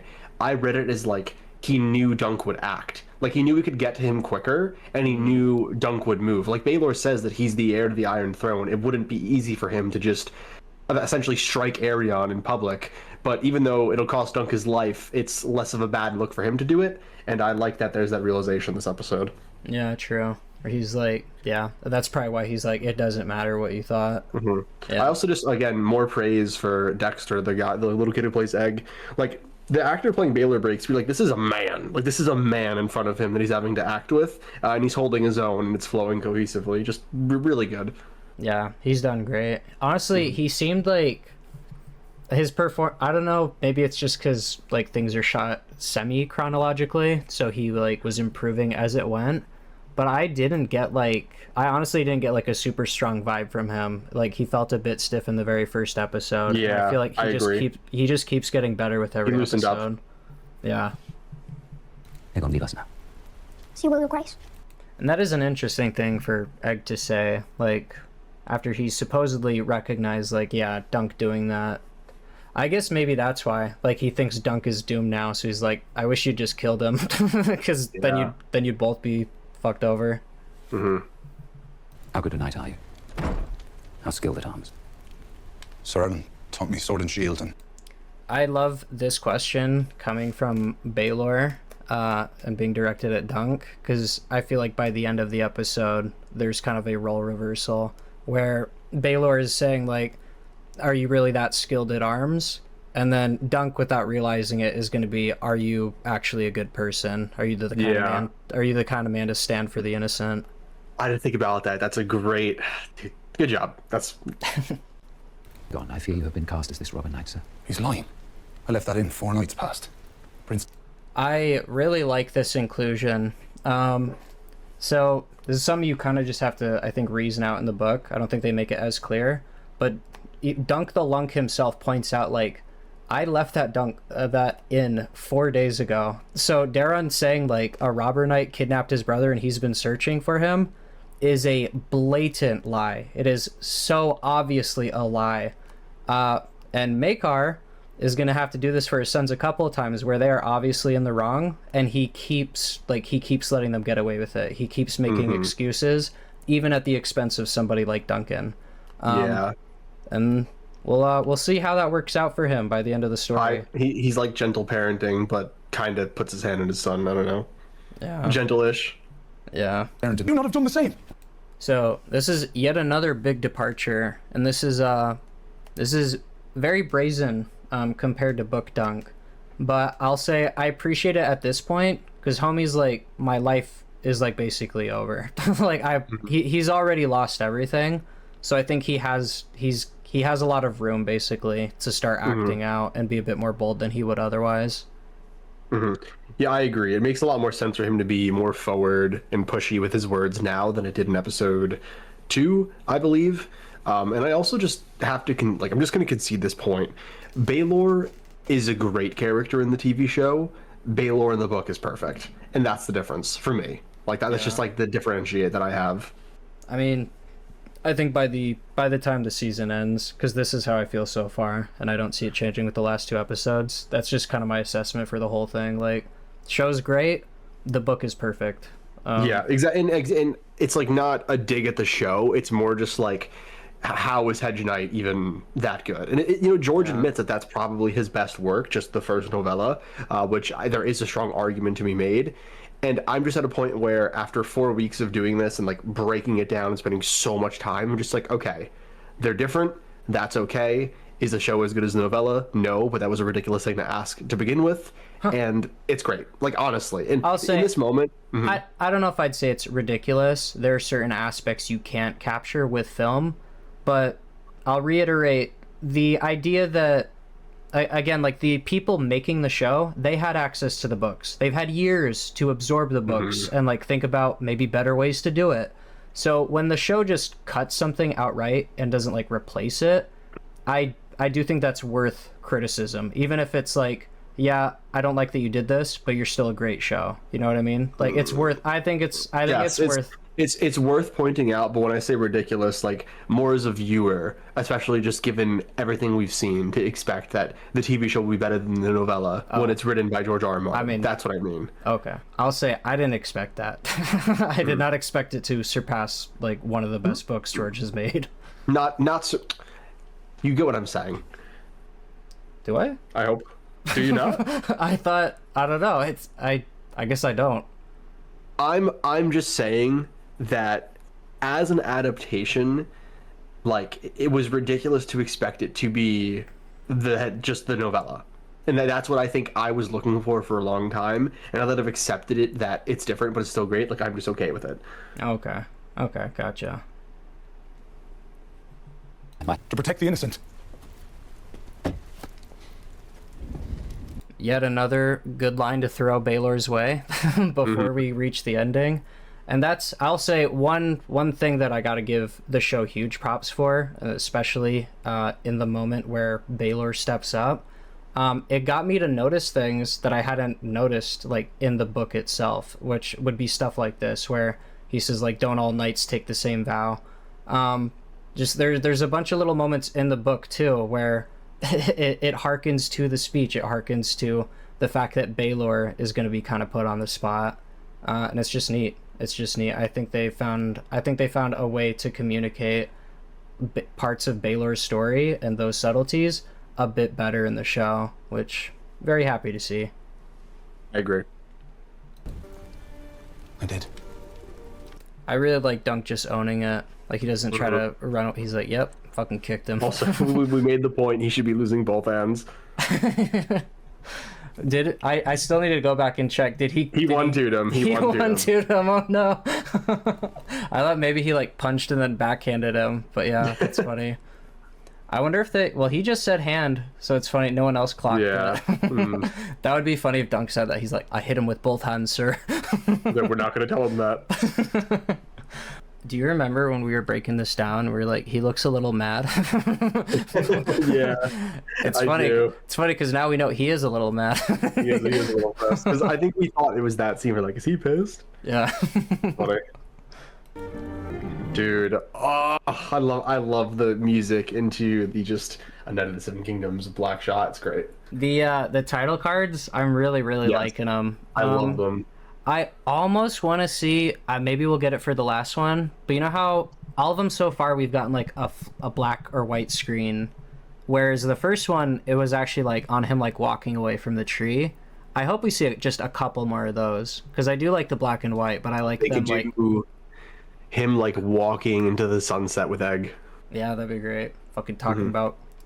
We might... no, we gotta get rid of that. Oh, come on, that's not... Yeah. Dude. Oh, bro. Maekar looks so fucking annoyed with this kid. He's so pissed. Like, he's so disgusted with Arion at every turn. It's so funny. And I like the idea too, because again, just Maekar has so many opportunities where it's like, bro, your kids are obviously in the wrong. Like, just call it off. Tell him to fuck off. Be like, sorry guys, my kid had a temper tantrum and he broke someone's finger. And you know what? This knight was in the right for doing what he did. But Maekar, he's complicit. He keeps going along with it, even though he has every reason to like realize that his sons are full of shit and that he should spare this innocent man. And he refuses to. And for all of like people's accusations of like only the good people having to suffer the consequences, Maekar will learn his lesson one way or another by the end. Oh yeah. So this is another thing too, where again, this episode got me thinking about stuff even from the book that I hadn't thought about before, where Arion going into like the trial, so Dunk has the option where it's like, okay, you and me one-on-one, which I'm pretty sure that's the implication in both book and show, because his dad asks like, are you afraid to fight this hedge knight yourself? Yep. So it's not like Game of Thrones rules. It doesn't seem like the prince is allowed to just tag anybody in that he wants. He has to actually be the one to like fight for himself. Yeah, so he has to fight for himself. To demand a trial by 7 has to be from the accuser. There's like rules to it. But I didn't realize that a big reason that Baelor did that is because he's like, oh, you're huge. Like, if you demand a trial by combat, Arion could just withdraw his accusation and it could all end. Yeah. And this is just the first time that I realized, like, oh, like the silly like medieval rules, people are trying to like use them to avoid the tilt altogether, which is really cool to see. Like summary judgment before a case gets the trial. What the fuck is a trial of 7? Yeah, so I mean that line's just stupid. Oh, who's a nitpicker now? Look at that. So Maekar not knowing what a trial by 7 is, when like there's no way he isn't familiar with Targaryen history, and Maegor's trial by 7 is a defining moment in the Targaryen legacy. He should just know, and this was so like we need to explain to the audience as someone asked, and they picked the worst character. Like out of all of the people here, Maekar and Baelor are not the ones to ask that question. Like, why not just make one of these two guys ask, you know? Yeah, or it's also just extra awkward because it's his son. It's his dipshit asshole son being like, "Oh, I know of the trial by 7," and meanwhile, like, his father is like, "What the fuck is that?" They could have said have Dunk ask if he didn't know, but he knows. That's how it works. He's like, what the hell is that? And then Maekar, even it's so funny because in the book, Maekar's like, "Don't play a fool," like like the idea that it's obvious, like everyone knows what it is. So it's so funny. That's right. He does say that. He does say, "Don't play the fool." So it's so funny that it's him of all people being like, "What the hell are you talking about?" It's just that, like, he says it so forced too. You can tell. It's so stupid. It's a weird choice, but whatever. If it was the Andals. I'm sorry, Your Grace. The old man was never much for That was funny though. I do like, as much as like, not, I don't know. He's just a good character. I have a lot of fun. I have a lot of fun like watching Maekar and like listening to him. But if I met him in real life, it'd be like, eh. Yeah. Because you're afraid to face this hedge knight alone. So yeah, so and that's just an interesting detail where it's like, oh, like the royalty have to participate, which again, it's just interesting to think about because like watching like Game of Thrones and like reading about like Cersei, how she's like, "Oh, I'll just get the mountain to fight for me." You just it's kind of cool to think about because so much in Westeros stays the same throughout history. So actually like seeing like the laws change is it's kind of neat. I just really appreciate Maekar calling him out for just being a little bitch. It's like, are you serious right now? Like you're my son. You're the blood of the dragon. I've trained you. You're really scared of this random tree sleeper? Are we that ass? He's just so confused and disappointed in this moment. It's great. Yeah, I do. It's tiny. I do prefer the book just because here he's saying like, oh, are you afraid to fight Duncan, like this giant? Are you afraid to fight him by yourself? Whereas in the book, it's like, oh, are you afraid that like it will reveal the truth of your accusation? Like he's hearkening more to like the idea that Arianne is guilty. Whereas here, it's more like, oh, you little bitch, you scared of this man. Okay, that's fair. It's not really a criticism, just a change. It's fair. Yeah, it's small. Never want to speak to me of honor, boy. This is fucking nonsense. Is it? And I like that he has that. He says, "Don't speak to me of honor, boy." It's like, yeah. Why would you say that?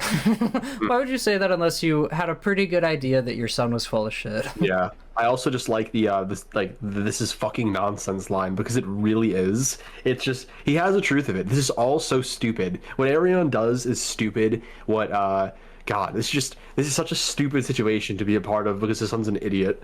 Yep. But again, like he's the father. Like he has more authority. Like clearly his son like heeds his word to some degree. Like he fucking like drags him out of the room later. If he wanted to, Maekar could end all of this. But it would come at the cost. But it would come at the cost of his image. So he's not going to. That's true. Yeah, but he could. Like theoretically, he could put his foot down and be like, "No, you are my son. I'm not asking you." Yeah, no, if he wanted, he could just, that's the thing. And like, that's kind of the difference between Maekar and Baelor. Baelor, who at the end of this episode says, "Fuck it, I'm gonna do the right thing."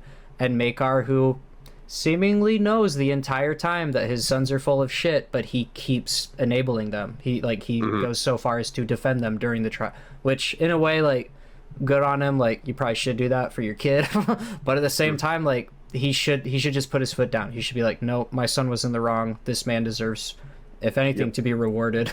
But yeah, he just can't. He can't eat that. So bad things happen. Yep. You were guilty. And that's another one where that's Maekar's line. They gave it to Arianne, and I do just kind of, it's tiny, but I wish it had still been Maekar because he has to eat his words later. I guess that's fair. Is that you? You're alive! Bro, just hiding behind the tree. Yeah, homie, I imagine he just fell asleep. And then he heard Yeah. Dunk talking to the horses. He's like, oh, I'm just gonna spawn here real fast and wait. Yeah, so this is a little change, but I like it. I think it enhances their friendship quite a bit, where in the novella, Dunk is just walking like through the tourney grounds, and then he happens to hear his horses, and then he runs over, and they're like parked outside the Fossaway Pavilion, and then it's like, oh, okay, like the Fossaways grabbed his horses for him. But here, like, he didn't move the horses to the pavilion, presumably because he wanted Dunk to be able to find them. He just went and puppy guarded his horses in the rain, which is baller move. Raymond is definitely one of the better side characters from book to screen. Just really well done. Yeah, I like him quite a bit. Are you hungry? No, not really. Come on. Another really cool little moment where he's about to say thank you. Raymond cuts him off by asking, "Are you hungry?" And we know in episode 1 he's like, "You hungry?" And Dunk said, "Always." And here Dunk's like, "No, I'm not that hungry." And Raymond's like, "Yeah, whatever. Come with me. We're gonna get some food anyway." Yeah, they're just good friends, and I really like that Raymond recognizes and appreciates the goodness in him. Just a little bro hug of like, "Thank God you're alive," you know? Yeah, and I think it was very intentional. This is like kind of his closest buddy. I guess Lionel shows up a little bit, but Other this than is Egg, like yeah. this is like his truest friend. Yeah, besides Egg, he's got, I guess, even Egg included, but the people he spends the most time with, they're always like a lot shorter, and it adds to like the illusion of his height. I would also just say that like Raymond in many ways is kind of like equal to Dunk, because he's kind of like, he's an underdog and he's from a lesser house or a lesser branch of the Fossaway house, so they're definitely kindred spirits. And him and Egg are more mentors, like mentor child relationship, while they are friends. This is true, like, we are equals. Yeah, he's just two bros. Yep. That's fucking mad. I don't know. I think Great it's line.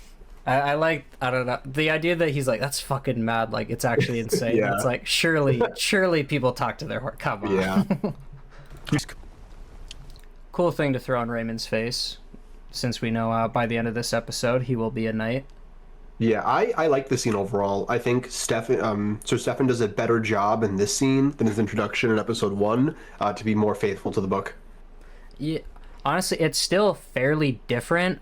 I was pleasantly surprised by this, because in episode It's better 1, though. I don't know if I'd say it's just different for me. In episode 1 though, I was worried because he's just like, he comes out the gate like being an asshole, whereas like in the books he's a lot more covert. Like he kind of roughs up his cousin, but then he's like, "Oh, you tall man, like come fight me," and he's just a lot more friendly in general. But this is what I mean. He comes off more covert in this scene. Isn't that what you were looking for? Yes, whereas that's what I was gonna say. I was worried like it wouldn't be convincing, because in the book I fell for it with Dunk. Like I experienced the same emotions Dunk did when he was betrayed by Sir Stefan, because I actually bought it. I was like, oh damn, like this guy's actually coming through, like he's gonna help out and get some. I was like, it's not gonna be convincing with this guy, because he's already an asshole, and his like cousin keeps talking about like how dishonorable he is. He convinced me. I was like, this is pretty good. It got Katarina, I can say, because she obviously hasn't read the novella, and when he betrayed Dunk, she was like, "What the fuck?" I was like, oh.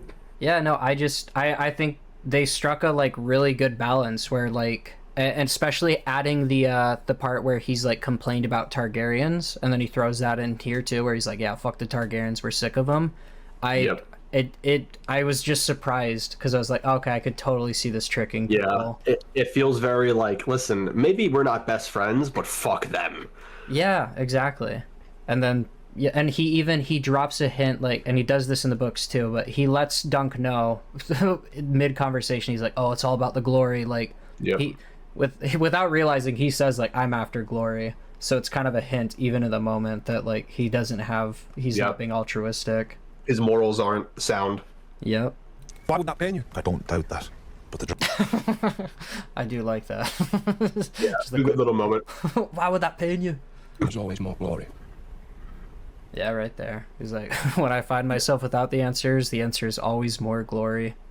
I also just want to say, this isn't really about the episode. The fact that I mean, obviously the Targaryens have a lot of history. 300 years is obviously a long time. The Starks have 8,000, dude. 8,000.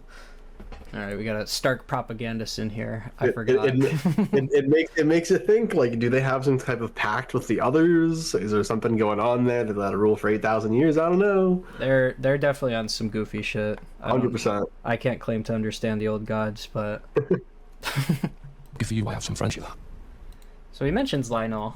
I thought it was a little weird that after everything we did, like, Dunk didn't bother going to Lionel.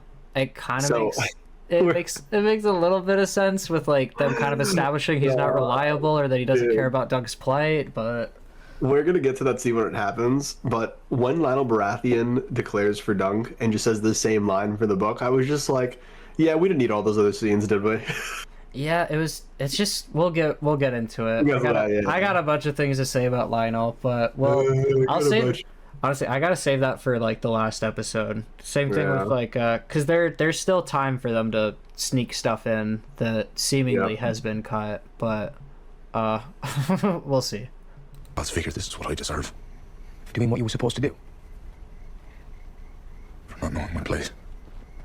This is a great line. Yeah. Great line. Really, this is a great addition too. It's not in the books. Yeah, not knowing his place, just further proving that he isn't a true knight, that he's been lying, and it just ties together with his theme in the books of like, am I to blame? Is my dishonor for lying causing all of this? Just so good. Yep, and yeah, just the idea, him trying to shoot for more too, not just the idea that he's lying, but the fact that he came to this tourney looking for a bit more out of life. And he's like, I just shouldn't have bothered. Know my place, yep. Yep. It's your fault to know you've left the castle. And I really like that too, because it shows too why Dunk was so upset. He really thought Egg just wasn't gonna come back. He's like, yeah, like he's little royal princeling. He's he got what he needed out of me, and now he's back at the castle. So I like how touched he is that Egg shows back up. He's very bitter in the cell at the start of this episode because like he feels he's been betrayed by his friend, that he's lost his friend. In this moment, it's like, oh wait, you're serious. Like you actually want to be like friends, like you want to be partners. It's just a great moment. Yeah. Drive this through your neck. I will say this was like, whoa, Dunk's going crazy. Does he but honestly deserved at this point for the mental state he's in. He thinks he's dead. He knows there's nothing worse that can happen to him. He already has the trial by 7. Who cares? If there was any person to like go ballistic on, like besides like Aerion himself, it would be Aerion. Yeah. This asshole who's just it's such a good like, because it kind of shows you have Aerion who feels slighted, and then he goes out of his way to like, you know, try break the finger of like a puppeteer, which is even worse in the book because it's an actual finger puppet. So he's like purposefully trying to ruin her life, whereas Daeron, he kind of does the same thing, but it's just to like get out of trouble with Maekar. Like it's so incredibly selfish. He just casts Dunk as like an evil person who by all means like would be found and killed as soon as like they discovered him with Egg. And he just does it to get out of trouble with his dad. Like it's so fucked up. It's great. I also like how broken he is, as we're gonna see in these next few minutes. Yeah, and you start to feel a bit of sympathy for him because in a way he's better than like someone like Aerion, but like I said, it kind of shows both sides where there's like the intentional harm done by royalty and then like the gross negligence, and it kind of shows how both can be completely like destructive. Yep. My father's going to join. I do love Raymond just be like, what the fuck are you doing? That's crazy. 70. Not too loud. And even then, like, Daeron is just like he's chiller, he's more polite in some ways, but it's like the absolute gall to ask the man who you've put in this situation, like, hey, just knock me out and like don't do it too hard. Like don't make it hurt that bad. It's like, you fucking dumbass. Like if I see you on the field, I'm hitting you as hard as I can. To me, with this character, I really like this character because I just really love dream sequences in A Song of Ice and Fire and in general. And you can very much tell the dragon dreams that he has are ruining his life. And I think Dunk can kind of tell that as well, which is why he goes easier on him. Yeah, and it takes some time, but he'll like soften as the conversation goes on. But like I said, as crazy it is that he like actually held a knife to his throat, it's fairly believable. And of all the people that Dunk would do it to, like Daron just doesn't help himself at all. He is For sure. He like just everything about him should piss off Dunk when he first meets him. I do like too how, so this is why, never mind. I was just gonna say, I like how Maekar commands the other three to fight for his son when Aerion said, and in the books it's given to Maekar, but a Targaryen tells him like, oh, if it's a just cause, like good men will like come forward to fight for it. And it's just kind of funny that like half their team is filled by people who are forced Have to no do it, choice. basically. Yeah. And then everyone picks for Dunk. Yeah, this is Yep. we'll get to that. We'll get to that at the end for a light criticism and just analysis. I have more to say on that. Okay. And you won't kill Darren. Told he'd fall down. I really like that too. Egg just further establishing he really doesn't care if Aerion dies. Like he's wise enough to understand that he's a piece of shit, and he's like, well, you won't hurt my dad, he'll be protected, and Daron just told you he'd fall down. And I like it as a detail too, because like I said, Dunk would have a good reason to like even seek Daron out and maybe like kill him on the field, but because Egg says this, I totally buy that Dunk's like, well, fuck, now I can't. To me, it's also a sign of just the fact that one of the 7 fighters isn't actually going to fight. It's like, okay, well, this is hopeless. Maybe there's a chance, and that kind of feeds Dunk. Yeah, gives him a bit of hope, which I do like. I like that this episode kind of serves as like the darkest hour for Dunk's story. Yep. I'll say maybe it's, I don't know, maybe I'm being too nitpicky. Egg says that very calmly. I almost wish like a bit more emotion creeped out while he was doing it, but that could just be me. Yeah. I'll Wait, and he think himself an apple, it'll be a deal safer. That's such a funny line, bro. I actually laughed out loud when he said that. Yeah. It's Daron, I don't know. Daron just has like a very chill vibe to him, even though he's so likable. He's so likable. I don't know. I feel very mixed about him, where it's like I feel like I could sit down and like have a chat with him and like, you know, share a beer and like it'd be chill, but it's like, I don't know. I feel like I'd be like Dunk, like if he did something stupid that like jeopardized my life and then was like super chill about it, like, oh, sorry, just me being me, I'd probably hate him, which is why, like, I said, agreed. Feel very mixed. He's got some good lines though. That dragon. So here Daron explains his dream to Dunk, and this explains why he freaked out when he saw him at the inn earlier, and possibly why he told the lie. This is something that always kind of threw me, where it's like, I wonder if Daron, I don't know, I just wonder what he actually thinks of Dunk, where he's like terrified when he first meets him, he accuses him of being a robber, but then he comes over to like kind of warn Dunk. And my read of this has always been, this is him like explaining to Dunk, maybe he just wants to be understood a bit better, but he's explaining it to Dunk, and then he's making clear like, I'm scared that you're going to, like, I'm scared I'm going to die, and I really don't want to die tomorrow. I also saw it as just a little bit of guilt creeping in, because he says like he is a pathetic man, and just kind of explaining his actions and just giving Dunk fair warning to what his fate might be and whatever that will be, you know? Yeah. They better not mess up the scene where this plays out. That's all I'm gonna say. They better not, but we'll see. I will be fuming. we shall see. Also, I hope one day we get like some kind of vision in the live action shows where like they try to capture like a dream or why are they so scared to do it? I don't understand. I'll say it's gonna be really hard with live action, but I think you and I would both agree like an animated Game of Thrones, like especially like an Arcane style, where you could do like we just got done covering episode 2. You know, all the trippy visuals at the start of episode 2 with the wizard. Yes. We could do a bunch of shit like that, and it's always gonna be easier and probably look better animated than it would live action. You know what I heard someone say, one of my friends on TikTok, and I just sat there and I was like, God damn it, why did you say that? He says he wishes they opened up a Night of the Seven Kingdoms with a dream of the dragon laying on top of Dunk, the way it's described, and then it cuts to him burying Sir Ardlin, and that's how you open it. I'll Dude. say. So when they talk about this one, like there was a giant dragon, it had fallen on top of you, but you were alive. Like I think that might be part of the reason where it's like, oh, we'd have to make a giant dragon just for this short sequence where I know, but it'd it's be still laying on worth top. it. It would be, but they never would. Be like, we can't animate the dragon unless the dragon is like fighting another dragon. Yeah, for we need to make it worthwhile.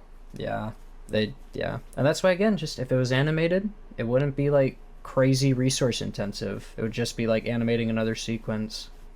Yeah, this is a little side tangent, but I told someone the other day about how Jaime sees the ghost of Rhaegar, and they were like, "What?" I was like, "Yeah, you got to read the books." Dude, the crazy shit like Dany sees in like the House of the Undying, it's so night and day. It's so funny comparing it to the show. Yeah. Did I kill it? And that's like the one redeeming thing Daeron does that even in the book I was like, oh damn, like our Targaryen like straight up acknowledging like my lie has cost your life. Yeah, and like sorry about that. Again, I see him less as evil or bad and more as just like genuinely broken by these dreams and like prophetic dreams that he can feel that he just can't understand. Like he's more mentally ill than evil to me. Yeah. And honestly, probably, I guess I don't know enough about him, but if the idea is like, oh, he drinks not just because like family bullshit, but maybe he drinks because he is just bombarded by visions 24/7, I'd have a lot more empathy for that. Where it's like, oh, I read it as mental illness personally. Okay. Into some. I like that it's Tanzel's words echoing in his head as he like comes to the site where I imagine the way he's thinking about it is like, this is like where my life changed. Like this is where I made like that one decision. And right now he's like low-key regretting it because he's like, well, I'm a fucking die now. And he's thinking of the words where it's like, you are no knight, you are Florian the Fool. Yeah. And it's just agreed. it's like he just feels like an idiot for doing the right thing. And it's like, oh, maybe that's how you're supposed to feel. Maybe doing the right thing is really hard and scary, and sometimes maybe that's the theme of the story. Yeah. I don't know. It's nice. Maybe, but I hear themes didn't really make it into this show, so couldn't be. Once again, so this is a really cool change where you have a very similar moment in the book where he's listening to the tourney as he's in the cell, and one of the lances snaps, and it reminds him of the sound her finger made, and they've kind of repurposed it to pay like unlatching this thing, and the crack like lines up with it, and it, once again it puts you in like Dunk's head where he's thinking about it. Yeah, and since we're at the scene, I'm just gonna start with the glaze of it. I love this scene. Oh, it's so good. You? I like it. I like it quite a bit. You don't love it though. I don't love it. All right, continue. I like it a lot. And this is the lowest Dunk gets in this episode, and I like that just the last blow he takes is, oh, the girl I saved, like, can I see her again? It's like, nope, she's gone. She's gone. All this was for nothing. Yeah. Busted. I've made you a new one. So his acting here is fucking great, because Dunk, when he first sees the shield, like, he just admires, like, holy shit, like, it's such a good painting. Like, she did such a good job. But then he very quickly starts getting, like, kind of doom and gloom again. And without the inner monologue, he captures that perfectly with his performance, where he's like... the eyes. Yep, he's just like, whoa. You see like tearing up a little bit. Yeah, he's like, whoa, that's awesome. But then, like, he starts to reflect on it, and then he gets in his feels. So you don't love that moment? I do. I mean, I love that moment, yeah. Okay. Because, like, it's great. It is great. Because what we've talked about for 4 weeks straight, how one of the problems of the economic issues in this world and our own world is how very often the little guy will climb on top of the other little guy to get a little higher, and that's the moment of Steely Pate doing the exact opposite. Yep. And there's been a lot of, like, exchanges throughout where, you know, Dunk's been tossing people coppers. He gave Tanzel 2 coppers. Like, we have pretty good reference for how, like, you know, how, like, cheap it would be, you know, if anything actually costed a copper. And yeah, after haggling with the same person, for him to turn around and be like, yeah, I upgraded your shield, basically. and pretty much for free. For free. Yeah, like when he says copper, it's like just kind of this idea of like an exchange of goodwill. Yeah. And I don't know, it's very sweet. It's also just sorry, you go. You're gonna hate me. In the book, it ends the same way. And funnily enough, this was like one thing that I kind of wanted to see change, where I was like, I'd be so curious to see Dunk's reaction. And we don't get to see his reaction this time either. Like, damn it. well, in the book, yeah. No, I agree, but I think the scene just also speaks for itself. Yeah. It's the idea of, in this world, while it may not seem like in the short term, people do recognize good and they do value it. Yeah. But yeah, I do like them putting everything away, like the loud thuds with like the wood, showing that like room is being cleared for the real game now. Like we're done with the tourney. Yeah, just the seriousness of the shot. Like, oh shit, doom is upon us. Yeah, and goddamn, the sunset colors, like they look so good. Like with how like dark it actually is. Like you can just see the silhouette of the tree. Yep. Okay, so Harding getting his leg broken, joining anyway, like that's a badass move. Like would be in so much pain, but definitely wants to pay back Arion a little bit.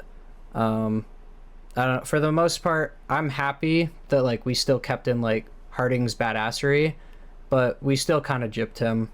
I wish that of all the characters, I kind of would have preferred it being Harding that got a bit more development. I agree, because he's such a charming character. With that little bit you get, he's just such a badass. And it is sad, like Dunk's whole crew, I wish got a little more. I wish they gave a little more scenes just to everyone, just to further characterize them and flesh them out. Even like one scene with each of them would have done a lot. It's kind of sad that we got the poopy scenes and not those, but I guess honestly, I guess that's me criticizing. Look at that. Well, I'm genuinely surprised we didn't, because we snuck in a little scene for Ryan or Robin Rosling. I don't actually remember his or Ryan. He's got a weird name. Eye patch guy, he got a little intro. Lionel got a bunch of fucking material. Like, we could have taken the rope pulling scene or the tug of war and given it to the Beesbury, you know? Yeah, and that's another. And I would have been like, oh. Beesbury is just here, like he's just on. He literally just looks like an NPC. I don't think he even says anything in this scene. I think we hear his name later. I can't lie to you. I didn't even notice him first. When I read the book. He's just fucking standing there menacingly.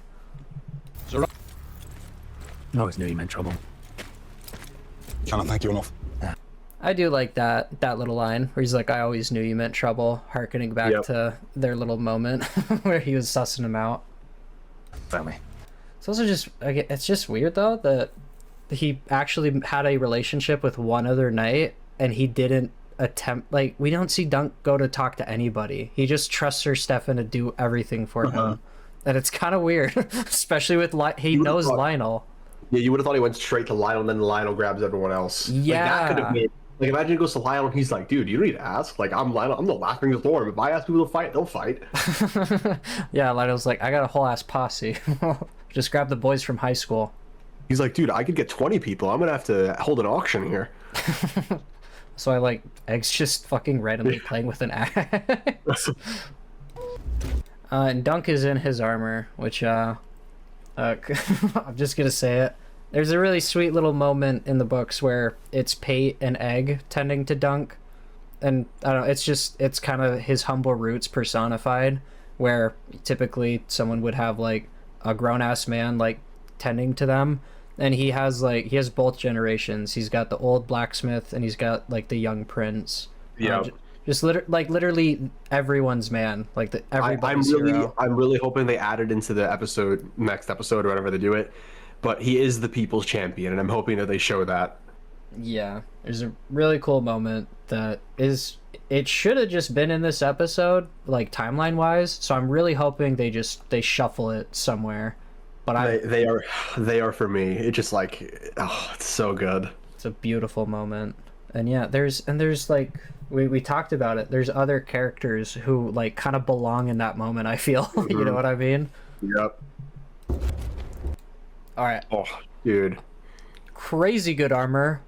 It threw me though, because I was like, oh, like I didn't know they had like that kind of money at It's the Fossaway incredibly house. cool. It's incredible. This is my favorite armor in the show.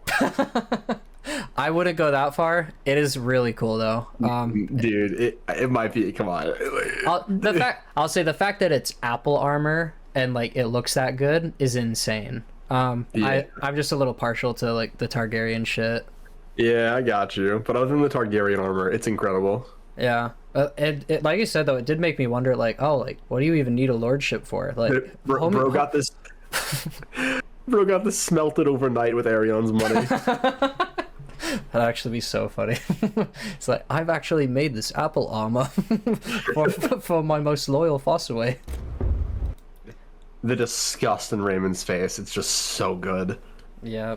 And I was gonna say, kind of reminds me of the plumber thing. Also, we got a good comment where someone said, yeah, like the plumber thing, we don't get to see how like it would pan out if Dunk like would accept it or not.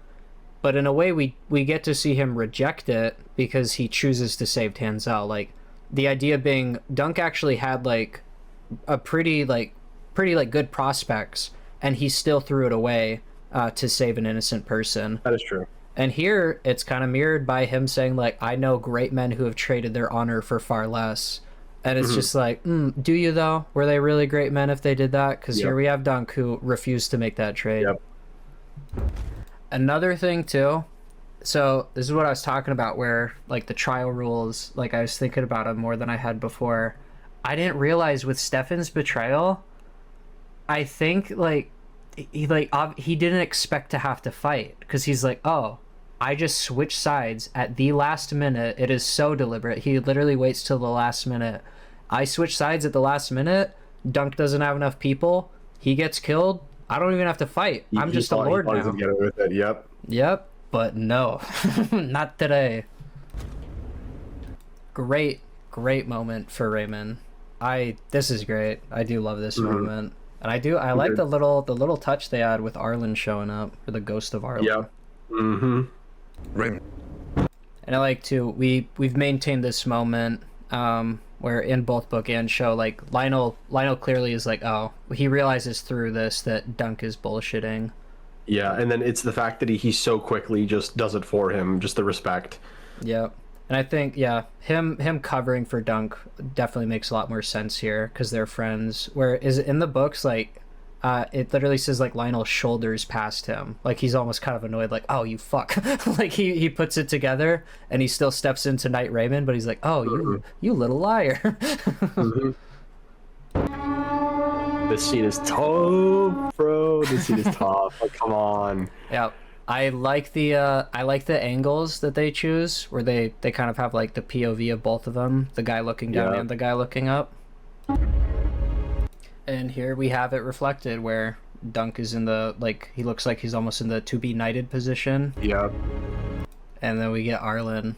What's your interpretation of this little shrug that he does? Let me see it and I'll give it to you. Yeah. Oh, I just wanna. So Duncan, this to me is like, it could be many things. The first interpretation is him just being like, with his knighthood, meh, I don't know. Like he just never knights Dunk.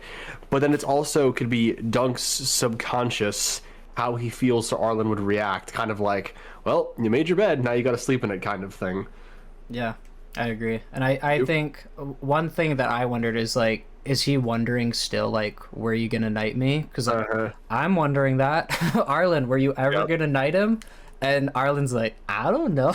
And I like it because you could almost buy that maybe Arlen wasn't sure if he wanted to knight him, but also Dunk just doesn't know. So it makes sense that the ghost of Arlen would just kind of look at him cheekily and be like, why are you asking me? It kind of reminds me of the Gusteau ghost in Ratatouille. Oh, yes. Where he's like, how would I know? I'm a figment of your imagination. Yeah, that's great. But it's kind of like that, where it's like, yeah, Ghost Arlen doesn't know. Against 7. I'm afraid it is not permitted.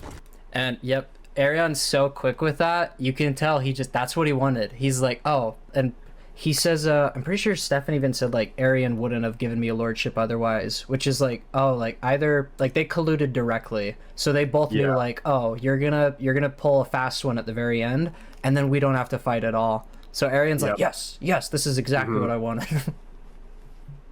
If you... My lord. Also, crazy bullshit system. Just Yeah, such bull. like it can be easy to forget sometimes when you're so used to Westeros. But just the idea that like, oh, you couldn't find a 6-person like The gods have smited you. Like, Yeah. get the fuck out of here. yeah, literally less than like 24-hour notice. Like you need to assemble your team of Avengers. It's also, it's like, oh, we cannot wait and look. Like, what if my boy's just taking a shit? Like, can you give him a second? Yeah. Or do the gods smite him with poop in that moment? I'm surprised Aaron Parker didn't do that. Yeah, well, and you just know, like, if for whatever reason the royalty didn't have enough people, they'd be like, well, we wait until we have enough people. But Yeah. Dunk doesn't get that kind of privilege. Mm-hmm. And this is one of the best moments in the books and naturally in the show. So it does do quite a bit for this episode. But just want to harken back to the very beginning where Dunk says, like, he doesn't know the words. And Dunk thinks he's not very good with words, which is, it's nice to see this payoff where his words are basically what save him. Yep. A knight defends the innocent. That's all I did. And for all the talk of, like, Dunk being a lunk, like, here he is crystallizing in just the moment, like, on the spot, what it means to be a knight. He says, he taught me to be a good knight, not just sword and lance, but honor. Like, I think this this speaks to, you said it just a few seconds ago, Dunk isn't necessarily good with words, and he says all the right things, and just because he's not trying to be good with his words, he's not trying to be fancy, like, he is just speaking purely from the heart, going off of pure instinct. He doesn't have the capacity or time to formulate a lie or what would be the best thing to say in this moment. Like, he's just putting everything out there, and that is recognized. yeah. And it's just Dunk. Just for the 100th time, like, hard countering the world. People that just aren't accustomed to this, especially in Westeros. So it has a lot of impact. And fight with me. It's another good addition where he's like, he wasn't my, like, I followed his example, just as your sons will follow yours. And I want to just throw out there, like, keep in mind, this is just my interpretation, but it's my belief that Baelor is just off screen listening to this entire thing, debating whether or not he stands up for Dunk, and I don't think he wanted to, but we'll get to his performance. Yeah, I don't know, it's just really good. I'm not gonna lie, I was so confused for half a second. Yeah, I knew it was coming. I was like, is this guy gonna, like, fall over and die? Like, is he gonna... But I was not ready for what it was going to be.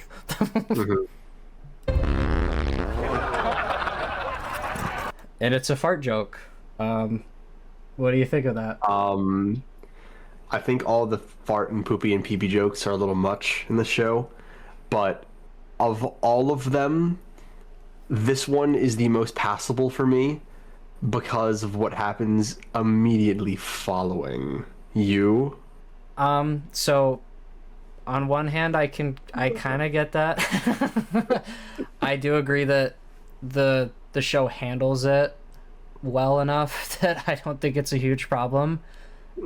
It's just... Can I play a game with you right now? Yeah. Can I guess what you're about to say and you can tell me if I'm right? Yeah, go for it. Are you going to say something along the lines of, it is very important in the novella that at this moment, the crowd is for Dunk, so it doesn't make sense for this guy to fart and everyone to laugh, when the whole point is they are for Dunk, not against him? Yeah, I was going to say I don't like everybody laughing. But as far as, like, the fart itself, like, again, it's just the book has, like, people, like, kind of not take him seriously, like people chatting and, like, giggling to themselves, but it's not a fart. Like, I don't know, there's just, it's done literally more elegantly. Like, I know that might sound pretentious, but, like, it's he asks people personally and they turn him down. Yes. And I don't know. And yeah, like you said, the laugh, everybody laughing at him, I don't like that as an addition. Maybe if they if they, like, showed the crowd, like, of common people and they weren't laughing at all, and then it showed, like, the royalty laughing, I would have loved that. Yeah, I would love that too. Especially in the novella, he asks a few lords personally and points out how they knew Sir Arlen, and none of them care, and then Baelor showing up, like, it's that much harder. It's like Baelor cares. Yep. I'm surprised we showed her, but she's still here.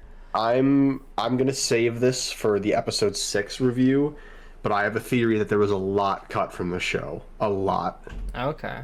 but literally what we just said, like they do it with her, you know, they show not everyone's laughing and they use her to show that. But like again, I don't know.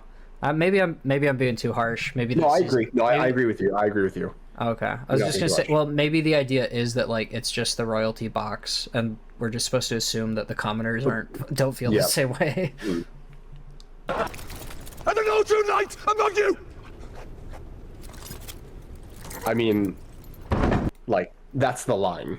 That's the line, and he kills it. Yeah, it's just point blank period. He kills it. Yeah, and this is the point I really am excited to talk about. But we have Baelor coming through the gates, literally right after Dunk ends his speech.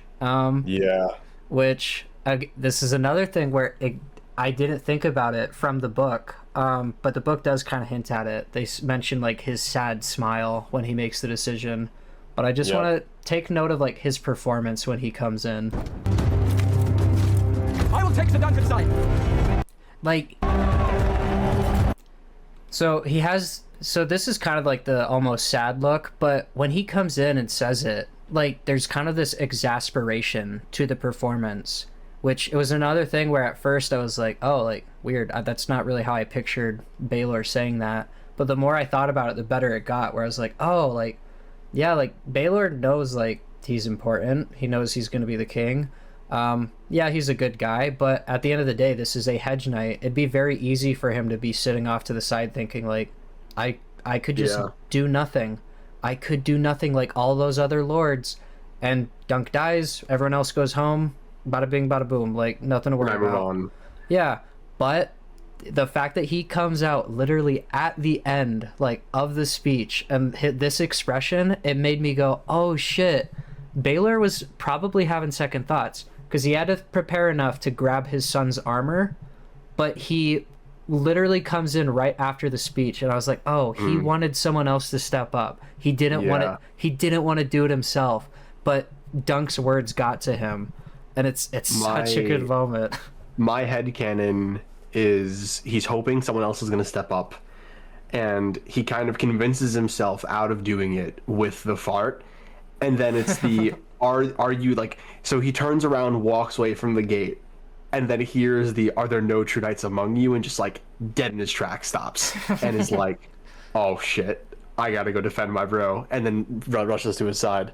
Yeah, but what he says here too, and because he says it in book and show, but it made me realize like, oh, I think that's like that was the idea the whole time. I just fucking didn't think about it. But he's like, this man defended the innocent, as all true knights must. And it directly references what Dunk just said, where he's like, a knight defends the innocent. That's all I did.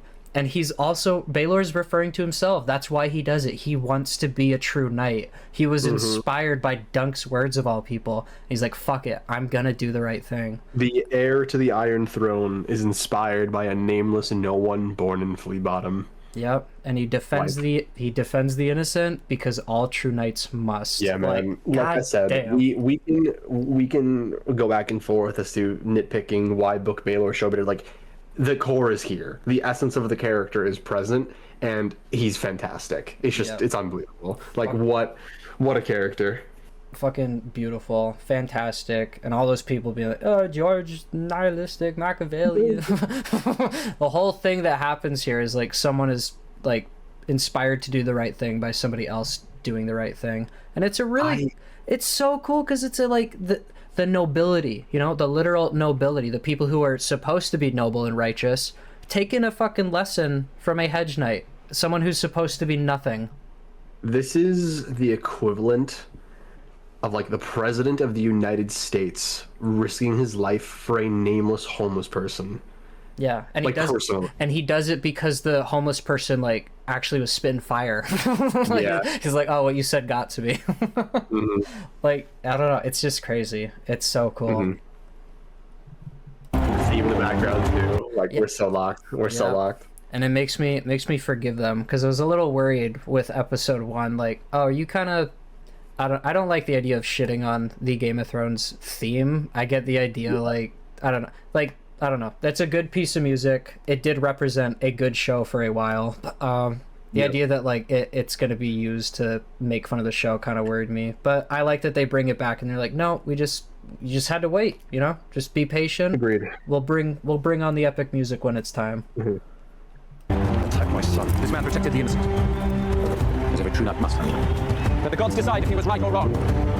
Yeah, and Arion's pissed because like he was about to just get a victory with no work, and his fucking uncle of all people, and that's why it's so good because like no one would expect fucking Baelor to come in and be like, I will defend this man. It's so fucking crazy. God damn. And that's it. This is my favorite episode. Have you feel any differently now that you've rewatched it? I will say I noticed more to love this time around. I'd probably give it an 8. Didn't skyrocket for me, but I think I was being a little too mean to it. Yeah, I just, man, we kind of said all of our praises. I think for the final episode, I want to set around like a lot of time to talk about it. So whenever we get to episode 6, like I'd like to bracket out at least like 2 to 3 hours just to really talk about the season as a whole and how I feel about the episode. I really do love this episode because it just captures the essence of the story so well, and I just can't ask for more, honestly. Yeah. I'll say something that kind of threw me by the time it ended. I was like, oh, so we have 2 episodes for the final tilt? That seems like a bit much. I was like, huh, well, we're probably due for a flashback. I'm still expecting like the Flea Bottom flashback at some point. I think the whole episode's going to be flashback. And that's the thing. I saw part of a preview. I skip them whenever like they start, but I saw part of it, and like there's like another kid character talking to Dunk, and I got the distinct impression like, oh, we're gonna spend a lot of time on flashbacks in the next episode. I really hope it's not one of these cases where the entire thing is a flashback. I don't think that's a good idea. I don't think you should build a bunch of momentum and then like low-key like kneecap it right before the end of a show.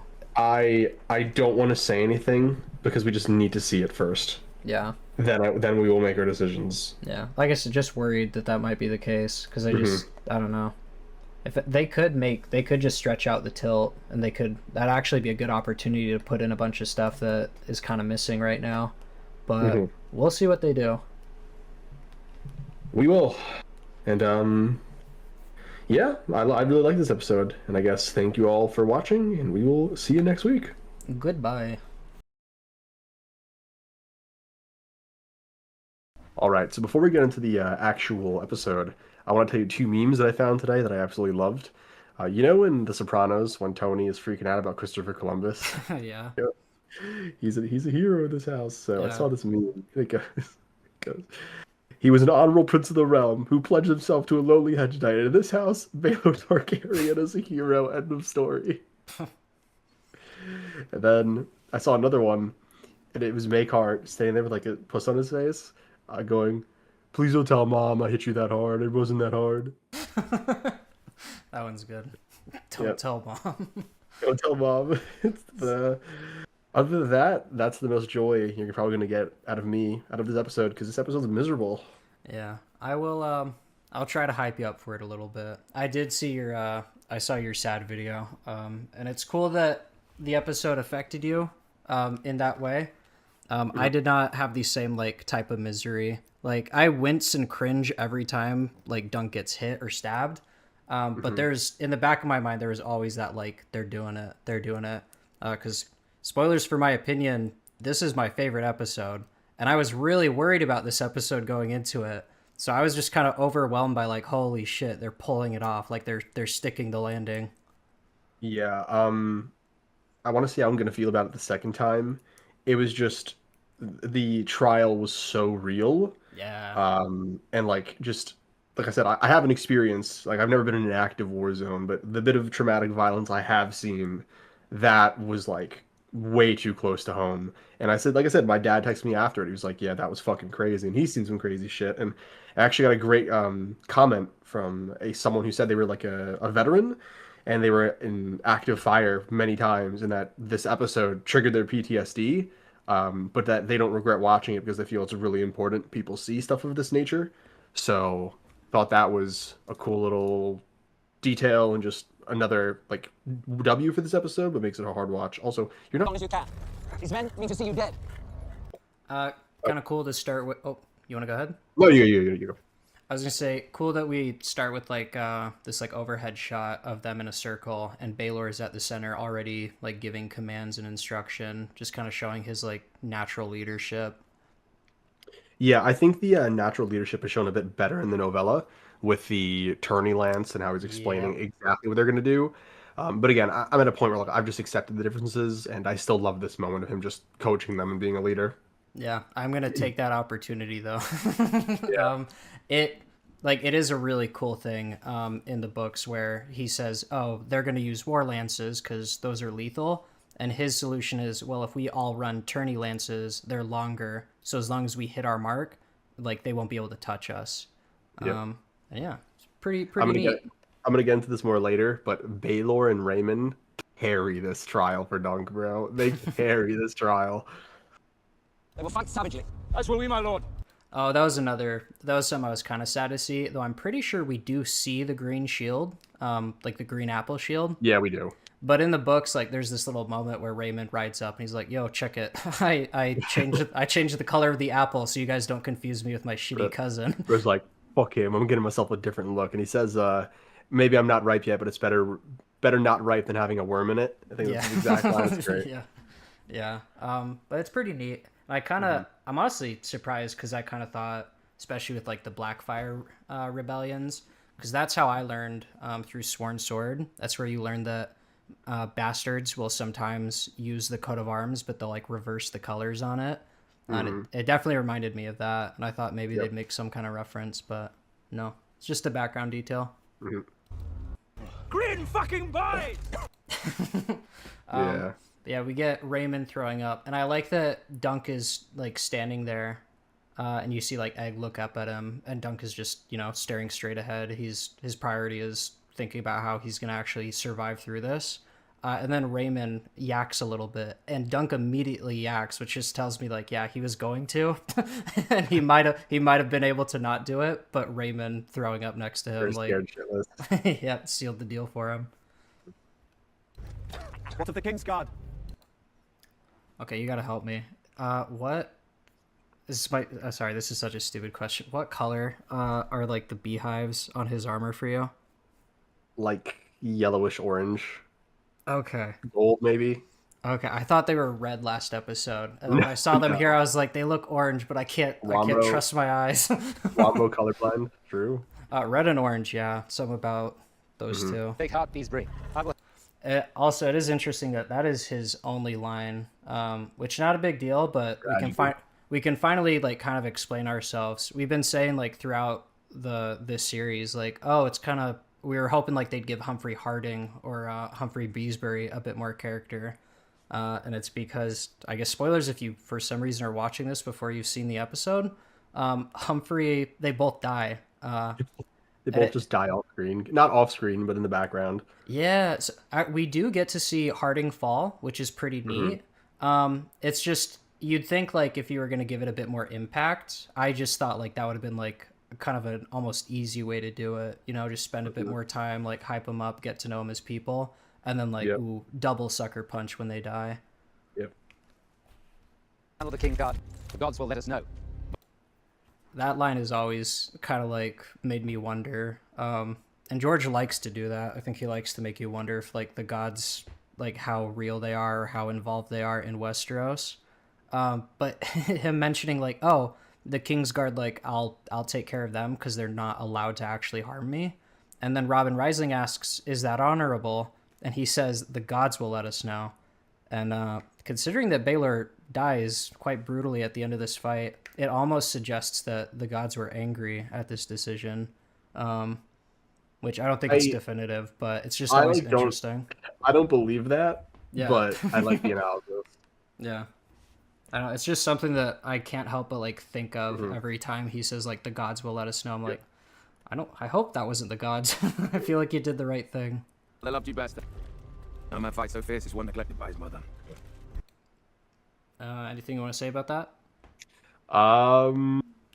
Is that? I think that's actually symbolism for Maekar, right? Yeah. because he is God, I should have put that in my video. I'm gonna have to edit it. Put it in. Are you gonna just a couple of lines. redraft? Are you gonna redraft your No, video? Oh my no. god. I'm just gonna insert one sentence.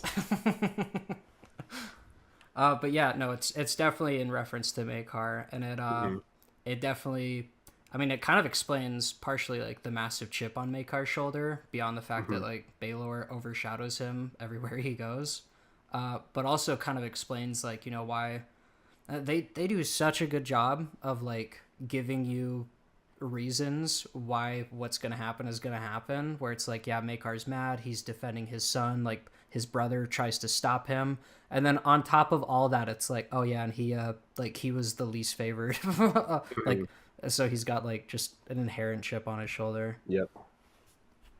But it's also the first mention of mothers, which I'm not gonna lie, I'm glad that you like had mentioned it. I don't know if you like were able to draw the through line, but all I really clocked was like they keep mentioning mothers, but I don't actually know what the show is trying to say about mothers or motherhood in particular with this episode. It's I'll get to that later. Okay.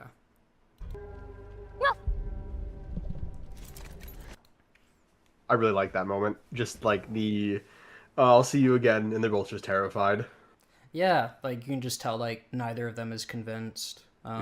Nice way of ramping up the stakes. And it almost like initially like it kind of worried me like, oh, is Dunk gonna just be kind of detached the whole time because he's worried about dying and like hurting Egg even more. But like he goes to walk away without looking at him, and Egg kind of hangs his head, and you definitely got to think in the back of your mind like Egg is probably like blaming himself. He's like, oh, I put you in this situation, like, and now you might fucking die. So I really liked Dunk turning around, and even though he's still like clearly in his feels, he like shares this little moment with Egg. Indeed. And it makes a kind of just a mid joke from an earlier part in the season a lot better, because now it's like tied to this moment. Good payoff. Yeah. This kind of tripped me up. Is this a Septon? Oh, I believe a Septon in training. Yes. Is it a female Septon? No, that's a dude. At least Okay. I thought it was. I genuinely can't tell. No, that's a dude. Okay. I really can't tell. All right, so this is my first of many praises for this. The sound design in this episode is elite. The way it ramps up the tension with the like loud booms, it reminds me not only of the Reigns of Castamere, but specifically in the books when Catelyn is describing the boom, doom, boom, doom, boom, doom of the Red Wedding. Very much took me back there. Yeah. This this is a great way of like kind of showcasing Dunk's anxiety, and like it really does a good job of putting you in his head, which I feel like it was more clear for this episode than almost any others, that this is like firmly in Dunk's POV. Like people kept talking about that leading up to this episode, and I could see it, but I felt like the show definitely wasn't like fully committed. I feel like they fully commit for the trial. The mask shot is a great way of showing like, okay, we are in his head. It's great. Yeah, showing, and all the like the noises getting like muffled out, and then he just hears the horn blast over everything. His eyes are super wide. It's really good. And this is a really cool change, where in the book, like, he has this moment where he's like, oh, I've forgotten fucking everything, and then like Thunder steps up and like helps him out. I like that they reuse like kind of the through line with Egg training Thunder, and he's the one that helped. Like they incorporate Egg into the trial. It's so good. It's awesome. Thunder hears him, and that's what gets him to move. Yep. It's so good. That shot where he races forward and the camera like catches up and then it throws us into his helmet. It's so quick. It's so quick, but it's so good. Okay, so you see Humphrey Harding go down there. Yeah. Just this. Yep. You see Humphrey Harding getting cut down by, I believe this is one of the Kingsguard. Yeah. It is. And then Beesbury goes down against the other one in the same tilt. And I also just gotta say, Dunk gets fucked up in this episode. And the second this lance goes through him, I was like, okay, I knew it was bad in the novella, but I did not think it was like 4 inches of steel in his side bad. The thing is, I I just feel like I didn't really comprehend it until I saw it. You know what I mean? Yeah. That's a lot of this fight where it's like I got the vibe that it was like a serious, gritty, rough fight, but like it's so quick in the book, and like it's kind of quick here, but it's also like, again, it's just way more. It's a bit more graphic. Like he does take more damage, but even the stuff that he sustained in the book, I just felt it a lot more because I'm seeing like blood. It's cinematically brilliant. At Comic-Con, George R. R. Martin said that his challenge to Ira Parker was to show him the best tournament and combat style jousting fight he's ever seen, and I think he's pulled it off. I guess I haven't seen a ton of jousting movies, but this one is definitely the best I've seen. Also, just really cool subversion. Like in a fight like this, you'd expect maybe typically you have like the stakes ramp up. Like it starts, Dunk does good maybe, and then he gets knocked off his horse, and then maybe he starts taking damage. In here though, he just first charge, he misses Arion, and he gets stabbed by the lance, and that same stab destroys his beautiful shield that like we've kind of been building up for this season. Yeah. And he's about to get his shit rocked, as we can see from this freeze frame. Yeah, and I'm just so jealous. I'm just jealous of anyone who like got to see this and didn't know what was coming, because I feel like this is all so effective in making you go, oh shit, I don't know if our hero's safe. Katarina thought he died. I'll tell you more on that later. That's awesome.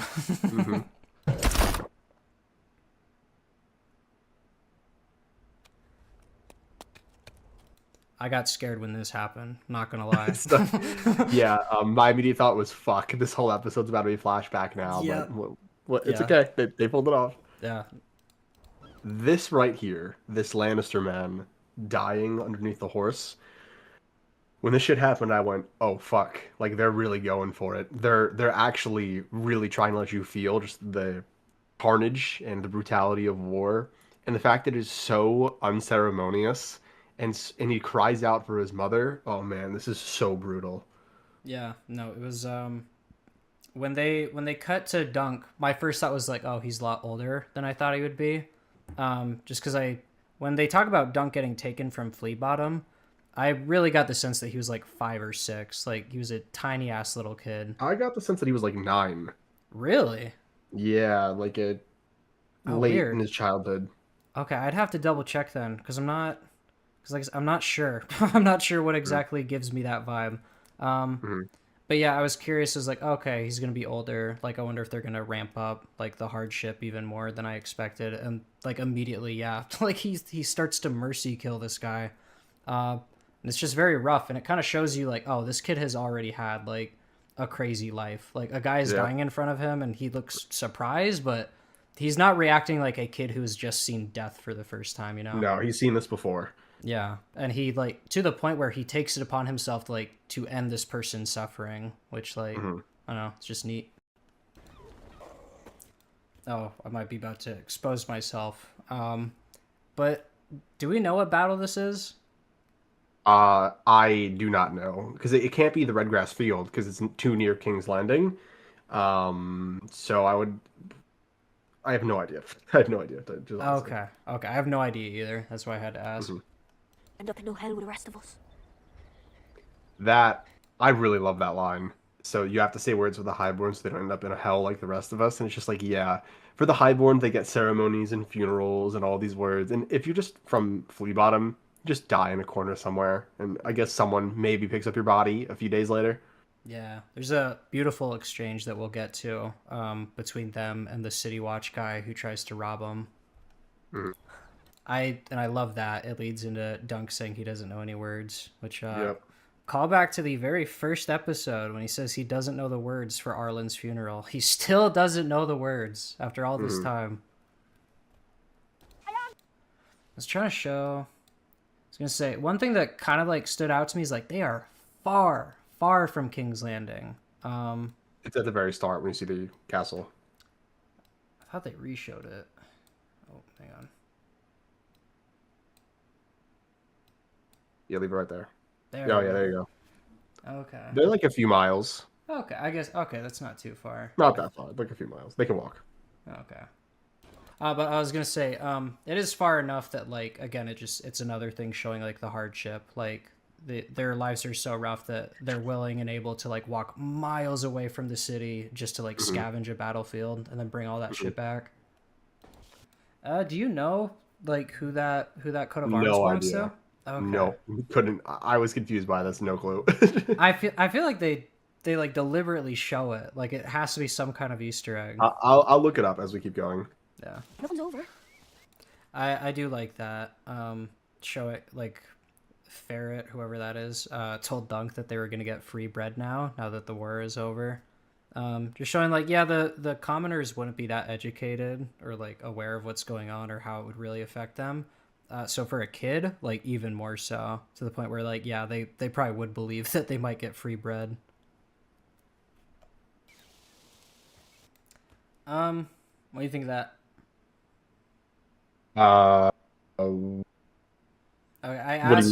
I asked because it kind of threw me, and I was wondering if I might have missed something.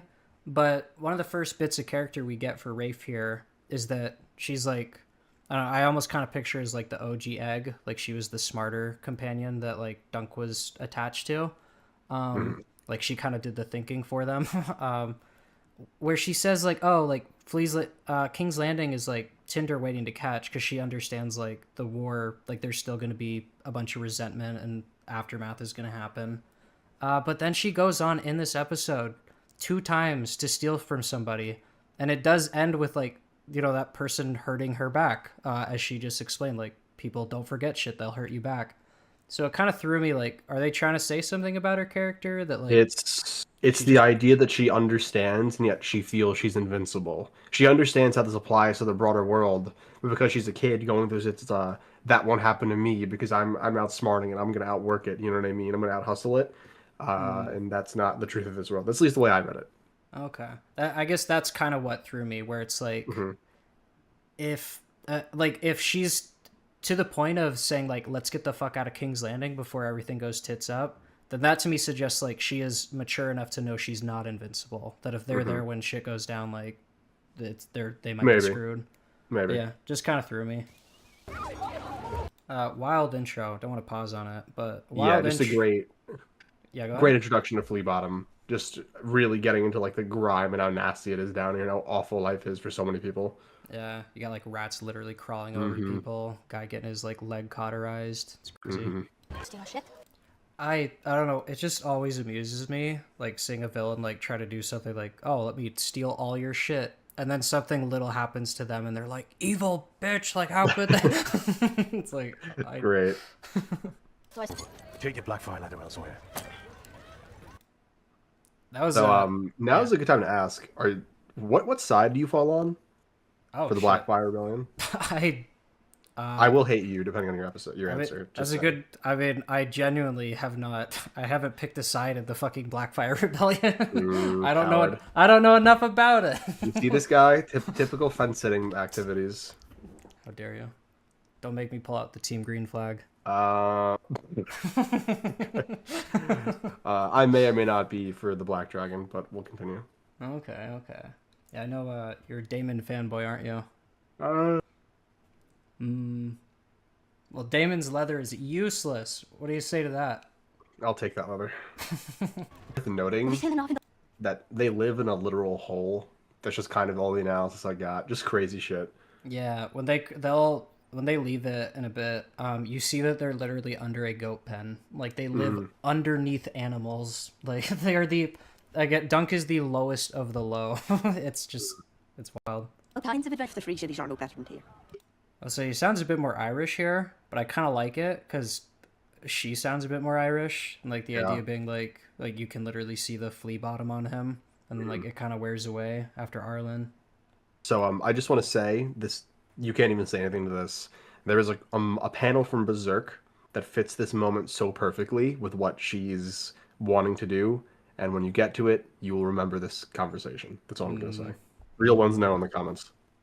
This does make me think of like Andor when he's like trying to get Marv out of there, and she's like that's kind of his whole like realization with the Sunset after he breaks out of prison, like nowhere's safe as long as like anyone's Yeah, as long as you allow that kind of injustice anywhere, it's gonna spread like a cancer.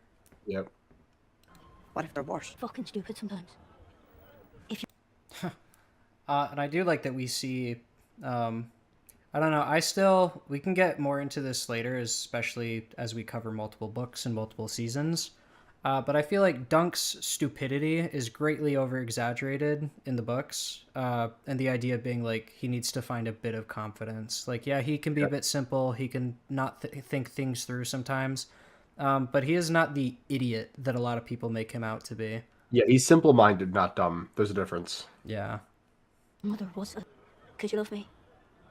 Yeah. Such a Dunk response. Oh my god. Like, even at that age, like, a boy still might have been, like, too self-conscious to say that, but he's just like, yeah, of course I do. Like, yeah. I like how his own friend is fucking caught off guard, right? She's like, you're not real. No one is like this. She's like, but we couldn't even keep it a secret for like 10 more seconds. You just had to rip it out. Yeah. And I like that she's just like, she's taken aback, but she cops to it too. She's like, well, I love you too, damn it. So you better fucking come with me. Don't get. And he even pets the goat because he's just so damn pure. Move on. What? You've got plenty of time to wait around for your dead mother, Lily. I'm sorry. Just another moment too of Dunk kind of countering Westeros. She says, now you have all the time you need to wait for your dumb mother. He doesn't say anything. Like, he just looks down. He's like, damn, like, that hurt. Oh, man. And she has to check herself because he doesn't say anything. She's like, I'm sorry. And it's just neat. It's just neat the effect that Dunk's kindness has on people. Yeah. Yeah, and even that, like, her lip kind of quivers. Like, again, like, just saying something horrible to him. And then as soon as she apologizes, he doesn't even acknowledge the apology. He's like, don't worry, we'll find a way. Like, he just wants her to be happy. I think it upsets her even more. People don't know how to interact with him because he's just so anti-Westeros. Yeah. Oh, I just realized. It kind of threw me because before they go to spend their silver to, like, you know, get ticket out of the city, we show the city, like, the watchmen following them. And it kind of made me wonder, like, oh, weird, like, it's a good thing they got turned away. Like, he almost lost, like, the money that he was going to try to pull off of them. But this guy shows up on the other side of the alley with the spear, like, so conveniently. And I just realized, like, oh, like, he went and got a friend, like, to make sure, like, he had help so they couldn't get away. Stealing from dead nobles is still stealing. What's stealing from us? This is the interaction I was talking about earlier, where, like you said, it shows the difference between how the nobility are treated, like what people think of them versus just regular people. He says stealing from dead nobles is still stealing, and Dunk asks, then what's stealing from us? And he just says, that's life. Like, that's just how that's just how it is. It reminds me of what you said a few episodes back, how in not only this world but in our world, very often the little guys will climb on top of one another to try and reach a summit that is unreachable. Yeah. And it rung in my ears during the scene. Like, they're just stealing. He's just stealing from these two, like, little kids because he's just bad voice crack. Jesus, stealing from these two little kids because he's just an asshole. Yeah, I feel like the implication is that he was a former thief. Like, he's just become a thug now. Could that be why he lost his hand? Oh, I didn't realize he was missing a hand. Oh my god! You didn't realize he was missing a hand this whole time? They literally show it. Like, what the fuck? How did I miss that? All right. Are you fucking with me? Dude, look, you can see the stump. What do you... No, keep playing. Dude. Oh my god! Oh my god, how the fuck did I miss that? That's crazy. Yeah, you gotta get your eyes checked. First the color blindness, now missing a guy without a hand. You're cooked. Something's wrong with me. Nobles is... So, I want to say right now, stupid ass move. Okay? Like, so incredibly dumb. But that's part of why I like it. And again, it just shows that she is, like, thinks she's invincible in a way, trying to get up on these guys who are being a prick to her, not understanding truly, because she's a kid, how cruel people can be. You know, it's just crazy. Yeah, and I'll say it honestly, it caught me off guard, him actually killing her for that. Because the first thing he does in this episode is call them by name. And although, like, yeah, he's a scumbag and, like, he's ready to rob them, I did almost get a sense, like, oh, they like there's kind of a community here. Like they do know each other. That all goes out the window very, very quickly. I want to dissect that when we get to the scene when Okay. it actually happens. And oh my god, having with the episode ending with Baelor falling into his arms and him catching him, and then here like she falls into his arms and like he doesn't really catch her. She kind of flops on the ground. I feel like there's some symbolism there with him like carrying on Baelor's legacy, and like he was able to like succeed in that moment, whereas here he kind of has to be bailed out by Arlen. And also for all the people going, I hate this episode because the girl boss. This is not what I think of when I think, like Rey Skywalker doesn't have this outcome. That's all I'm gonna say because I know that's where those people are coming from. Yeah, well, I think I don't know, it's also very obvious to me. It's just there are certain people online who just anytime they see a person of color or a woman, they just freak out. Their brains go. Even if it's not coming from a place of like hate itself, some people they're just so bought into the narrative that like the wokies are coming for all their forms of entertainment. Oh my god, the wokies are entering the wokies are entering A Song of Ice and Fire. I can't believe this. What would George R. R. Martin think? Well, it's I don't know, it's just weird because I've seen people complain like, oh, they gender and race bent Rafe, and it's like Rafe is not a character, damn it. Rafe, the one line. All we know about Rafe from like in Mystery Night is that he was faster than any other girl in like any girl in the King's Landing. Which I think does imply that it's a guy, but the whole point like Rafe was just supposed to be one of like Dunk's dipshit friends, where this is like Dunk's best friend. This is like his life companion in this version of events. And a character. Yeah, and it does make me wonder if we'll see Rafe again when like those stories come back up in Mystery Night. Would be kind of neat. I kind of doubt it though, but we'll see. Wombo's the woker confirmed. Woke Wombo. But yeah, for the most part, it's really just they took like a non-character and made them into something more. Agreed. Yeah. People complain because they're like, oh, annoying girl boss, and I didn't see it. So I think I know why they're complaining.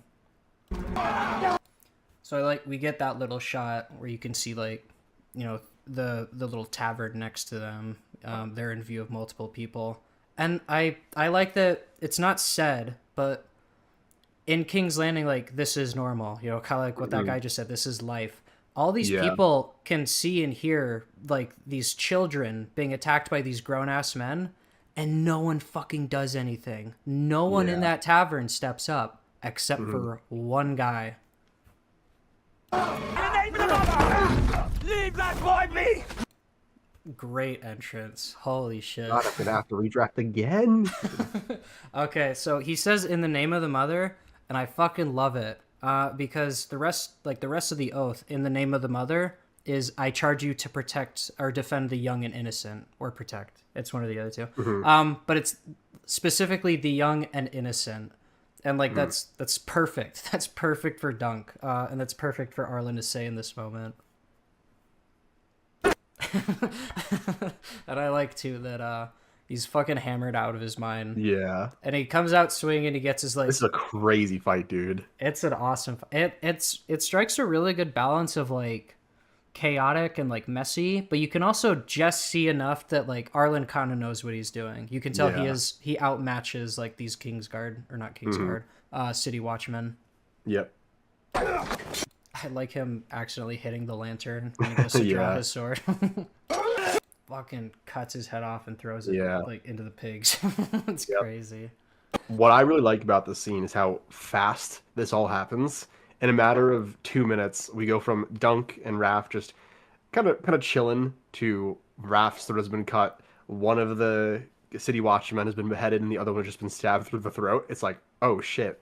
And it just shows you how real things can hit the fan just so quickly. Yeah.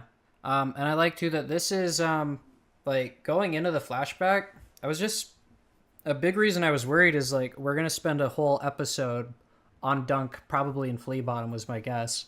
And it ended up not being the whole episode, which was a really good move. But B, I thought like, oh, like what could you possibly show me that's like key or even relevant to this story now. And they do the best option where it's like, when they talk about him leaving Flea Bottom with Arlen, I always got the sense that Arlen like deliberately like grabbed him, like he saw this little kid in need and he like took him with him. Where here, like, there's a bunch of parallels drawn between this Dunk and Egg and Arlen and Dunk, where it's like this is the same way his old life ends with Arlen dying, and then his new life begins with Egg becoming his squire. There's this same thing is happening here, where his old life ends with Rafe, and then his new life begins as Arlen's squire here. But yeah.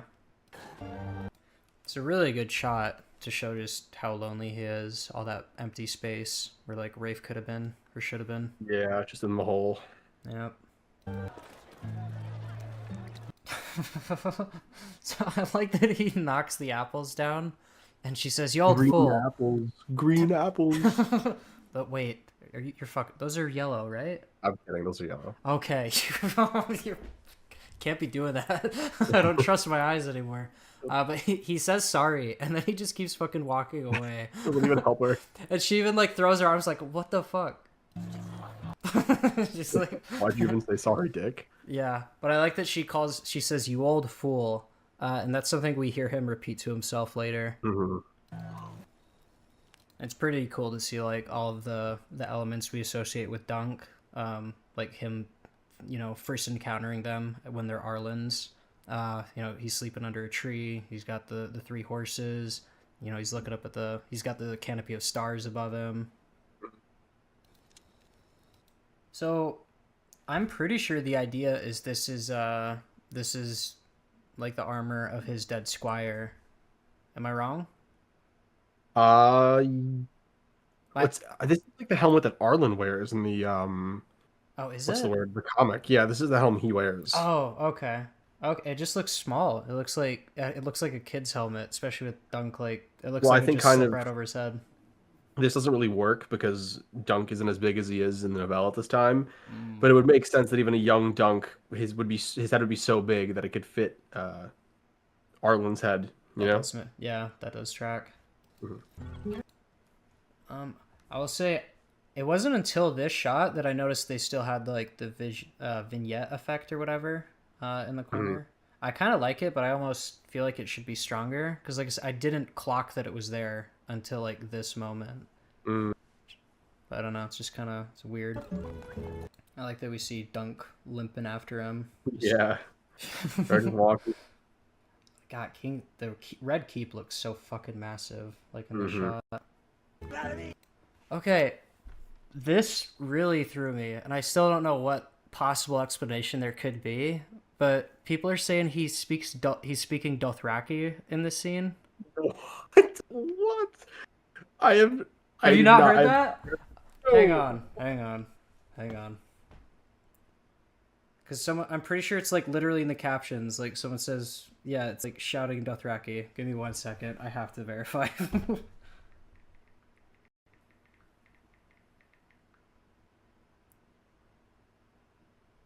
No way. Well, first result, someone is just saying it. I don't want to trust a random Redditor. Can you turn the captions on for this? Oh, I don't know. Well, the thing is, captions work a little differently on here than they would for HBO. Yeah, because I already have them on. Right. Here, let me. I can check with HBO. Whatever the case be, if he really knows Dothraki, that's insane. Yeah, I just okay. I'm pretty sure it is Dothraki. Damn, Arlen's been around. If he's knowing Dothraki. Well, and yeah, that's what I was gonna say. Like, I don't think it's not impossible. I just want to know what the fucking story is behind that. who the fuck taught Arlen Dothraki, and why did he commit to learning Dothraki? It's insane. It's a crazy fun fact. Arlen's a linguist. Yeah, I guess before we edit, I will triple check to make sure I'm not just spouting nonsense. But I've seen a couple of people say now, like, oh, when he's talking Dothraki or when he's singing Dothraki, I'm like, I didn't realize that's what that was. I thought it was just drunk gibberish. You haven't played Hollow Knight yet, but it kind of reminds me of Hollow Knight bugs, where it's like Zelda characters, they just kind of speak like silly goober language. They'll be like Yaka Pakotoko. It's just like that.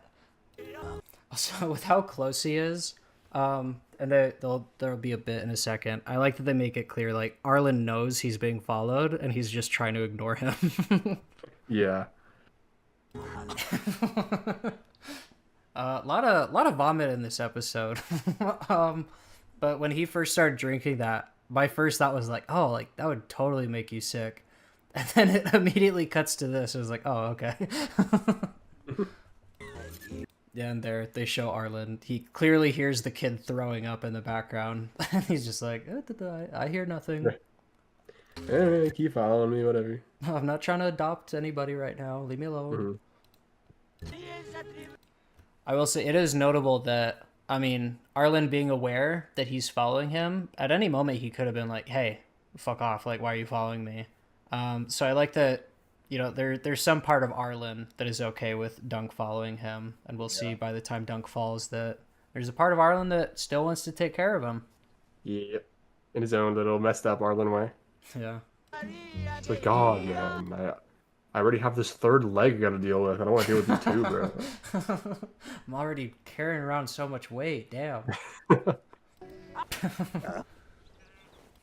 Dude, him flopping over, and then right here where he like ribbits when he wakes up. He just goes, fucking. I don't know why. It's so fucking funny. That fucking new fear unlocked. Falling asleep on my knife that I keep sheathed. Yeah. This is I really like this little moment though, because it just shows how like his drinking his drinking is his undoing. I had someone say that they believe something like this is what caused him to get that infection on his wrist, and I was like, ooh, I like that. Oh yeah, I do wonder. I'm not gonna lie. I'm assuming or hoping that we'll get an answer for that in the next episode. Because it's kind of weird that we threw that in there, and that Maybe. I feel like we definitely have more flashback in store. I wonder if there's a moment where we'll see him get that wound, and I've been wondering. I wonder if Dunk did it, because we've seen them training. Oh, that'd be crazy. We've seen them training like without armor and shit. Like there's even that moment where he's like, he just kept coming, and then Dunk takes like a giant fucking swing at him.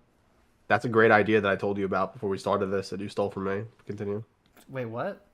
I said that's a great idea that I was going to say before this episode started that you took from me, and now you're going to take the credit when it comes out to be true. Definitely. I like that. Him, oh, you old fool. Just another Dunkism, or it's his version of Dunk the Lunk. Oh. Thick as a castle wall. Yep. Arlen telling himself, you fucking idiot. And like you said, with it being his downfall, his undoing, I feel like the implication, since this is right after the end of the Blackfire rebellions, is this is him coping with the loss of his nephew / squire. Yeah. And it kind of shows that there's like a void in his life, not just in terms of like him needing to drink, but maybe if he had somebody to take care of him or keep him company, he wouldn't be falling asleep on his knife. But yeah. He needs a squire. Unironically, he needs a squire. He does, yeah. Really like that transition. Yeah. Really like it. Just the flashback ran a little long. I don't know if we needed all of that walking and following. I think they could have cut that in half and still have the impact be the same, but I don't think it's like a huge negative. Real quick, now that we just have this frame, let's look around at what is going on. So Dunk is on the floor, and that is Baylor next to him, right? Wait. Yeah, that's Baylor. The guy who just rolled on top of him. The guy to his left, that's a Targaryen shield. Yeah, that has to be Baylor. And I think that is. Keep going. I can't tell. It's hard to tell. Who is this? Let's go 1 speed. Is that for this. Beesbury? That might be Beesbury dead on the floor that's already. Beesbury. Let's go 1 speed for this because I actually want to like call out the cool shit we see in the background. I also don't know. The problem is that we're at 1080p. It might be too hard to tell. I do like that. Whoever that is, that Targaryen, they fucking like roll over like Dunk's head. Like a whole ass person like flops over his body. That's definitely Baylor. 100%. The helm's the same. It's Baylor. Okay, yeah. So Dunk is on the ground. He is like dying. Just to keep note of this. So Maekar Fucking drive by. So yeah, that's Baelor because he got unhorsed by Maekar, and then I think we're leaving it. I think we're gonna leave it on one. Up to you though. I don't care. Maekar drives by and hits him with the drive by. Yeah, and then Baelor is next to him. So now Dunk is getting 2v1'd, and then something's gonna happen. Maekar comes for a second one. Oh no, that's the first one sorry, actually. yeah. Yeah. The shit rocked. Oh, we see a Kingsguard ride by. That's Kingsguard. Who just Oh, I didn't realize there's like a big old dent in his helmet. That's pretty. Yeah, cool. from the Morningstar. Which I'm pretty sure that happens in the novel too, where he feels it like pressing in on him. Yeah, it's like sticking to his head. I didn't or catch his that face. the first time though. Yeah. Oh. Like holy shit, that probably did it. And now up to the left, that's the Rosby dude, the guy with missing the eye, who just broke a lance with the Kingsguard. Just good to note. So then Maekar comes back around for a second, and Baelor just spears him off the horse. Yeah. Just good. I don't want to keep note of what's happening around us. Yeah. I will say insane fucking strength to just plant his feet and like knock him up. You ever play Halo Reach? Yes.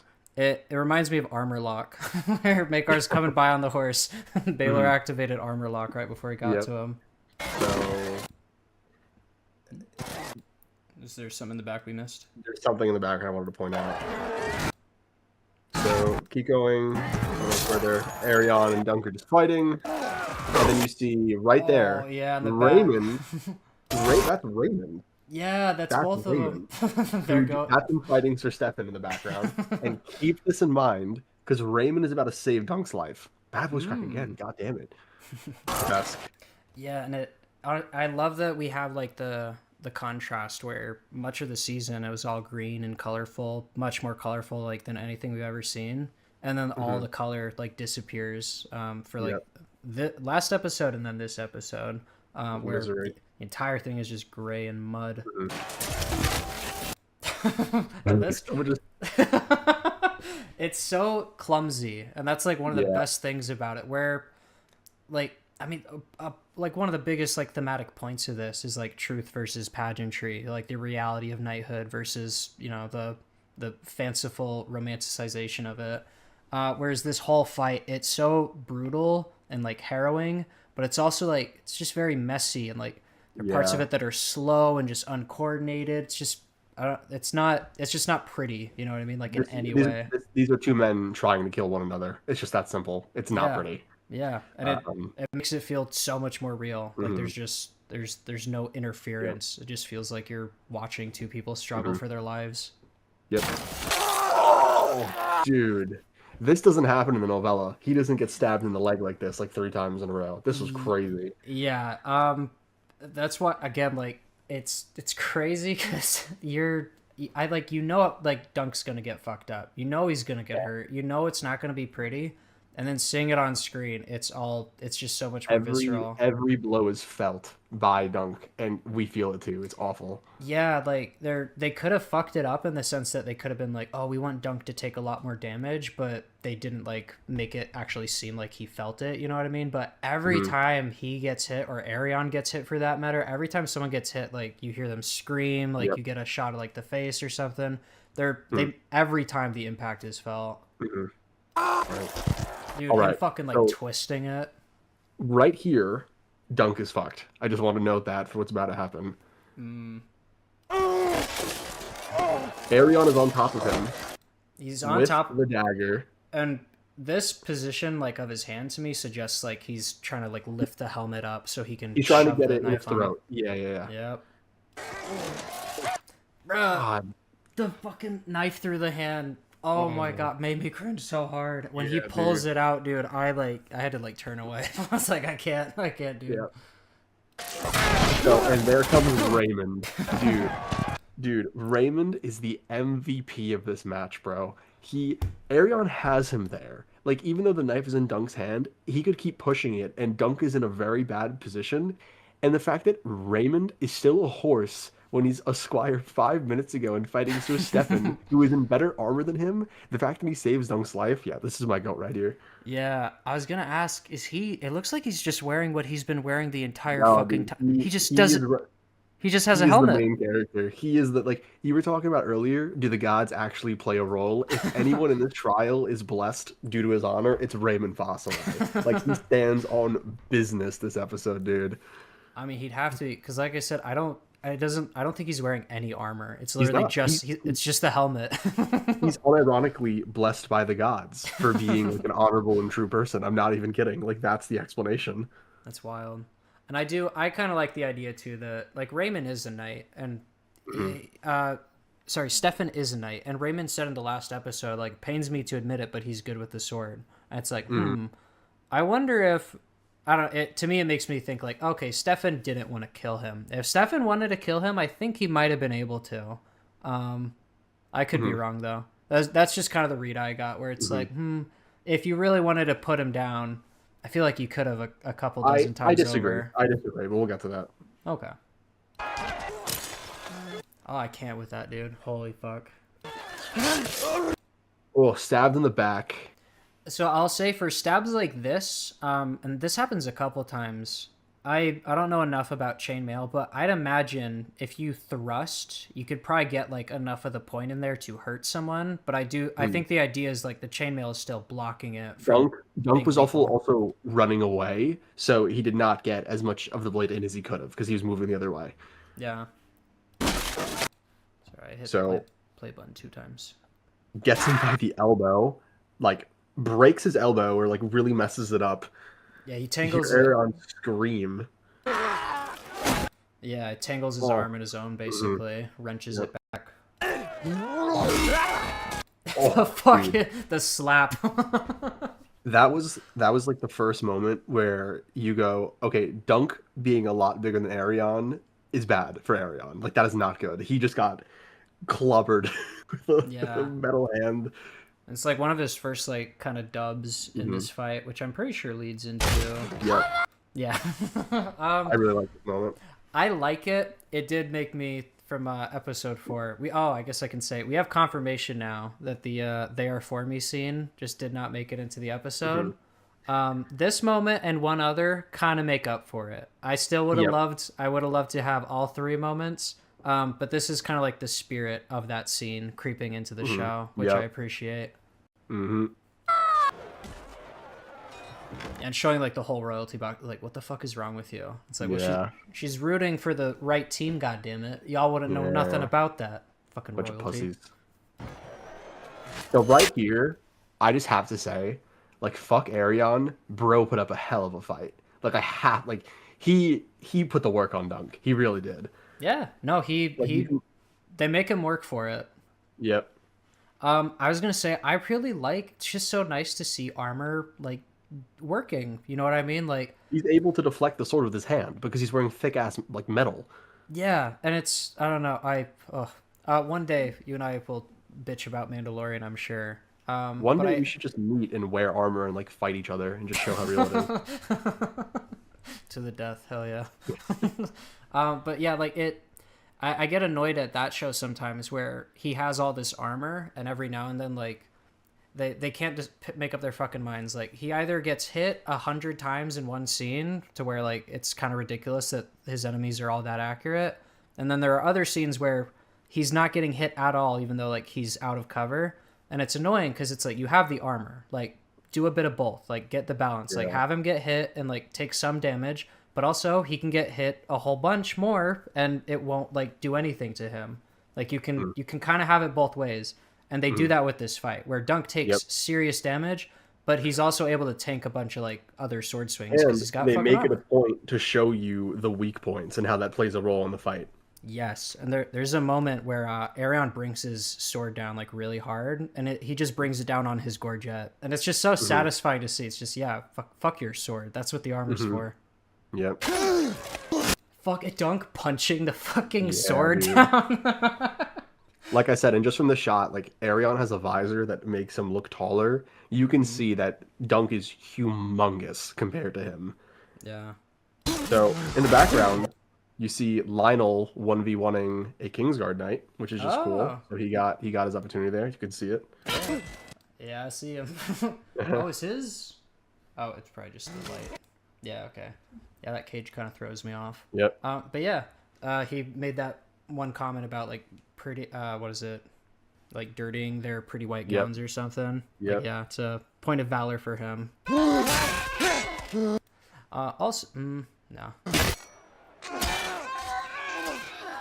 Yeah, so right there, he like does a bunch of like quick stabs, and you can hear enough, and you can see how far the sword goes. Where, like I said, it communicates the idea that Dunk's probably feeling those stabs, but the chainmail is They're not protecting lethal. him. Yeah.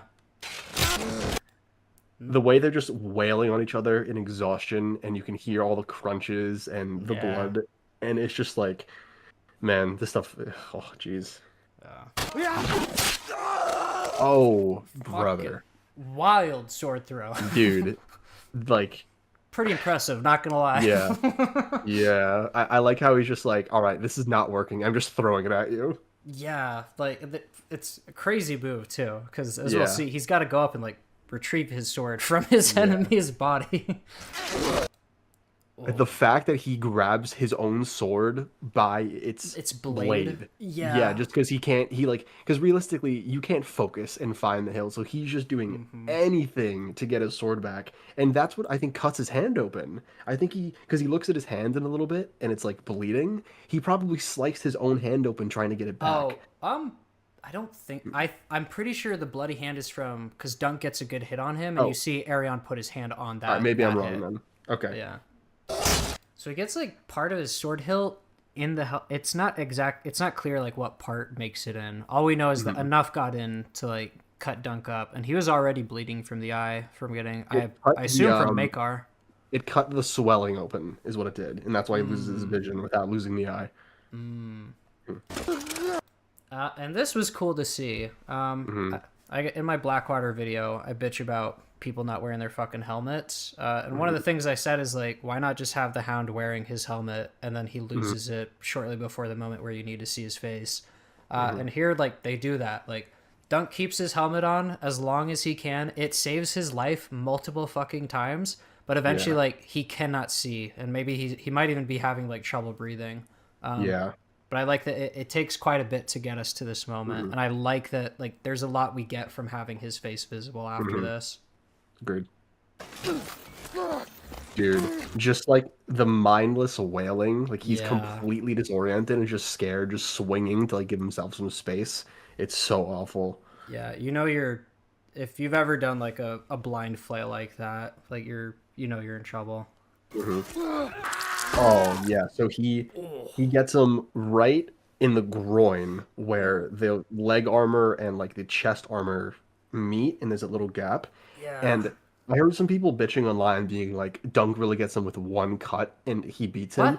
Like, do you understand how debilitating a humongous slice to your upper leg would be? Like like you can't walk after this.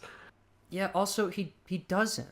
they keep fighting. Like I don't weird. And It's a weird his complaint. arm is pressed to this like stone thing. So Dunk is using that to drive it in deeper. Oh yeah, the shield behind him. Yep. Oh my god. Ugh. But yeah, this is one of those moments where like I was so fucking happy to see Dunk like land a serious hit on him, but also like I just cringed so fucking hard because it. Yeah, this I- hurt. This hurt to dude. watch. But also I was like awfully close to that third leg, you know. I was kind of wondering. I was like, oh god. If this is Arlen, I mean, Arlen would have been 8 inches shorter after that. Yeah. Or sorry, 12 inches shorter after that. And yeah, that's where he gets the blood on his hand. so this is one of my favorite moments from the whole episode.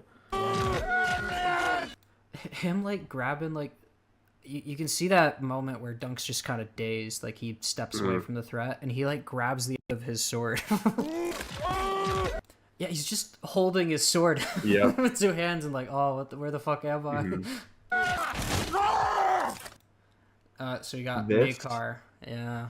This moment, my boy, this killed me. This sent a shot like straight to my heart because it's like, for all of Arion's vileness and for all of Makar's failures, like this is his son. It's such a human moment of just the fear in his voice of like watching his son nearly die. Yeah. I will say I don't know if that might actually be a bit later. I thought there were 2 moments where Makar tries to run in. So yeah. He gets a ray jump, kills Lionel's horse, and then we'll keep going a little longer. Yeah. Once again, Dunk's still like holding the other end of his sword and just kind of like flopping around. You can hear Arion like exhausted and in pain. Okay. Yeah, you're right.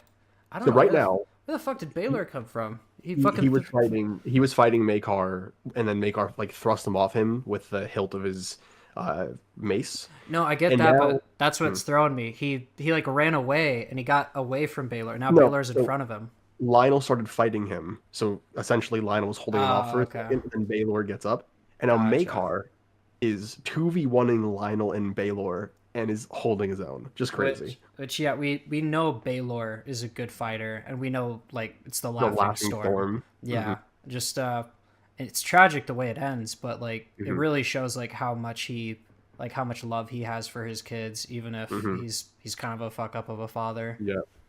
Agreed. And I wonder too if because we talk about no man fights as fiercely as one neglected by his mother, but that idea that maybe Makar's the kind of parent who, you know, he doesn't want to let his kids down the same way he was let down. Yeah, that's great. And yeah, him fighting more fiercely to get to Arion. So you can hear one of the people say "Get up, Dunk," and it looks like it comes from like the citizens behind him. I also just love how, in Dunk's perspective, all of these voices just sound like loud, almost animalistic and primal sounds, just because he's so dazed. And also, the fear in Arion when he's like, yield. He's not saying yield triumphantly. He's like, for the love of God, please, please just end this. Yield, yield. Yep. And like you said, the people sound like more animalistic. Arion sounds like kind of dragon-like he roars at Dunk to yield. Dude, that's such a good point. And Katarina, for half a second, thought he was dead, and we were all just like bamboozling her that this actually ended with him dying, and like the next seasons were other things. And the fact that it actually got her just shows you how well this is done, you know? Yeah. Well, and this is like what makes like George's writing like so special. And he's not technically the only guy that does it, but like on the scale and scope that he does it, he's probably one of the only ones where there's just such a precedent for heroes making it. There's all this like meta knowledge you have going into every movie or show because of all the other movies and shows you've seen, and because George is willing to do things that like other authors are not, it creates such a like sense of tension that you can't really get in a lot of other places in media, at least not if you're using your brain. Like if you pay attention to like what other creators do, you can kind of see the patterns before they happen. Like they'll still try to fake you out, but again, if you're paying attention, you know it's fake. Whereas with George, like you just don't know. You don't know, and that's what makes it awesome. That's what makes it like every time you go, oh, this character could actually die because George is actually like willing to kill them, and he has the skill to like follow it up. And yeah, like I said, really jealous because it would have been awesome after seeing Game of Thrones and House of the Dragon. This is like a subversion of the subversion where I would have been like, fucking George, you're going to kill the good guys again. And then Dunk lives and I'm like, oh, never mind. But yeah, I imagine very, very effective. I was almost cheating. Like, bro just kind of falls asleep with one of his eyes open. Like, okay. Okay. So when he started saying that, I was like, oh my God, are we changing things again? Once again, in a way that I really like, where in the novella, he's telling Thunder to get up after he like crashes into another horse. But in here, it's Egg telling him to get up. It's Egg thinking like, oh, he's fucking dead. Like, please get up. Strengthens their relationship. Yeah, and the words he uses too, like they translate where it's get up, sir. It's over. Yeah, like you said, like homie's not happy about his victory. He's just again like no one is winning here, you know. Fucking love this moment. Yeah, that's Bro's like, You are not going to kill my boy with your misinformation. Yeah, and like once again, they incorporated Egg into the fucking trial. Like that's so sick. That's awesome. Yeah, so good. Which I'll say at this point, I'm not gonna lie. Egg in this show versus the book, I think he's probably better in the show. Agreed. There's just more to him, and he's Agreed. implemented a lot better. Mm-hmm. Sure, they show him.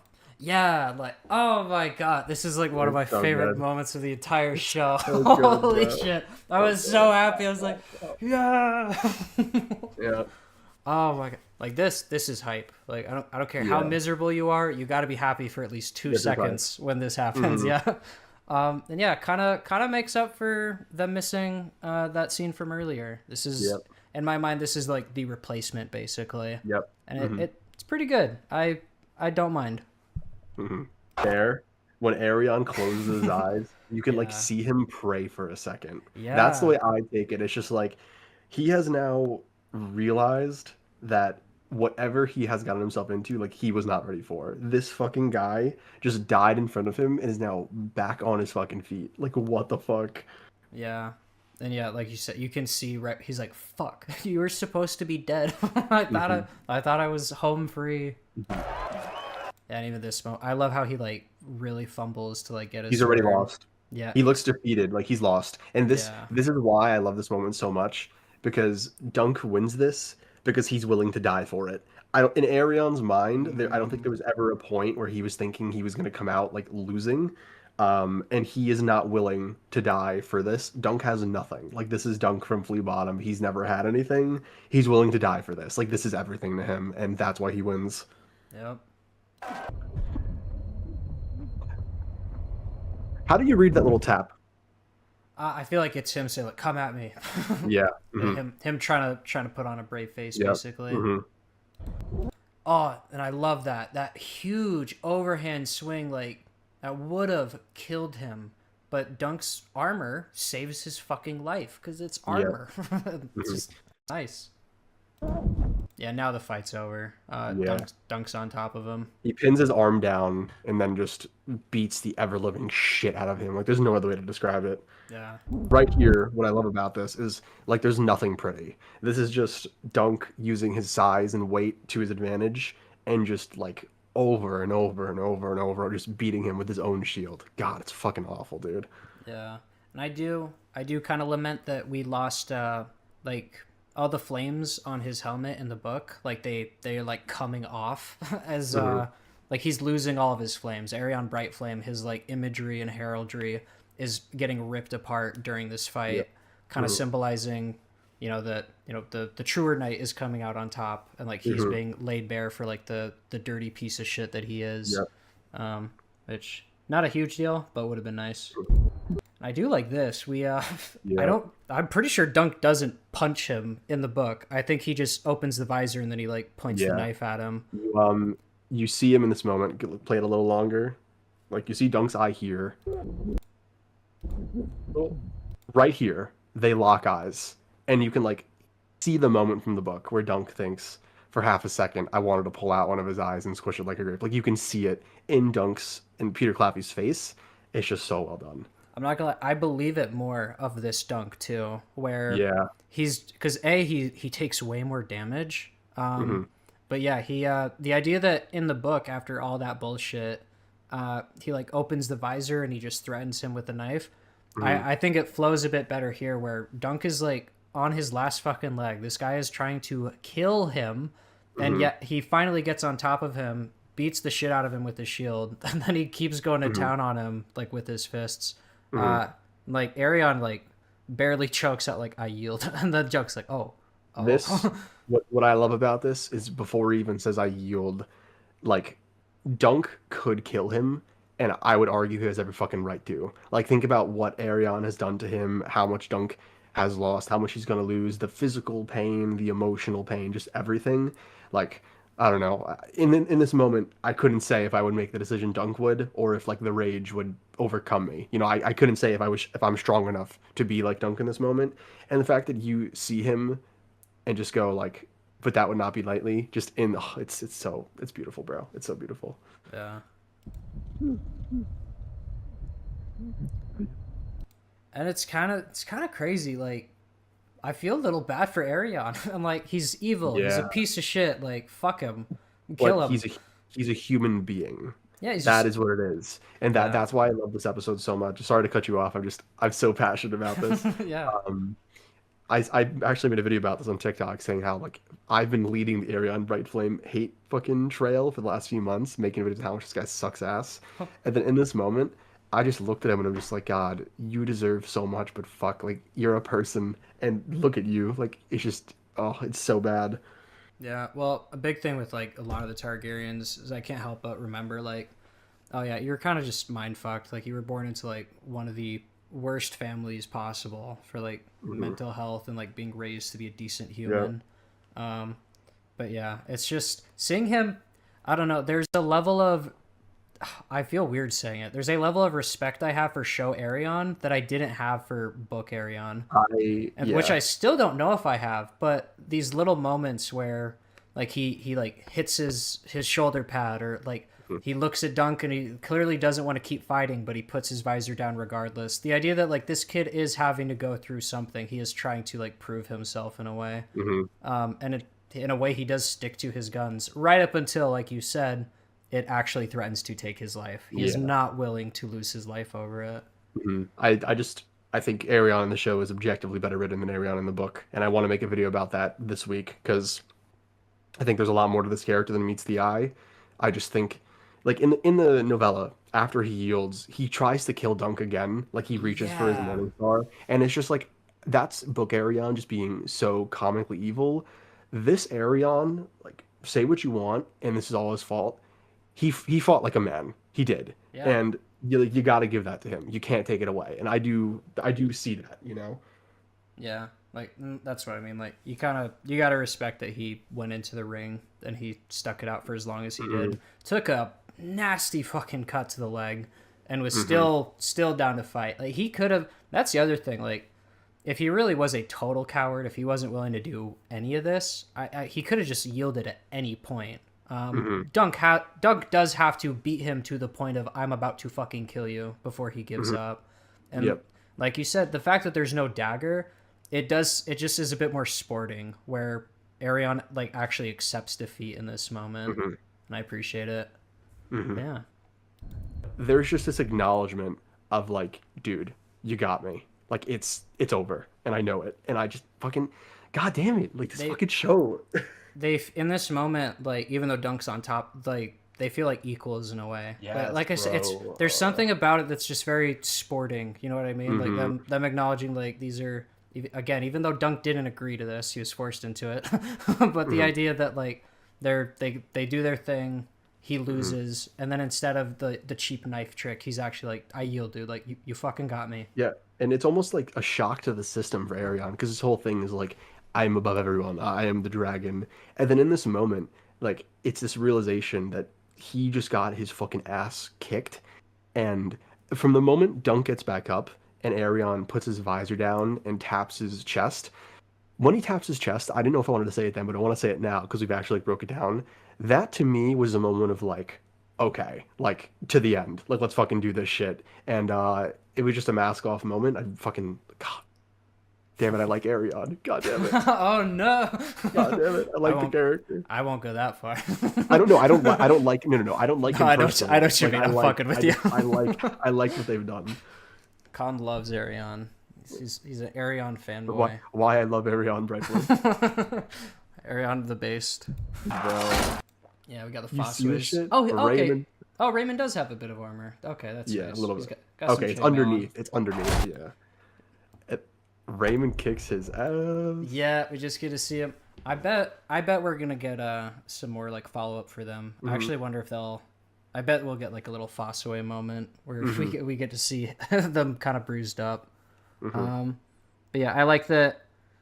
Stefan like joins. Sorry, not Stefan. I always mix up their fucking names. Raymond joins to like counter Stefan's treachery, basically.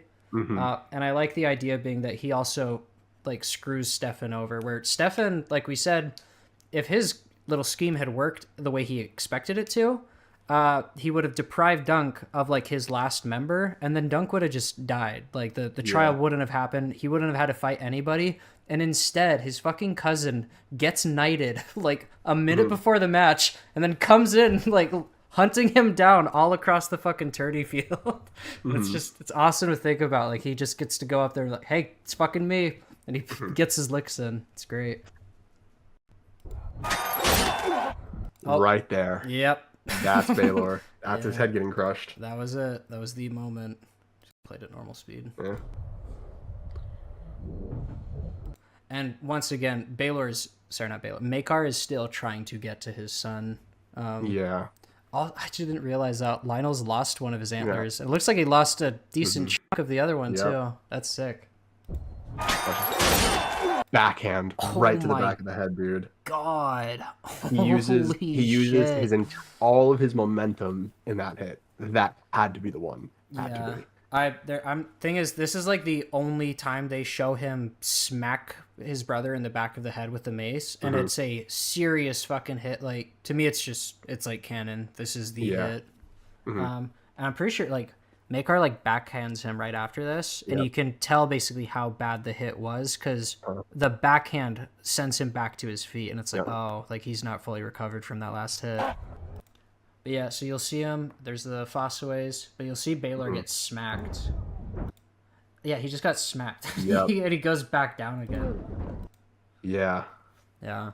And yeah, this is kind of what I was talking about, where I love this moment where he's dragging him through the mud. And the idea is like, at this point, all of the like yellow and orange and red is like completely just covered in mud.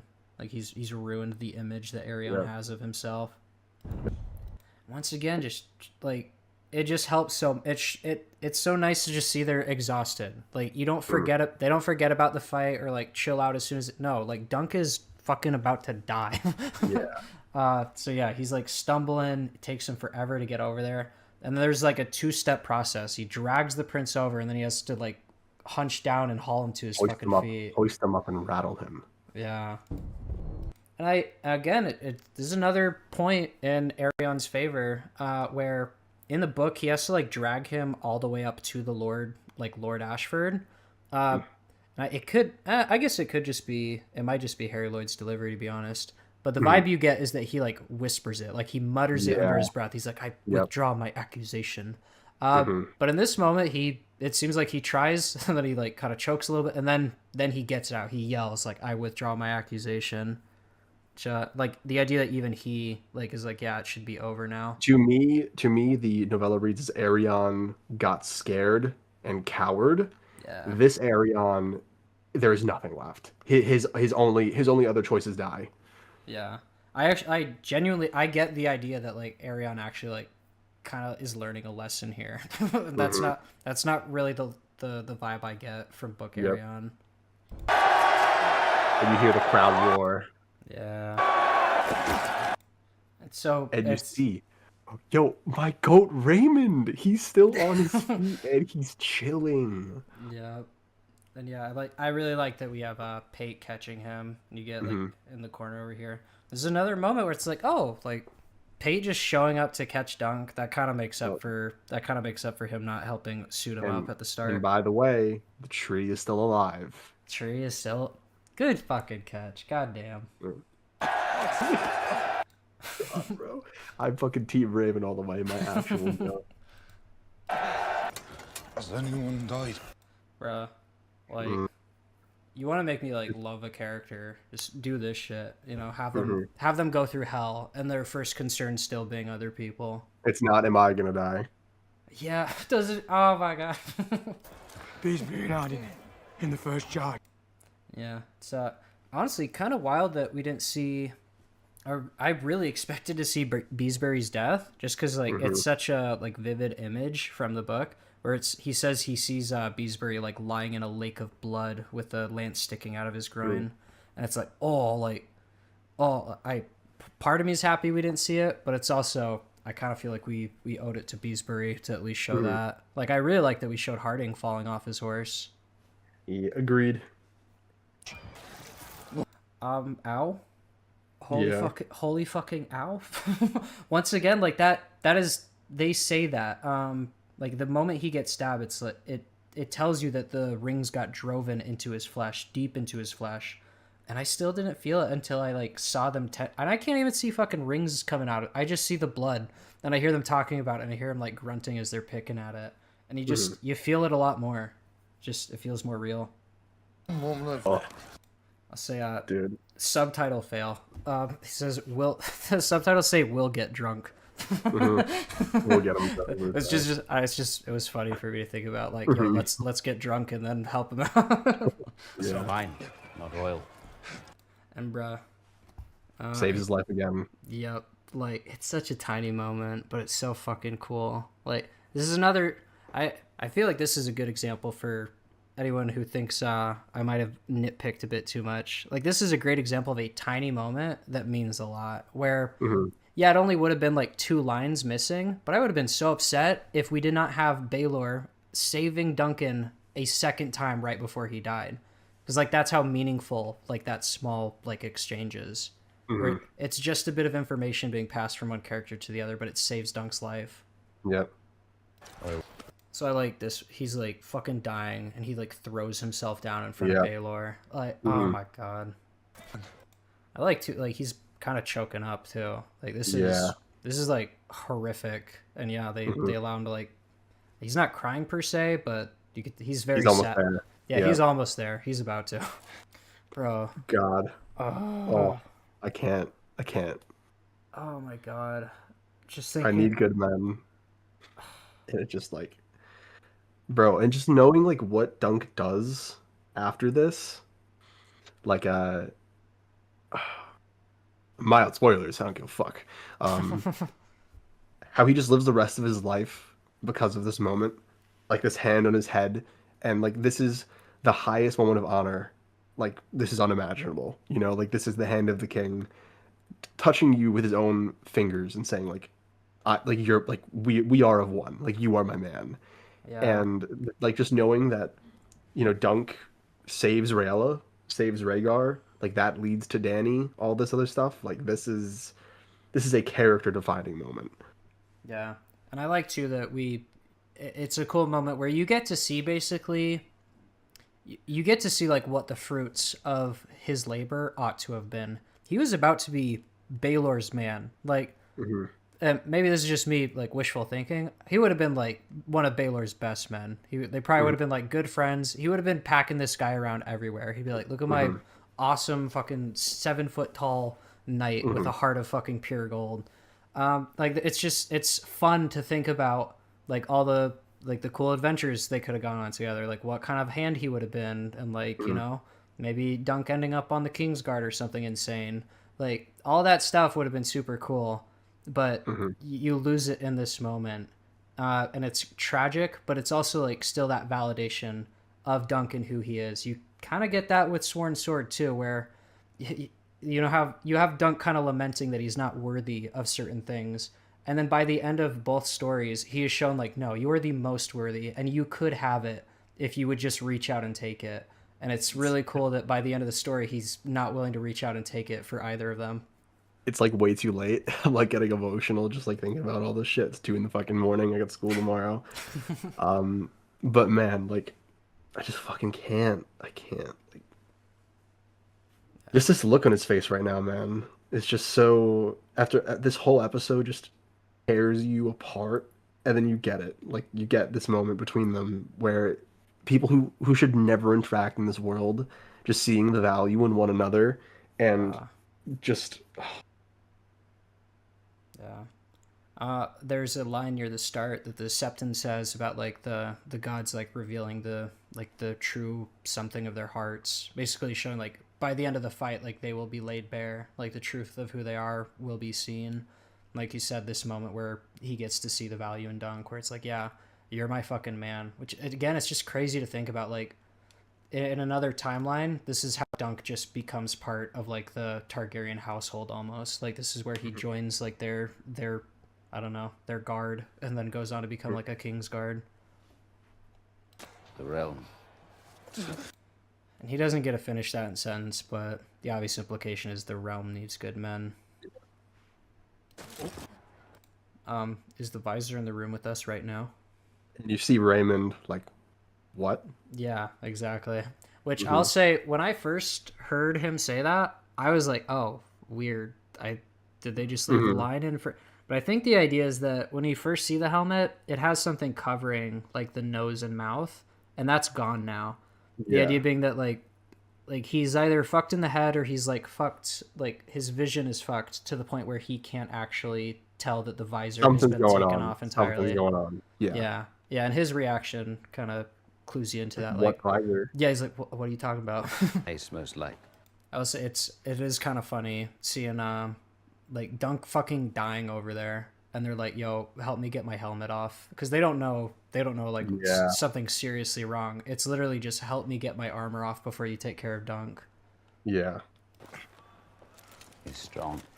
And his final line Oh. is praising his brother. Yeah, like no hard feelings at all. Like, Mhm. oh my god, like he's proud of his brother. Like that's the vibe I get. Like, Yeah. I don't know, for the same reasons we did, he probably appreciates that he's trying to defend his son. And yeah, it just fucking sucks. It fucking sucks.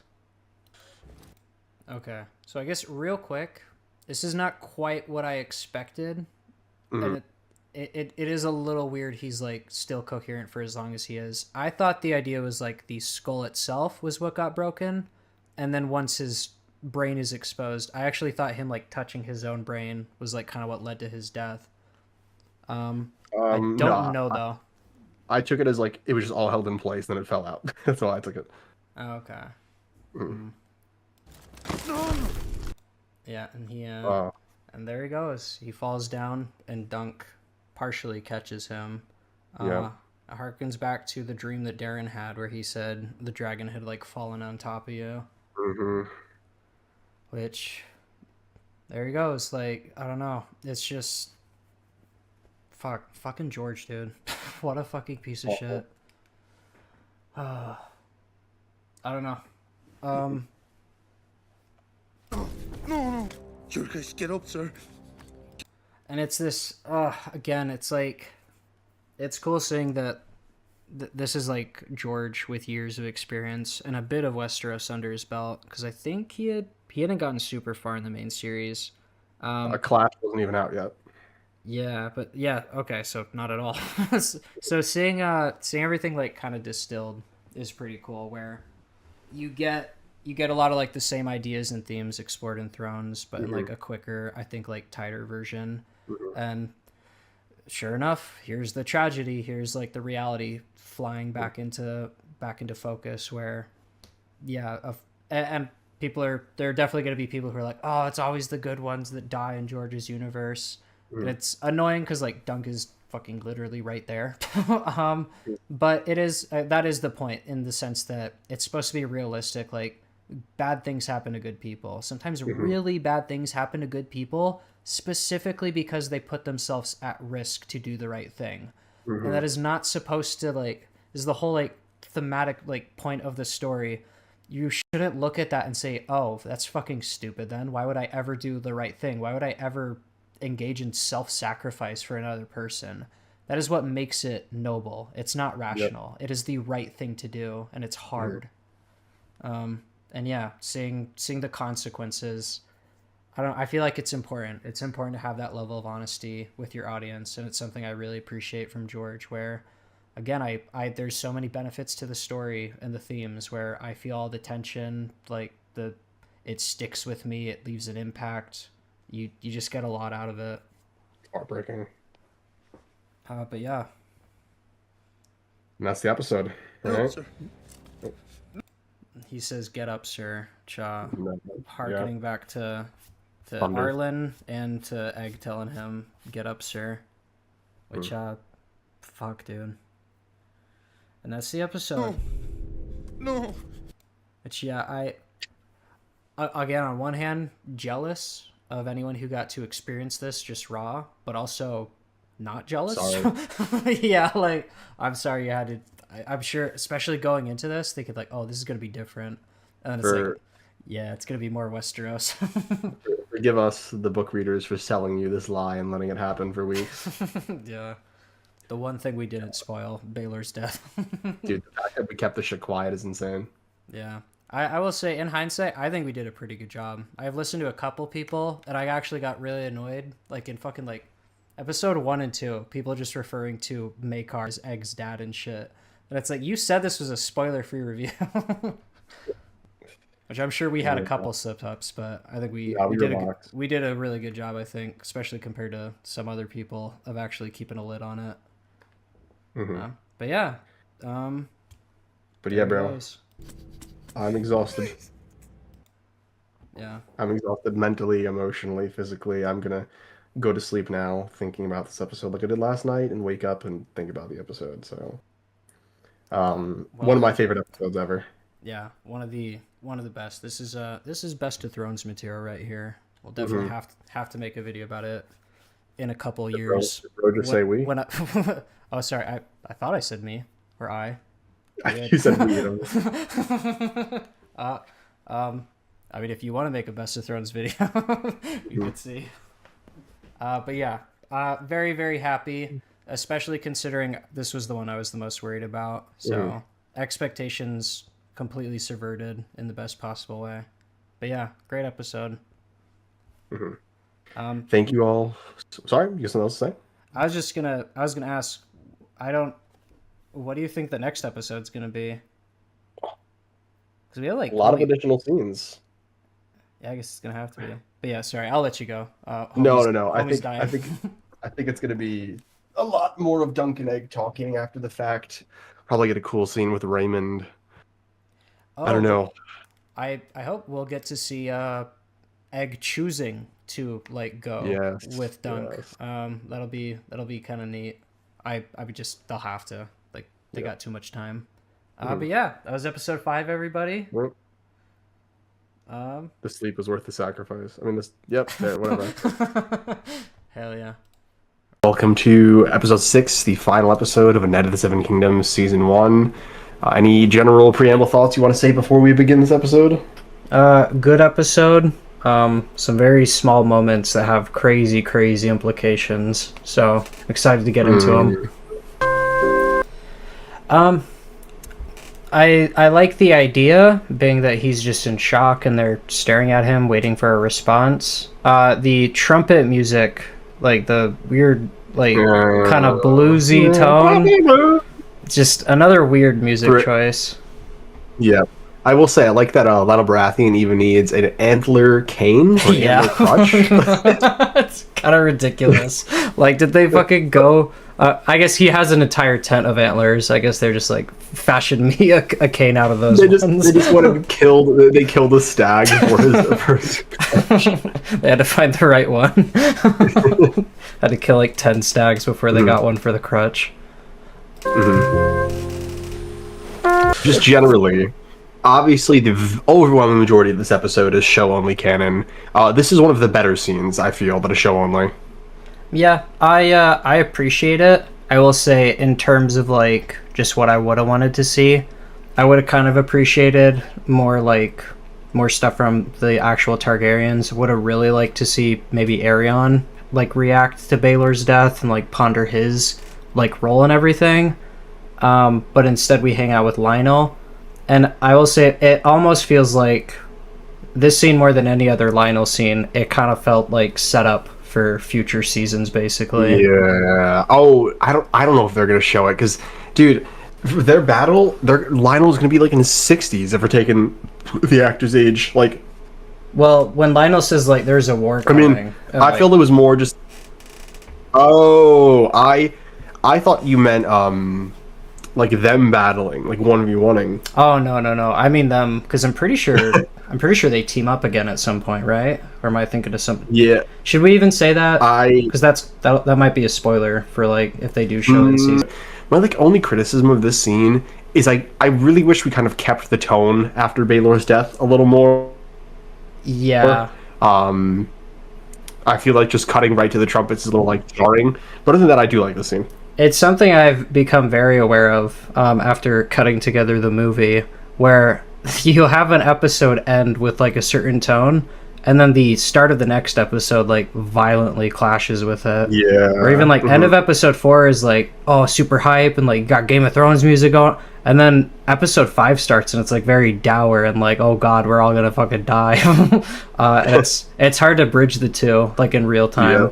But yeah, I know what you mean. Like the music really threw me. I was like, whoa, like Baylor just died. That's what I'm thinking when I start this episode. So hearing the blues music felt, I don't, almost borderline disrespectful. I don't know. I feel like they're trying to just be experimental and fun, but a lot of the music choices, I wish they would chill a little bit. Yeah, agreed. It's beyond my ability. So this really threw me because maybe it's just I've grown so accustomed to trusting the Maesters over everybody else because the Maesters do know just more than everyone.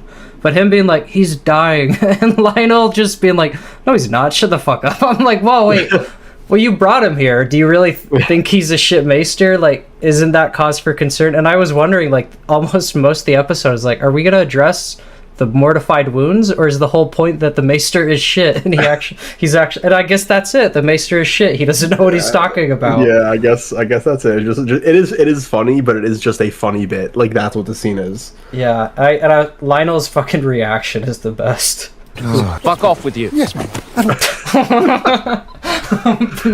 Bro, it's just a little shove and the "be gone with you, witch." what is with the Baratheons hating and fucking killing their maesters? Like, why do they all hate them? They don't trust them. It's just so funny to me again, the idea that this is Lionel's maester, presumably. So he brought him here, and then when he doesn't perform, he's like, "You're a fucking witch. You can't even treat an itchy asshole." The witch line is great. Witch, like what? You hired me. It's fine. You're fine. He's a terrible maester. Great. Goddamn. So, I really like this, and this is something that they kind of had in episode 1, where he literally uses Dunk to climb over the table after he literally laughs in his face about his plight, and I think it kind of shows that like Lionel's a like fun guy, but he kind of does have that like Robert in him, where he's probably not a good person. Like, really is kind of blind to Dunk's suffering, emotionally and physically. Lionel is about Lionel at the end of the day. I think part of the reason he wants Dunk to come with him isn't that he wants what's best for Dunk, is that he just likes Dunk and like wants to hang out with Dunk, you know? Yeah, it's not really like when he talks about him like being a beast, it really just seems like, oh, like you're fun and you're big and strong. There's no actual like appreciation for like the merit of like what Dunk did, and that even kind of showed up in the that's why it felt so weird in hindsight. Of all the people to like join him and like take his side, it's funny that we gave extra focus to the person who did it for like no altruistic reason. It seems like he really just did it for the glory, and maybe because he likes Dunk. Hold on. I disagree with that because we're about to hear from him. Let's play, and then I'll refute that point. Okay. And there's our. It's happened literally at the start of like every episode. A bodily fluid has to like show up. It has to be on. And I don't like that. That's a through line. It's not the worst. It doesn't really bring it down a ton. But I really don't like the idea that it's like this is the poop and shit and vomit show. Like it's just a weird thing to do at the start of every episode. It's unnecessary. It's just unnecessary. Yeah. Fine. Both you against men sworn to protect him. He risked nothing. Yeah, I really like that line. You? I like it. I'm just curious, I guess, what your read is, because I almost read it as like insecurity. Like Lionel is kind of bothered by the fact that Baylor like was a good upstanding guy, and that doesn't jive with his like anti-Targaryen beliefs. And worse yet, it probably makes him feel like shit for not having the same kind of ideals. I did not read it like that at all, actually. I do agree with the sentiment that he doesn't like Baelor, specifically because, like, the Baratheons were kings once, I believe, and, like, the Targaryens once in power, so that resentment makes sense. But more along the lines of, like, dude, Baelor went into the trial with his entire family and Kingsguard on the other side. Like, theoretically, he shouldn't have died. If Maekar didn't like lose his shit, he would have been fine, and they were going easy on him. But like me, like I actually risked myself, and in this moment, it's like I feel like this is the moment of the wall coming down and him saying like, no, dude, like, you know, I did fight for you. Like, I do actually care about you. I think you're a decent person. And the fact that Dunk doesn't recognize it, I think that's where the insecurity comes from. Like, sure, I don't think Lionel's a great guy, but I think he actually does consider him and Dunk like friends of some nature. And him just being like, oh, Baelor is like, bro, what about me? Like, I risked my life. What? You know? Yeah, I can see that, and I can believe it. I guess for me, it's just between all the... I feel like we've had a bunch, like a whole bunch of like smaller clues and bits of characterization, kind of lending to the idea that he's unreliable, that he's not motivated by like pure intentions. It's really just about the fun for him. And yeah, I do like that. I'd have to... I get what you're saying, but why say it like this? Like, why point out that he and everyone else risked their lives the Baelor didn't? Like, why make that distinction if it's not like, hey, show some gratitude for me? Oh, I thought it was just like stop moping about the dead prince, especially because, like you said, like from the logistical angle, he doesn't think Baelor actually risked that much. Which it is awkward because he risked nothing when he's literally dead.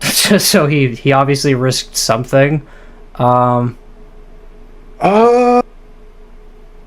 mean, again, yes and no. I get the point. Like, you're right. Like, the whole family being on the other side and 3 Kingsguard, like, what? Even, like, a fucking Stefan Fossaway is gonna come for him? Lionel risked a lot more in terms of thinking about it short term, like what could tangibly happen. I think it makes sense that Lionel's like, dude, I risked more than Baelor. Like, just because he fucking died doesn't mean I didn't risk more than he did. It just means like I either fought better or got luckier. And he even says in a bit that like because of the Kingsguard, maybe the gods like looked down on him. I don't know.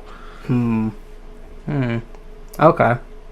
Like you got me wondering, but I still just don't know if I'm quite convinced. Bro just can't agree. He can't. I can't. Not capable. I really like that as an inclusion. Something that I've seen quite a bit of with the show is people debating whether or not Dunk is a knight. And I'm not gonna lie, I feel like they made it pretty obvious in episode 1 that he's not a knight.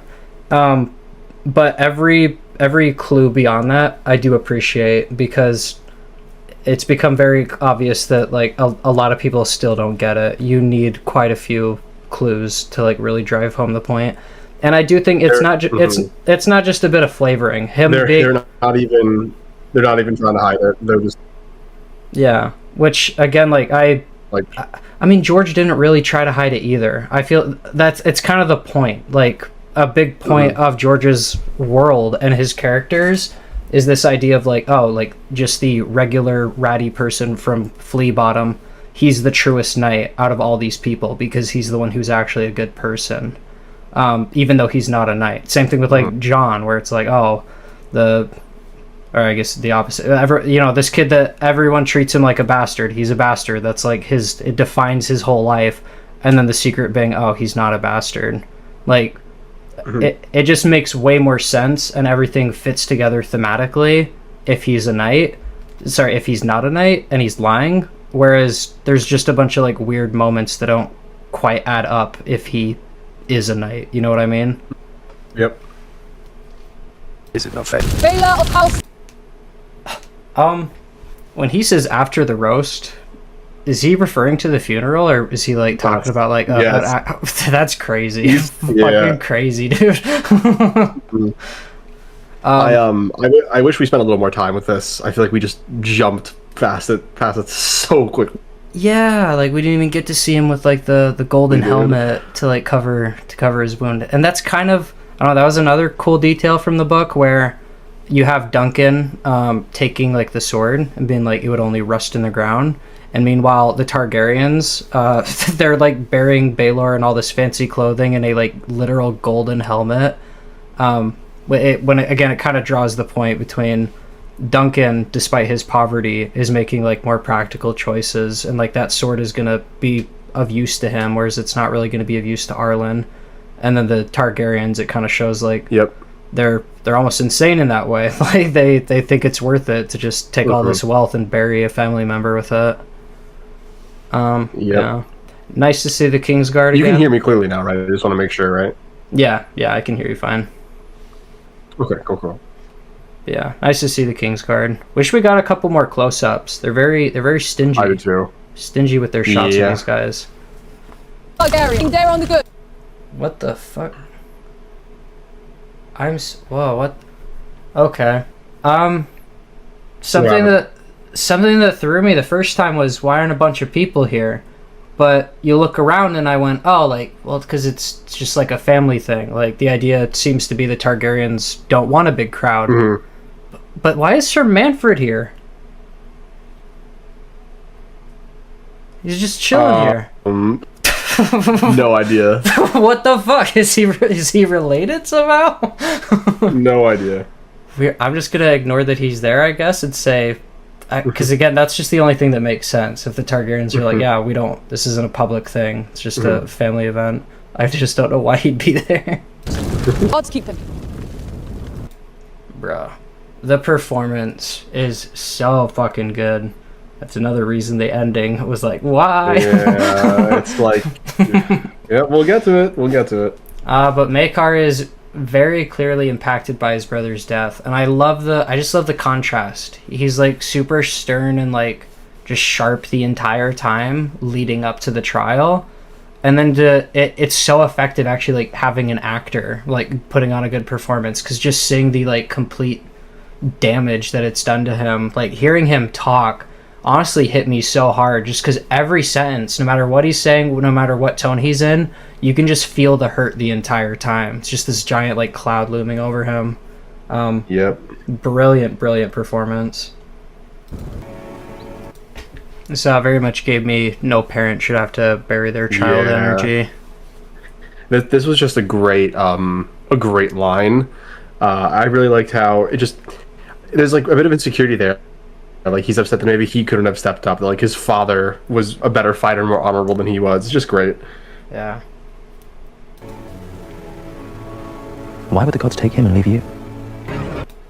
Great question to throw Dunk's way. It's something that, and I do like. I'll say just having this episode, just in concept, I really like the idea of a bunch of follow-up and aftermath, because in the novel, everything after Baelor's death is like, it feels rushed. Like it's still good, but it feels so fucking quick.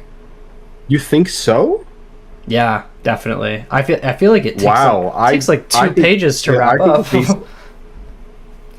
It's like what Maekar. I think the pacing of the ending is like kind of perfect. Really? For me, again, I wouldn't. Wow. I think it's good. I still think it's good. But it always felt rushed. Like it's just like there's a lot more you could talk about. There's more characters to like catch up on. Sweetfoot doesn't get a mention, so seeing her show back up was nice. And yeah, That's true. Like again, we don't need all of it, but it just is. It's nice to have some of it. It's nice to have a bit more follow up for Raymond, a bit with Lionel. I'm honestly surprised we didn't follow up a couple more characters, just because the show had like more room to do it. Like I thought maybe we'd see Steely Pate again or something. Yeah, I agree. I guess I agree. But yeah, like I said, not saying it's a flaw in the book, but I do think this is a good opportunity, and it would have felt weird. Like imagine if it ended like that, like Baelor dies, you just have the quick funeral we just saw, and then you have the conversation with Maekar, and then he just leaves with Egg. Like it's 3 scenes. Okay. You've come from Baelor's funeral. I like seeing Raymond with a limp and just all the like the battle scars all over the fighters. Just it's nice. This is the cutest moment fucking ever. Do people get realer than Raymond? Like, is there a better friend? Nobody gets realer than Raymond. And I was just like, I don't blame you. Here's a hug. Yeah, bro. When he like puts his arms up, I was like, is he gonna? Oh, he's gonna hug. Like it's so adorable. I like that Raymond like kind of gets a little too into it, and Dunk's like, all right, I've the hug has expired. Fucking closes his eyes. just really sweet. And it's just, I don't know, I feel like we just haven't seen, like, I feel like we see like greeting hugs between like family members. It's just so like weirdly refreshing to see two bros hug after like they risk their lives in a battle together. This is the second time they've hugged. Oh yeah, they hugged under the tree. Huh. This was a real hug though. Okay, that was just that was a greeting hug. This one's different. It's just this is literally. I guess that's what makes it feel weird. It's literally just a hug to like make him feel better, and we don't really ever see that. Got beat by his little cousin. Goated line. Fucking awesome line. One problem though. Why does he call him Lord Stefan? Because he got lorded by Arion. I thought the point was. Wait. Oh, I thought the whole point was Arion would lord him if they won, and then because they lose, Stefan gets screwed out of the point. Oh no, he actually gets to be a lord. Okay, that kind of sucks. Who cares? He got embarrassed. He got embarrassed. He's now, and we're gonna be calling him Sir Stevron from this point forward, because I've been calling him Sir Stevron in all my videos. Sir Stevron. Damn. Okay. Kind of a bummer, not gonna lie. I was very happy to see this. So they did show. I'm so happy they put that line in. Yeah, they showed the shield before, and I like that they actually call attention to it, because I don't know if it's just so tiny that like no person who isn't looking for it would notice like, oh, he had a red apple in episode 1, now he's got a green one. But yeah, I like them calling attention to it. Also, very interesting shield design. I don't think I've ever seen one shaped like that. It's funny. It makes it look authentic to me, but it's because it's like so weird and I've never seen it. So I'm like, this must be legit. So, what is her name? Rowan? Rowan, which we are. When I heard that, I like had to take a second. I was like, please don't tell me you're gonna change Lady Rohan's name. That'd be. But I guess it's different enough. Yeah, it's an interesting choice to say the least, especially because she is a redhead. But whatever. I will say I was very happy to see this. Just like, oh, okay, like especially now that I know fucking Stefan got to keep his lordship. But Raymond getting an extra dub feels nice. I will say though, they get a little wacky with it. I'm not gonna lie. And I have kind of mixed... Yeah, they take it a little too far. Yeah, I agree, but... I got mixed feelings about it. Oh, right. Pleased to meet you too. So, this is really cool. It'd be a bit cooler if like they established, because we've had a couple characters clock that he's not a knight. They don't really have that for her. But in this scene, it almost makes more sense that she does know that he's faking it, because she gives him this kind of like knowing look, like, you wouldn't rat me out, like, not you my fellow liar. Yeah. At least that's just what the look told me. Like, she's like, yeah, you're not gonna fucking tell on me because I know you're not actually a knight. She's like, you remember me rooting for you, right, and cheering for you during the trial. You remember that, right? And you heard me go, yeah. Don't fuck everything up for me, Duncan. Lady wrong. Like that. And this is where it gets a little silly. Anyway, she said I've got a child now, so I figured we ought to get married. I'll say the delivery is fucking amazing. He's just so like happy and confident. Just very matter of fact. Anyway, I got pregnant, so I figured we should get married. Good accent, my friend. Thank you. Feels like a boy. You heard that, Duncan? A boy.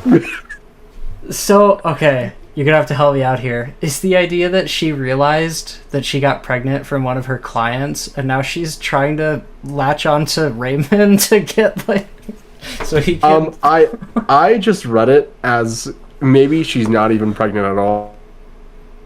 Maybe. Like she's just lying. But maybe you could be right. Maybe I kind of like that a bit better, because I'll say I don't love the idea of being that like it's someone who got themselves with child and then no and now she just found the nearest person. I much prefer the idea that she just really likes him and like she I I think she takes it like because he's clearly a virgin before this, like clearly, right? I think she takes advantage of that fact and like knows she's not pregnant, but knows he won't tell the difference, and is figuring, okay, at some point in the next few months, like it'll happen. Okay. That's what I prefer. But like I said, I was a little worried that it might be the other thing. But yeah, I really like the idea that it's somebody who, again, if she had clocked him, it would have been a bit better. But someone who kind of knows about Dunk's thing, and there's kind of this mutual like, oh, you lied to, get ahead in life a little bit and like do the right thing, and it's like, oh, she's lying about being a prostitute so that she can like become a proper lady, basically. Yeah. Really cool little parallel. The idea being like she was genuinely inspired by him. Agreed. Where? He's been through enough. It's fine. Bruh. What the fuck, dude?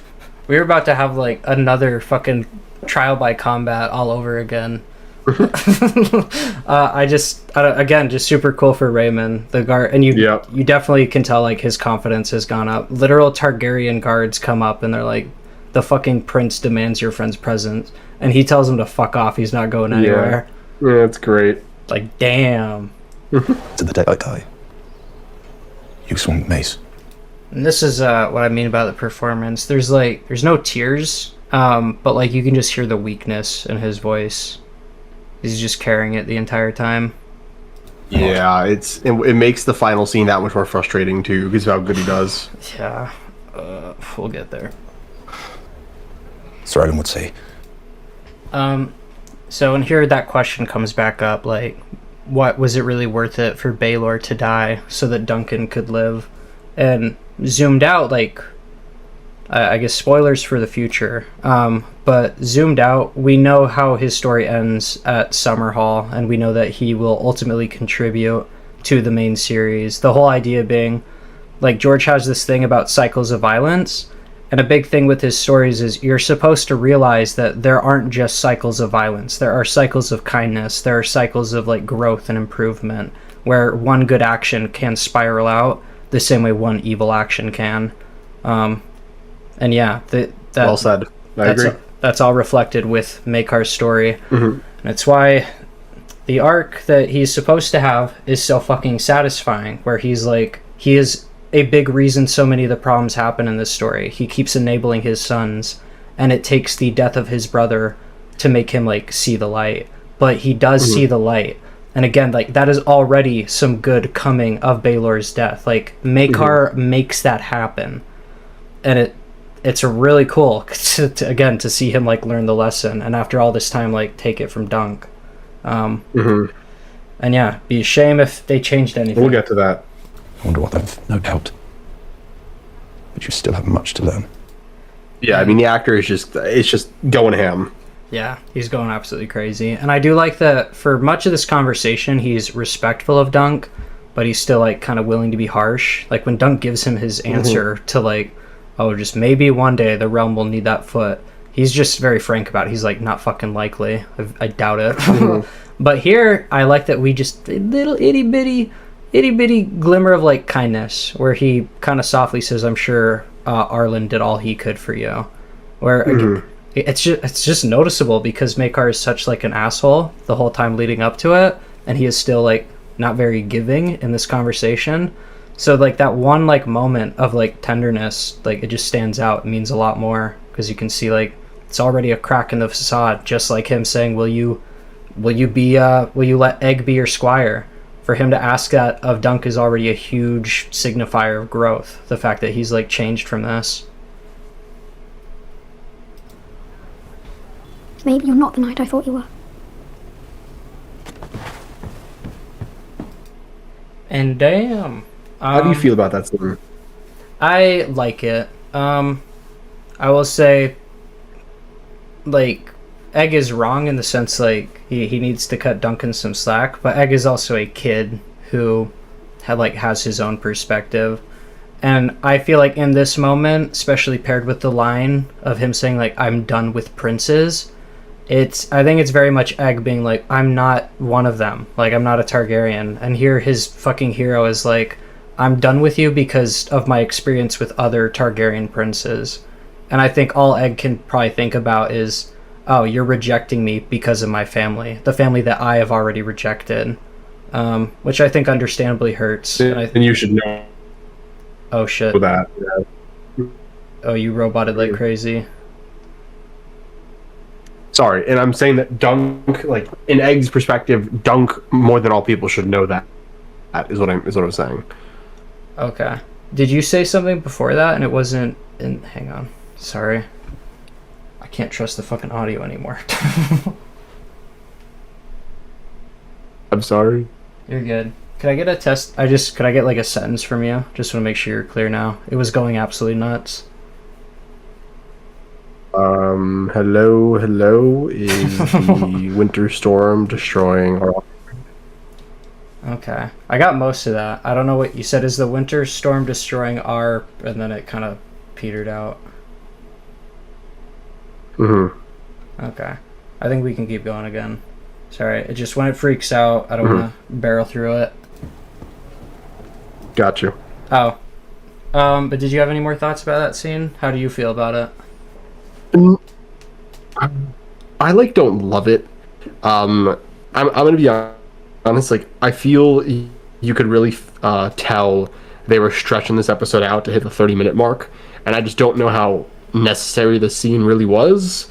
And I feel that way about a handful of scenes here. Okay, interesting. For me, it was just short enough that I don't know, it didn't really stand out to me as padding. And like I said, I feel like it tracks pretty well from the conversation. Although if they simply don't have Egg listen in, then we don't have this little conflict. I don't know. I don't mind it. I like the inclusion. From you. Sorry, this also just... now, I'm thinking of George the entire time now. Have you heard this story before? Yeah, this was the... As he starts his 5th fucking spin-off. This was a strange scene.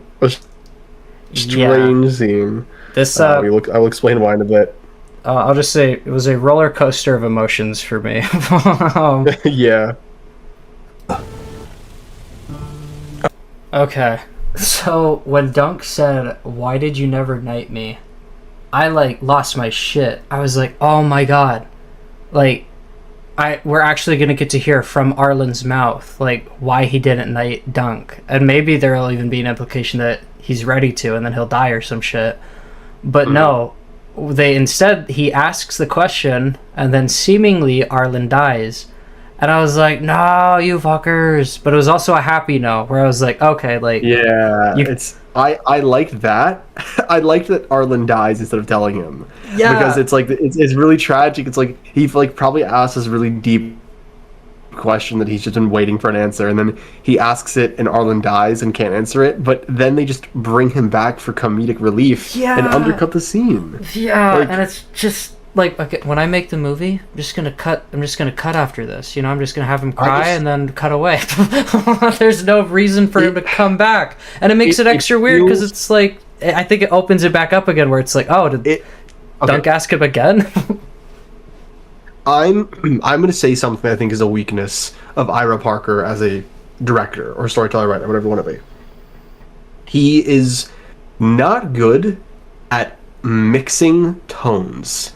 He only like in the episodes that are meant to be more lighthearted, he only really does lighthearted stuff, or goes way too hard with the lighthearted stuff. And then the opposite, when the episode is more dark, he does just really dark stuff. And I just feel like his humor doesn't really work.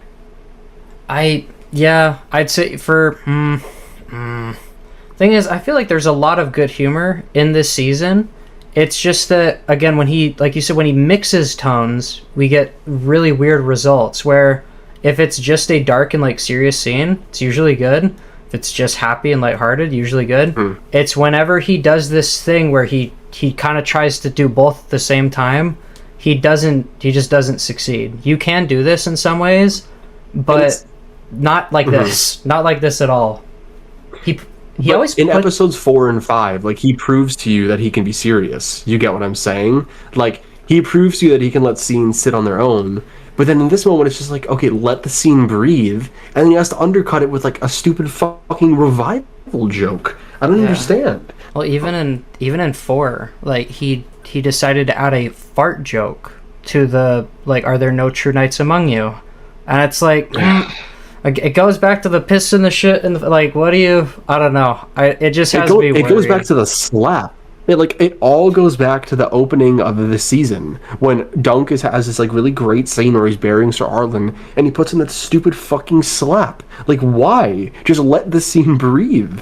You have it. Like, this is why why this episode, like, I'm satisfied but I'm also kind of frustrated. It's just like they had it at perfect, like, or close to, and then just didn't know when to like cut it. Like, didn't just want to let like leave the scene. I don't get it. Yeah, and I feel like this one being the most... Actually, I guess maybe the last episode might have been the most wholly original, just because of how long like the flashback was. But this does have me worried. Like, a lot of the faith that episode 5 like built into me, kind of dissipated a little bit. Not entirely. I still think the if they do this to Sworn Sword, dude, if they do this to Sworn Sword, like, I will be really pissed. I have to be honest. Like, I'm expecting again, like, whole picture, it's good. Like, it's still a really good adaptation. It's just that there's a whole bunch. I would say it's great. Yeah, except it's just that the additions and changes, far too many of them are just weird. There's some good things, there's some bad things, and there are way too many that just don't really add anything. They just kind of make it weird, you know?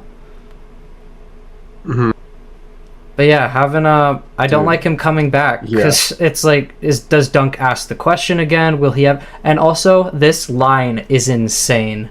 Arlen comes back from the dead to say, "A true knight always finishes a story," which and that is stupid because it's funny because it makes fun of George in the meta, but like, dude.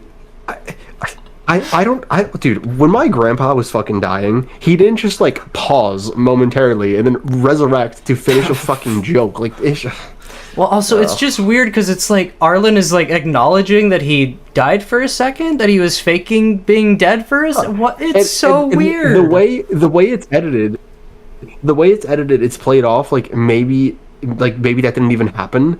Like maybe he actually did die here, and then Dunk is like Dunk's fucking hallucinating. I thought that too. It's just fucking stupid. It's just fucking stupid. Just play it. Wouldn't it? It was something else. Like, this is so effective, and it's so weird watching it now, knowing he's just alive and fucking not responsive. Yeah, like, what the fuck, bro? What is the point? This is where Dunk learned it too. Fucking pretending to die with his fucking eyes open. So stupid. It's the possum. The Arlen Penetry tactic. It's the possum tactic. Sir Arlen taught him how to play dead. Start crying, man. Like, it's so powerful. Yeah. It's so powerful to just watch like your male lead masculine protagonist just like mourning the loss of his father, and then they play with the music and the wind and the tree, and you hear the storm brewing. Like, it's so good. And then please show us what they fucking do. And like, look how long it's lingering, dude. Like, it's literally so good. It's so good, and then he just like starts speaking. It's like, why? Like, what? And it's just, again, it's stupid. Thing is, if they had brought him back, because when he came back, like my first thought was like, oh shit, what the? And then I was like, oh, thank God, like Dunk can ask him now. No, we cut away. Yeah. No. Like, if I'm Doug, I'm like, can you tell me what you did at me? Like, that'd be the first thing out of my mouth. Like, I need to know. And then they're just like, no, and it's edited weird too. Like, they cut him off mid-sentence. It's just, dude, I just don't. They had it, and it's like it's representative of this episode. They fucking had it. If they just like cut that last little bit, it would have been so much better. A true knight always finishes a story. George is going to hate Ira Parker. Like it is only a matter of time. This line is going to haunt him for years to come. Yeah. Mm-hmm. And he's gonna be like, Ira, that wasn't in there the first time you showed me it. Ira, that wasn't in the George cut. Same thing. Well, it's so because the Dunk shitting in the episode 1, that like George hadn't seen that until the episode aired. So I'm genuinely curious if he was ready for this line. They gave him, they must have given him like a movie version, like the fully edited down, and now we're getting the Ira cut. It's just wild. Bro, wild. Can you imagine, like, his version is just the novella 1-to-1, and that's why George is so happy. Like, the main car scene isn't there, like, it's just so accurate, and then... Dude, it's fucking insane. And yeah, it just cuts away. It just cuts. That's it. That's it. And I was just, I was shocked when the episode ended, and I looked back and I was like, oh, I felt like episode 5 had like, we were kind of building to the end of the flashback sequences almost. And then it's like, oh, I guess we're gonna jump straight to Arlen's death, and then they turn it into it's just the last thing I expected, and it's not in like the good way that you can kind of get from Game of Thrones. It's in the bad way, where it's like you teased me with something amazing, and then you like ripped it away at the last second. Some sort of magic. Fucking dude. House Beesbury is just so fucking funny. It feels very memeable. But having literal like the beehive looking coffin and bees swarming all around it, they didn't have to do that, but I'm really glad they did. It's a really fun detail. Yeah, it's cool. Magic? What? Will they put the Queen in Beesbury's coffin? Oh! Fucking bee magic. I'm really glad they have this little moment where they explain how they got the bees to stick all over the coffin and why they're not just like attacking everybody and shit. Because I would have been wondering, I'd be like, cool. how? Another apple pun, and an original one too. Yeah. I guess I'm sure some form of applesauce existed back then. So, did you catch that? I'm gonna take that as a no. Listen to what the little kids are saying.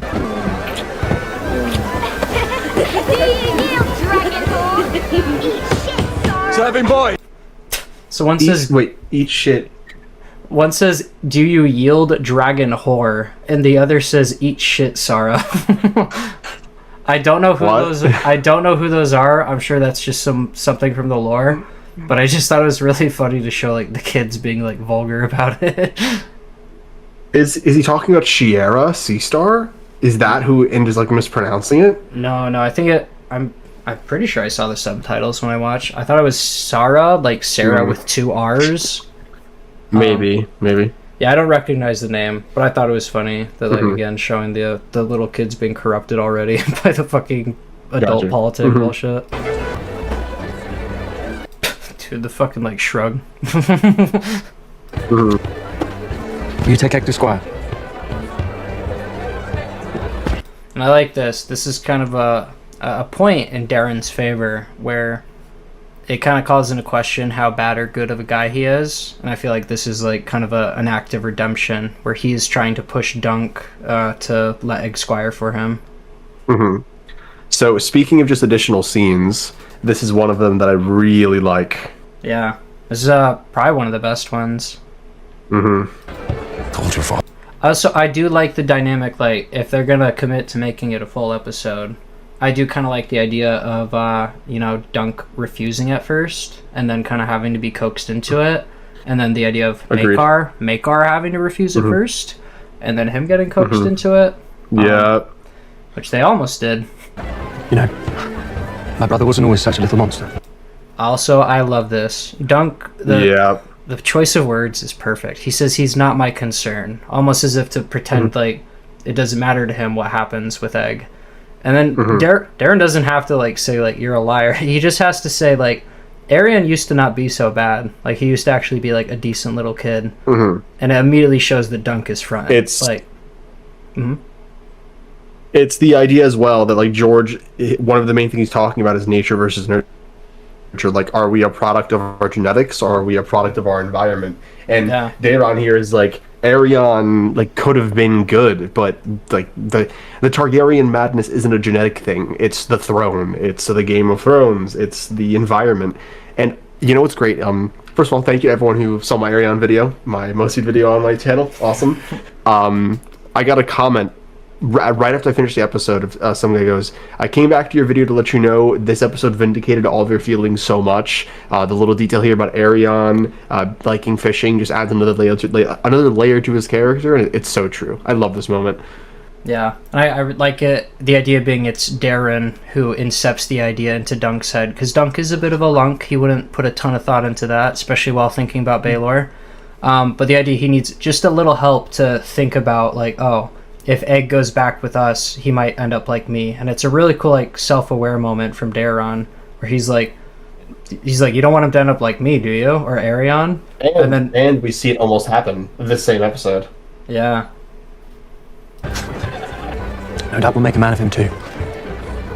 Like, oh, that line. It's so perfect. Like, we'll make a man of him. Yeah. Yeah, it's like almost a threat. And like Darren knows that's how it's going to be taken. He's like, oh, don't worry. We'll turn him into a Targaryen like the rest of us. And Dunk is like, oh God, I don't want that to happen. Not my little bald friend. No. Which I just love it because he tried saying, not my concern. And Darren just had to be like, yeah, how would you feel about Egg becoming one of us? And Dunk is like, oh God, I'm very concerned now. Perhaps the seeds of madness are sown in the wombs of the Maesters. And I do like that, again, it further kind of justifies Egg's line, where from Egg's perspective, he sees it almost as like Dunk refusing to save him. You know what I mean? Like, he's got this evil family that he's worried is going to like ruin him, and Dunk isn't willing to step up. But by the end, he is. Say. It's a tiny moment that I actually really, really like. You got thoughts on it? I like that the knife isn't a fish right after Daeron says Aerion used to like fishing, and then there's a dead fish in that Egg has been served. I really like that bit of symbolism. And then I really like how like he sees his hair and it's just this fear. Yeah, the idea of like, I'm turning back into a Targaryen. Yep. like with my clothes, with my hair. Yeah, and I like that on a meta perspective, the idea that for all the palling around he's going to do, eventually Egg is going to have to step into his like role as a Targaryen.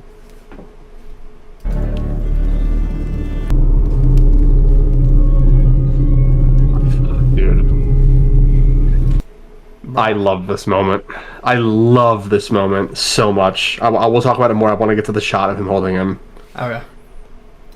In this moment, okay, you hear the knife drop, and Maekar is just like embracing his youngest son. Like, it's just a warm embrace of like, I see you, I got you.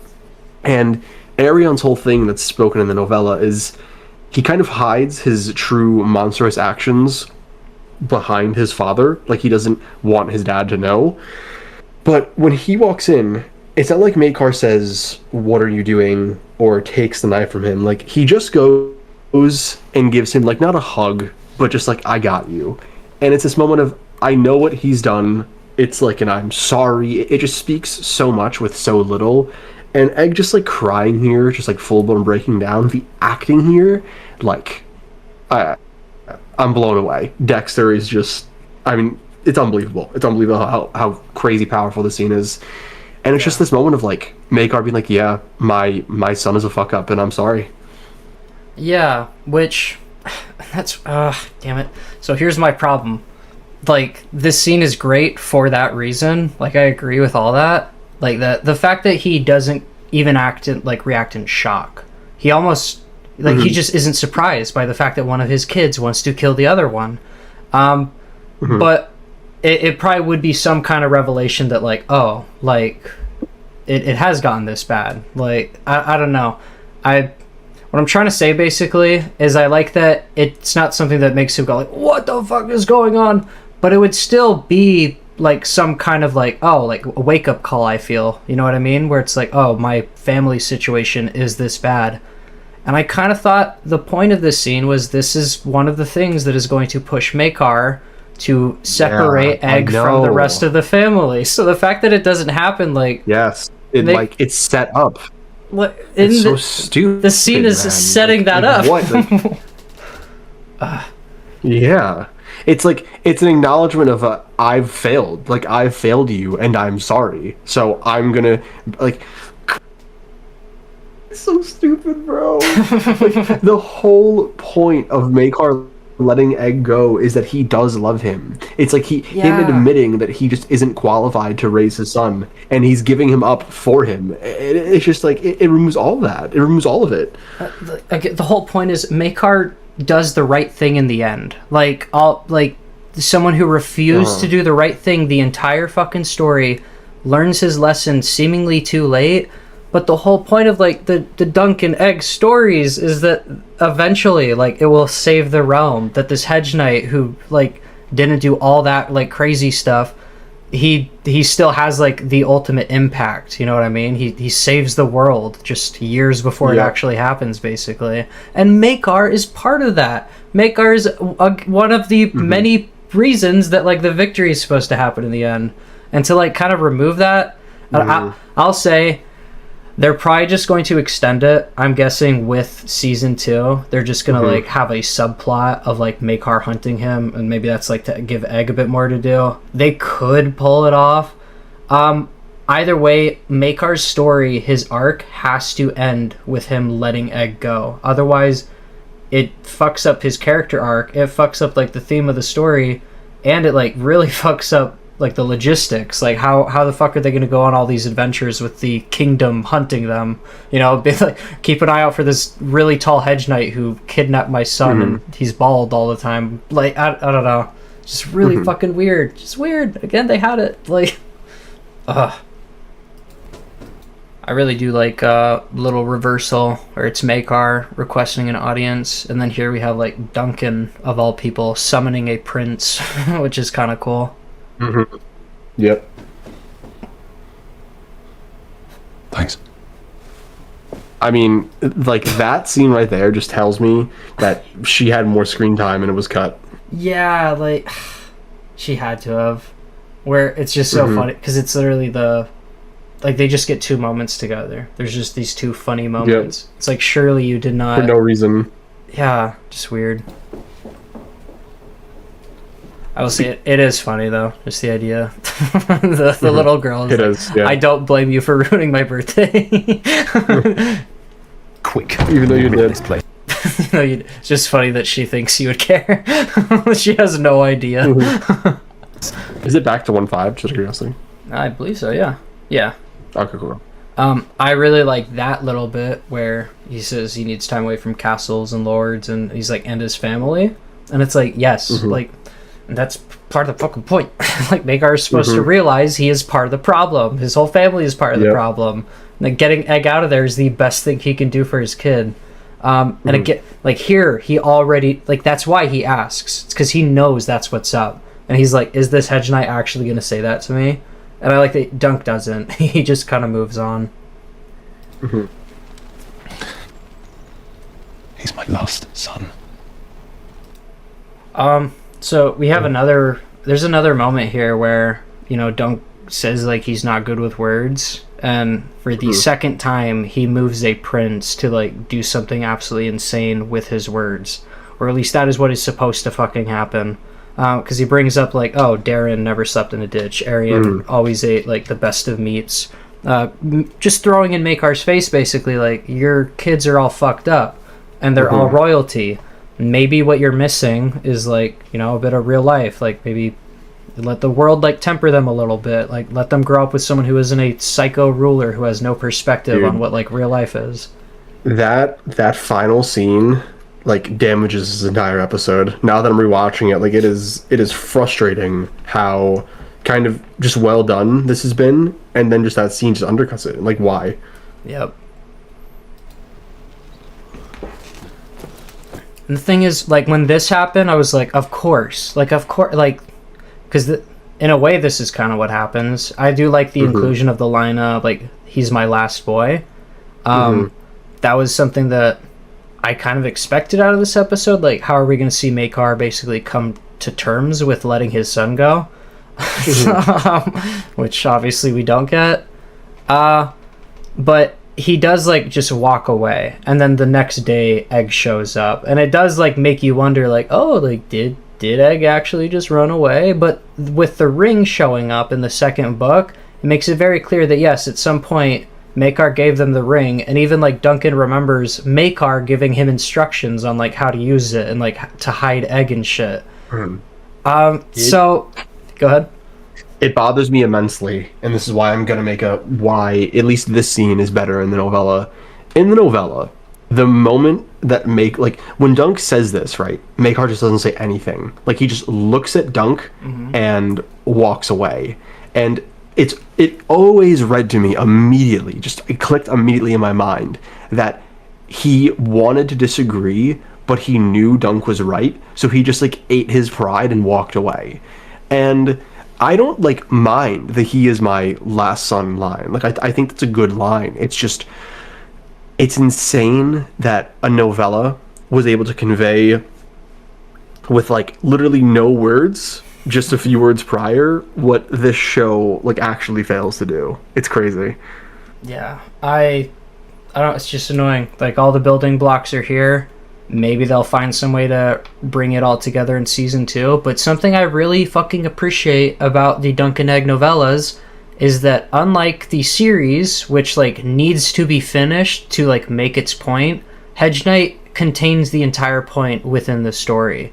Like, Maekar being motivated to let go of his son and like let him be raised by Egg is the point. That yes, one prince died because of like Dunk's actions, but even with that prince dying, like, he changes the heart and mind of the other prince, and like that's what's it's just so, it's perfect in the novella, and they fucked it up.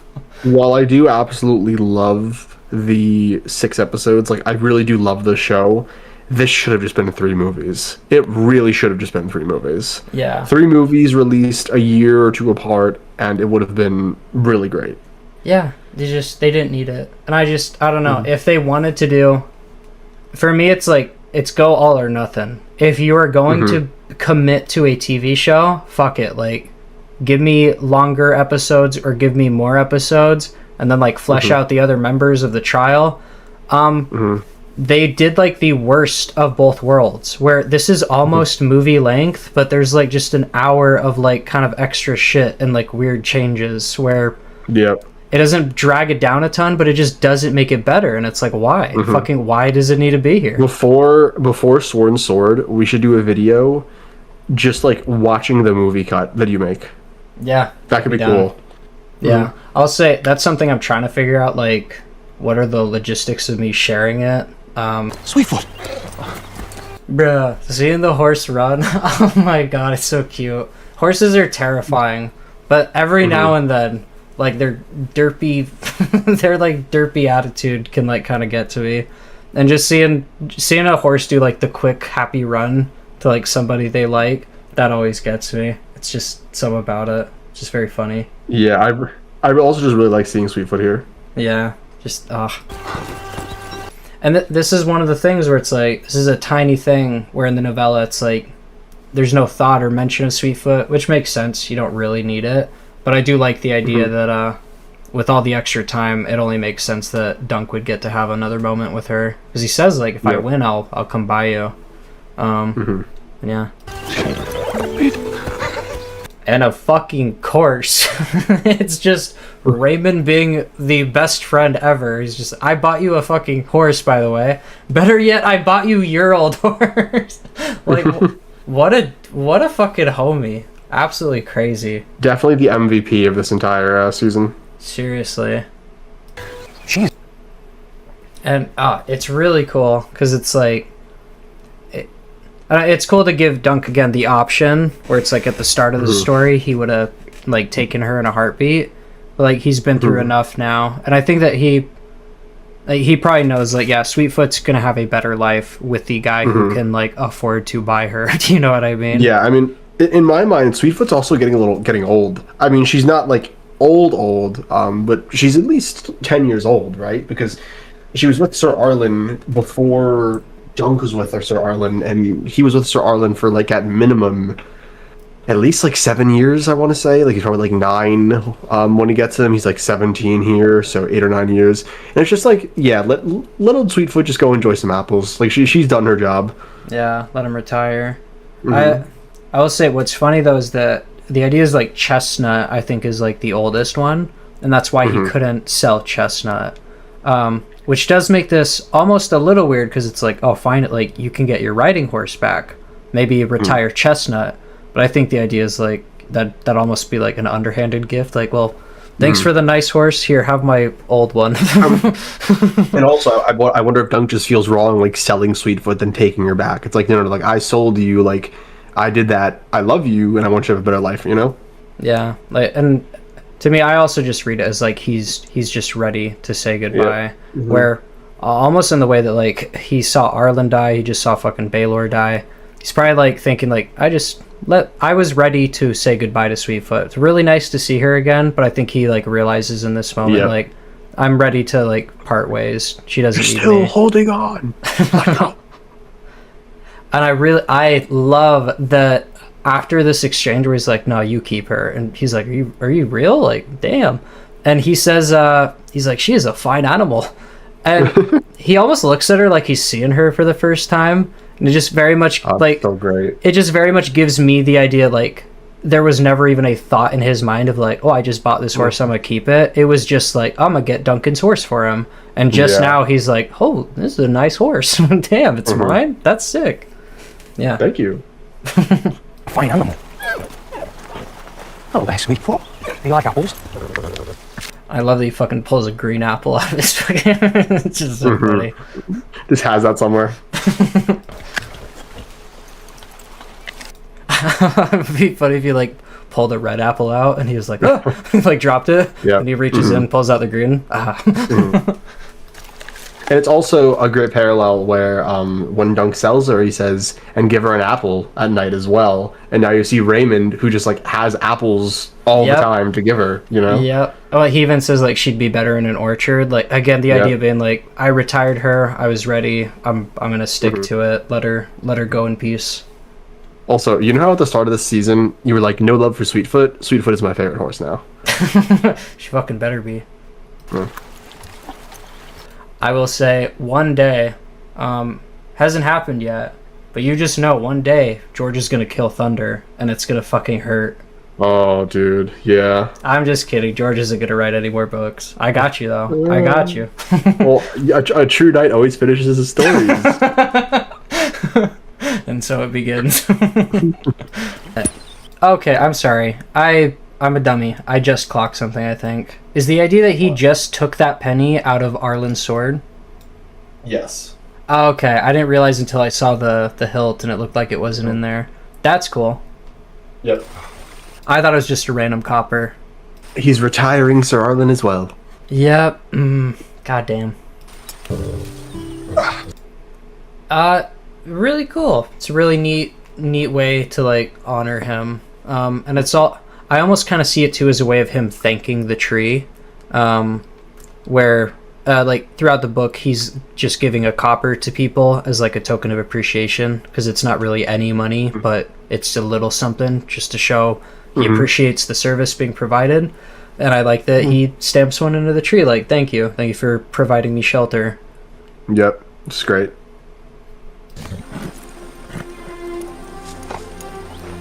So when this happened, for half a second I was like, interesting that Maekar would not like be there himself, that he would just send Egg alone.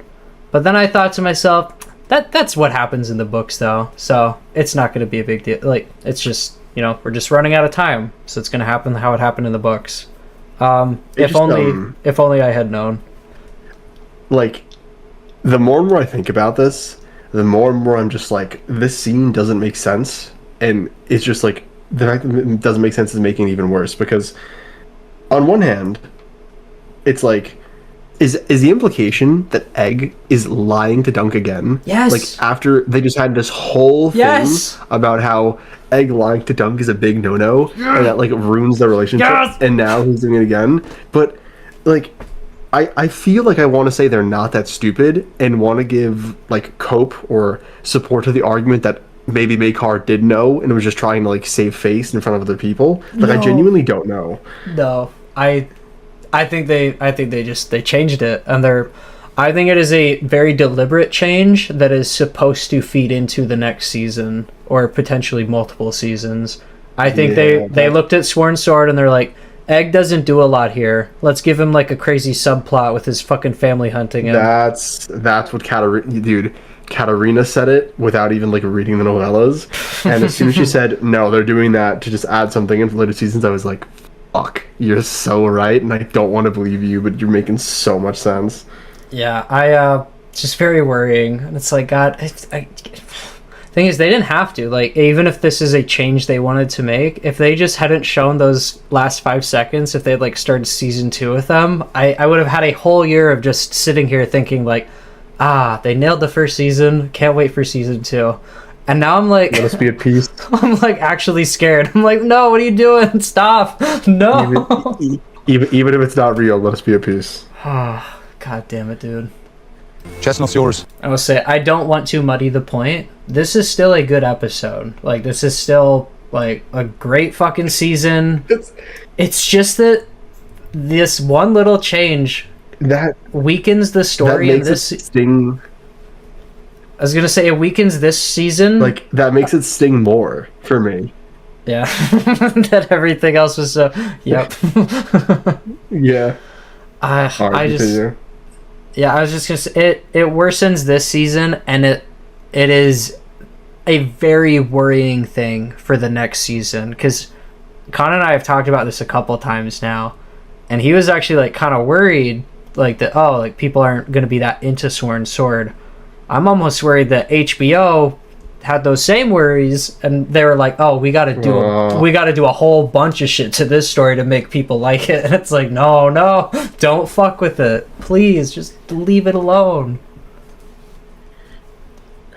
But yeah, I think that is true. I think you're right. And yeah, and that I've is been right.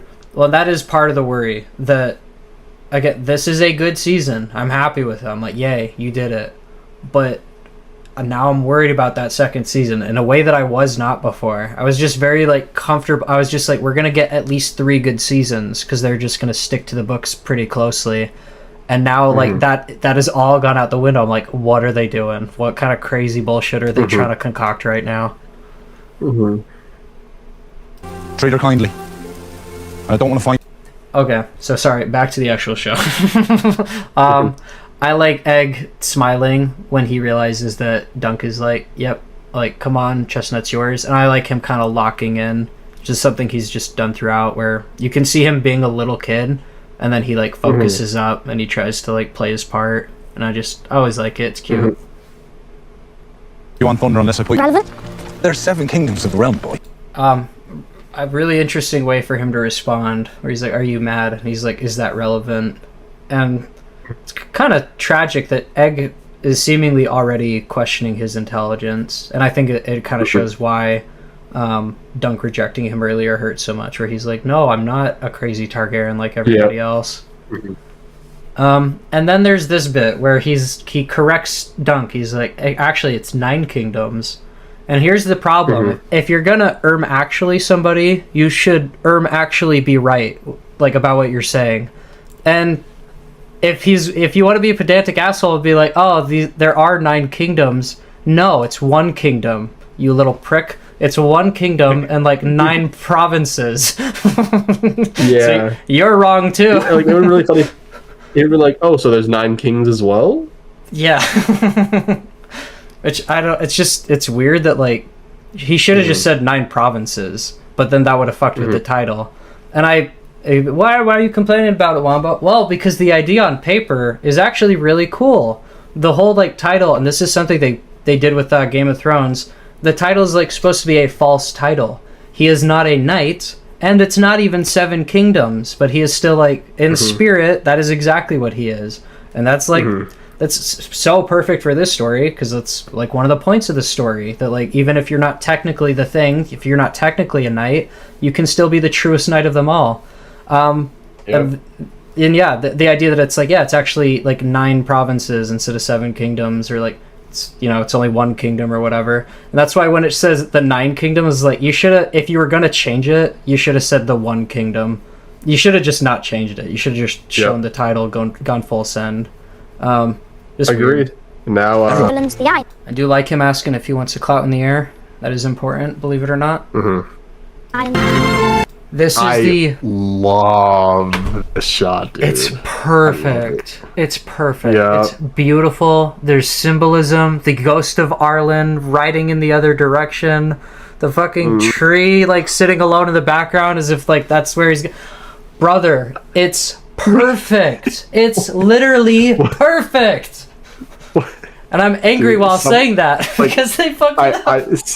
Someone needs to, like, grab Ira Parker by the throat. Not by the throat, like by the shoulders, and just, like, shake him. Like, what? Why? Again, like when they did this, the word I would use is satisfied. Like, this is just a very satisfying ending. Like, it fits the story. It almost felt like Lord of the Rings, you know, when, like, Frodo leaves. Very, like, bittersweet, and I'm satisfied with this conclusion. And then they just fucking... Oh. It was perfect. And yeah, I feel like that kind of symbolizes what's been going on with, like, this whole review. Like, we are happy with a lot of this. We are very happy with this shot, but it's so hard to not think about the fact that this isn't allowed to be the end of the show. They had to throw in 5 more seconds of some bullshit. So, in a perfect world, I think you let Arlen walk off screen, and you let Duncan Egg walk for another, like, 5 seconds, fade to black. Yes. Yep. Done. No, a night of the 9 fucking bullshits. Ugh. Just walk for 5 seconds, fade to black, and we would have been... If they had just done Night of the 7 Kingdoms, I would have been just as happy with that.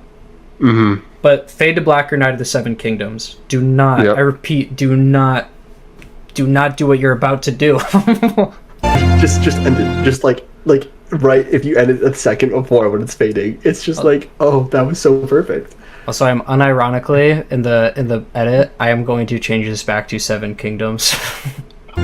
So immediately when they did this, I was like, huh?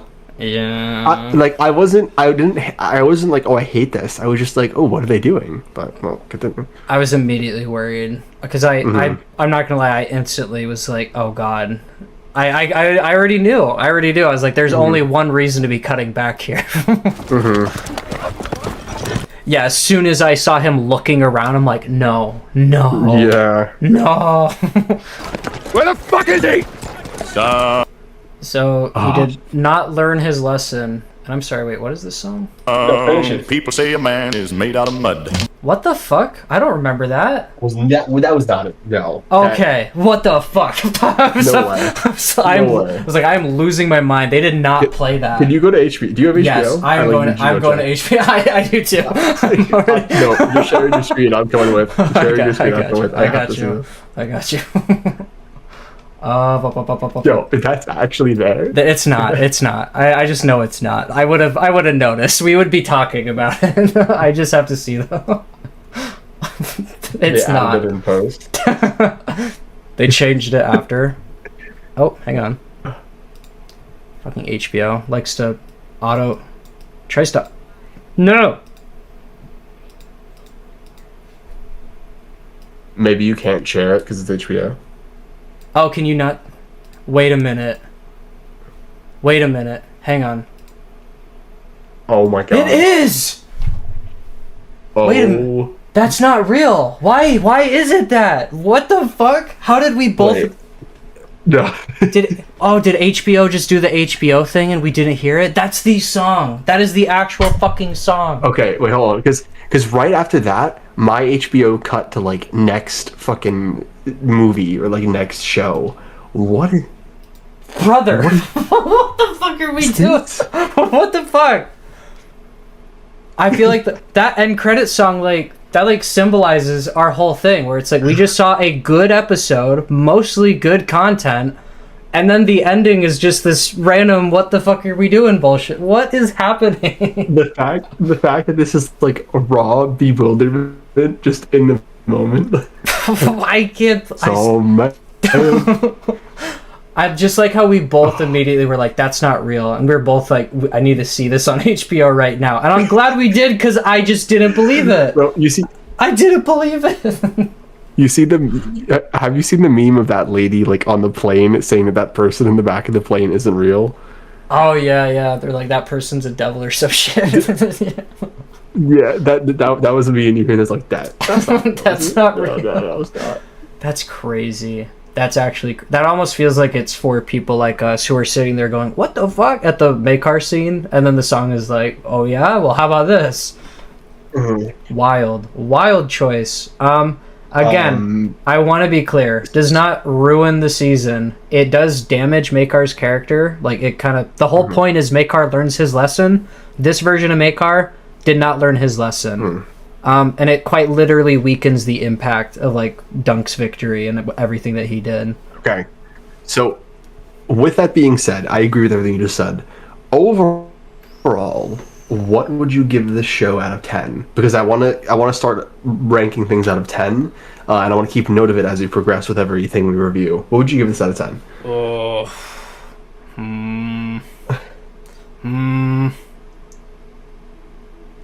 Thing is, if you had asked me, and what would you give the novella? I feel like if you had asked me last episode, I might have said 9. I might be down to an 8. Just I don't know. I just, especially again after like editing it into a movie, there is a lot of stuff that I feel like just kind of does bog it down. Where once I have like the 2K version of the movie edit, I don't know if I'm gonna want to like binge the full season. There's just a lot of extra shit, and I feel like that should count against it. Even if a lot of it is good, a lot of it does just kind of hamper the story. It just kind of slows us down.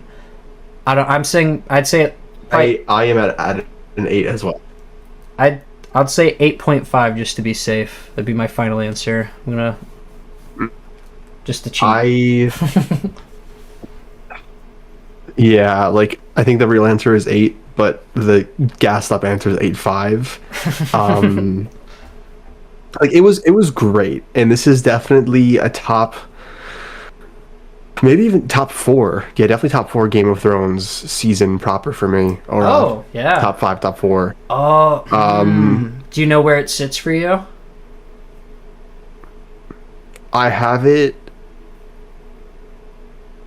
It's It's Game of Thrones first 4 seasons and this. That's my top 5. I just don't know where I put it. Yeah, I might like it a bit better than season 4. I don't know if I'd go so far as to say better than 3. I wouldn't. I don't think I would. I think I'd put this. I wouldn't either. I'd put this comfortably below seasons 1 and 3, maybe on par with season 2. Yeah, I feel the same way. Like verbatim. Yeah. But yeah, again, overall, absolutely great. It just sucks that I am worried now.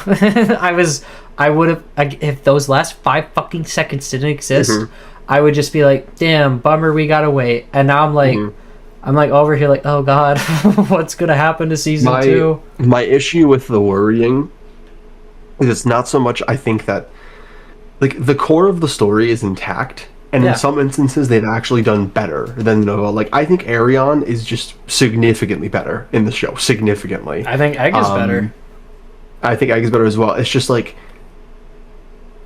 they shot themselves in the foot. That's what gets me. Is they literally had it, and it just feels like they needed someone to edit it down a little bit further. Like, this is like, I really don't want to come off like a dick because I really did love this, but there are some like very much like I feel like there's some rookie mistakes in here. Yeah. There's some. Yeah, well, like every time I describe a choice as weird, like that's like that's kind of what I'm saying. Where it's it's a choice that doesn't make sense, where it's like, yeah, it's just a little bit worse than the book. It's not a huge deal, but it's also like, why is it just a little bit worse when you have the book right in front of you? Why is it so hard to just make it a little bit better? They did it with a couple characters. Even Maekar, I swear to God, if they hadn't fucked it up, Maekar would have been better than the book version. We get more depth out of him. I was sitting there because, bro, I made a why Arion is better in the show. So I was thinking, how perfect would it be for me to make one for Maekar too? Yeah. And then I sat there at the end and I was like, oh God, I have to do it in reverse now.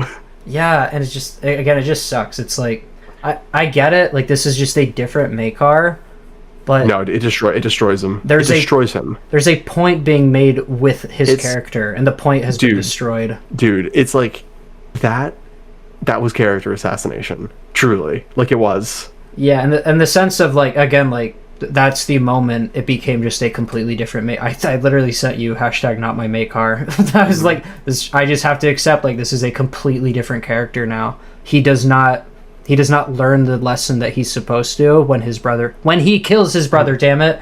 Like, I keep saying his brother dies. That's part of what makes it effective. He's supposed to realize he's responsible. That, like, his role as a shitty father has led to this. And no, fuck, dude. Yeah, that was why. That, like, these final. This is what I'm saying. Like, why this is so fucking frustrating? Because why? Like, it was done. It was over. Like, you did it. You made a faithful adaptation of, like, one of the best little short stories ever. Just cut it. Just literally know when to end it. And you know what's crazy? I said going in that 6 episodes, all short for a television show, is still too long for the story that was being told. And I was vindicated with that this entire time. Like I said earlier, it really should have been a movie. But at bare minimum, I was just like, okay, like the big moments were all done well. They gave the important characters what they needed. Sure, I have some criticisms, but it was really solid overall. And then they just, like, ending it on a sour note. That's what gets me. Like, you end this great, like, beautiful season on like a bad note, dude. It's not a good look. Yeah. Just, again, very concerning. It's a lot like in episode 4 when I noticed the "They Are For Me" scene was missing. That really like upset me. Where I was like, why? Just fucking why? But Ira's response gave me a lot of hope, where he's like, that was stupid. Like, he acknowledged he needs to address this. He needs to address this. I don't like, think if he doesn't oh man, like, okay, if he doesn't address that, the goodwill he had with me for the admitting fault with the "They Were For Me" scene goes out the window. I can't lie. Thing is, he can't address it, dude, because it's not. Why? This isn't him, like, cutting a scene out that he didn't think was necessary. This is him deliberately changing a character, and I think for the sole purpose of adding more content with Maekar in season 2. Like, there's he's not going to apologize because he's trying to do something here. He's not. If there is a scene with Maekar in season 2, I will lose my fucking mind. Like, I mean, there will be. Egg needs the ring, bro. How's he gonna get the ring? Where's he gonna get the ring? he left it on his finger. He forgot to take it off. Egg stole the ring. No, yeah, dude, they're fugitives in hell. They're fugitives. Oh God, they're fugitives. They're actual criminals. Here's the thing. Dunk abducted him. Yeah, you and I are gonna be in the minority, I think. Actually, I think a lot of people are gonna be like, let's see how it goes. I don't think a lot of people are gonna register, like, how vital, like, Maekar learning his lesson is to the story. No, dude. Like, because the ring moment is my favorite moment in Dunk's entire character arc. Like, it is. I told you, we talked about this when I talked about Sword and Sword. It's like that moment solidified how I personally feel power, like, politically in the world should work. Because, like, that's how great I think it was. And they've, like, undercut it now. Yeah. We'll see. Again, I feel like I need to keep just reiterating. We're not trying to hate. We love it. But that is exactly why we are scared. Because we just got an awesome adaptation. And then they kind of bungled. Yeah, that was episode 6, everybody. That was episode 6. We really liked it. It's funny that like I did like the episode, and this is like the conversation. Yeah, I'm not kidding. That's why I feel the need to reiterate. We really liked it, guys. It's just choices were made that have us worried. But yeah, overall, good season. I'm happy with it. And we'll see how season 2 goes. Just to end it out. Plans for future coverage. What are we thinking? Oh, we got a whole bunch we could do. But I would like to start either Game of Thrones or House of the Dragon. Whenever you are down. I'm thinking we finish Arcane, like we just finish it, and then definitely like I want to start House of the Dragon, but I literally want to time it where like we finish the final episode of season 2 the week before season 3, or like 2 weeks before. But other than that, I guess we can just see. Yeah, we'll see. We got a list. You and I can just talk about it later, figure out which one we want. We will. The goal with the channel will be to try to be covering 2 things at once, at least for now. Yep, I'm with that. But yeah, hope everyone enjoyed. Take it easy. We will catch you in the next season or the next thing that we break down. Yep. Have a good night. Goodbye.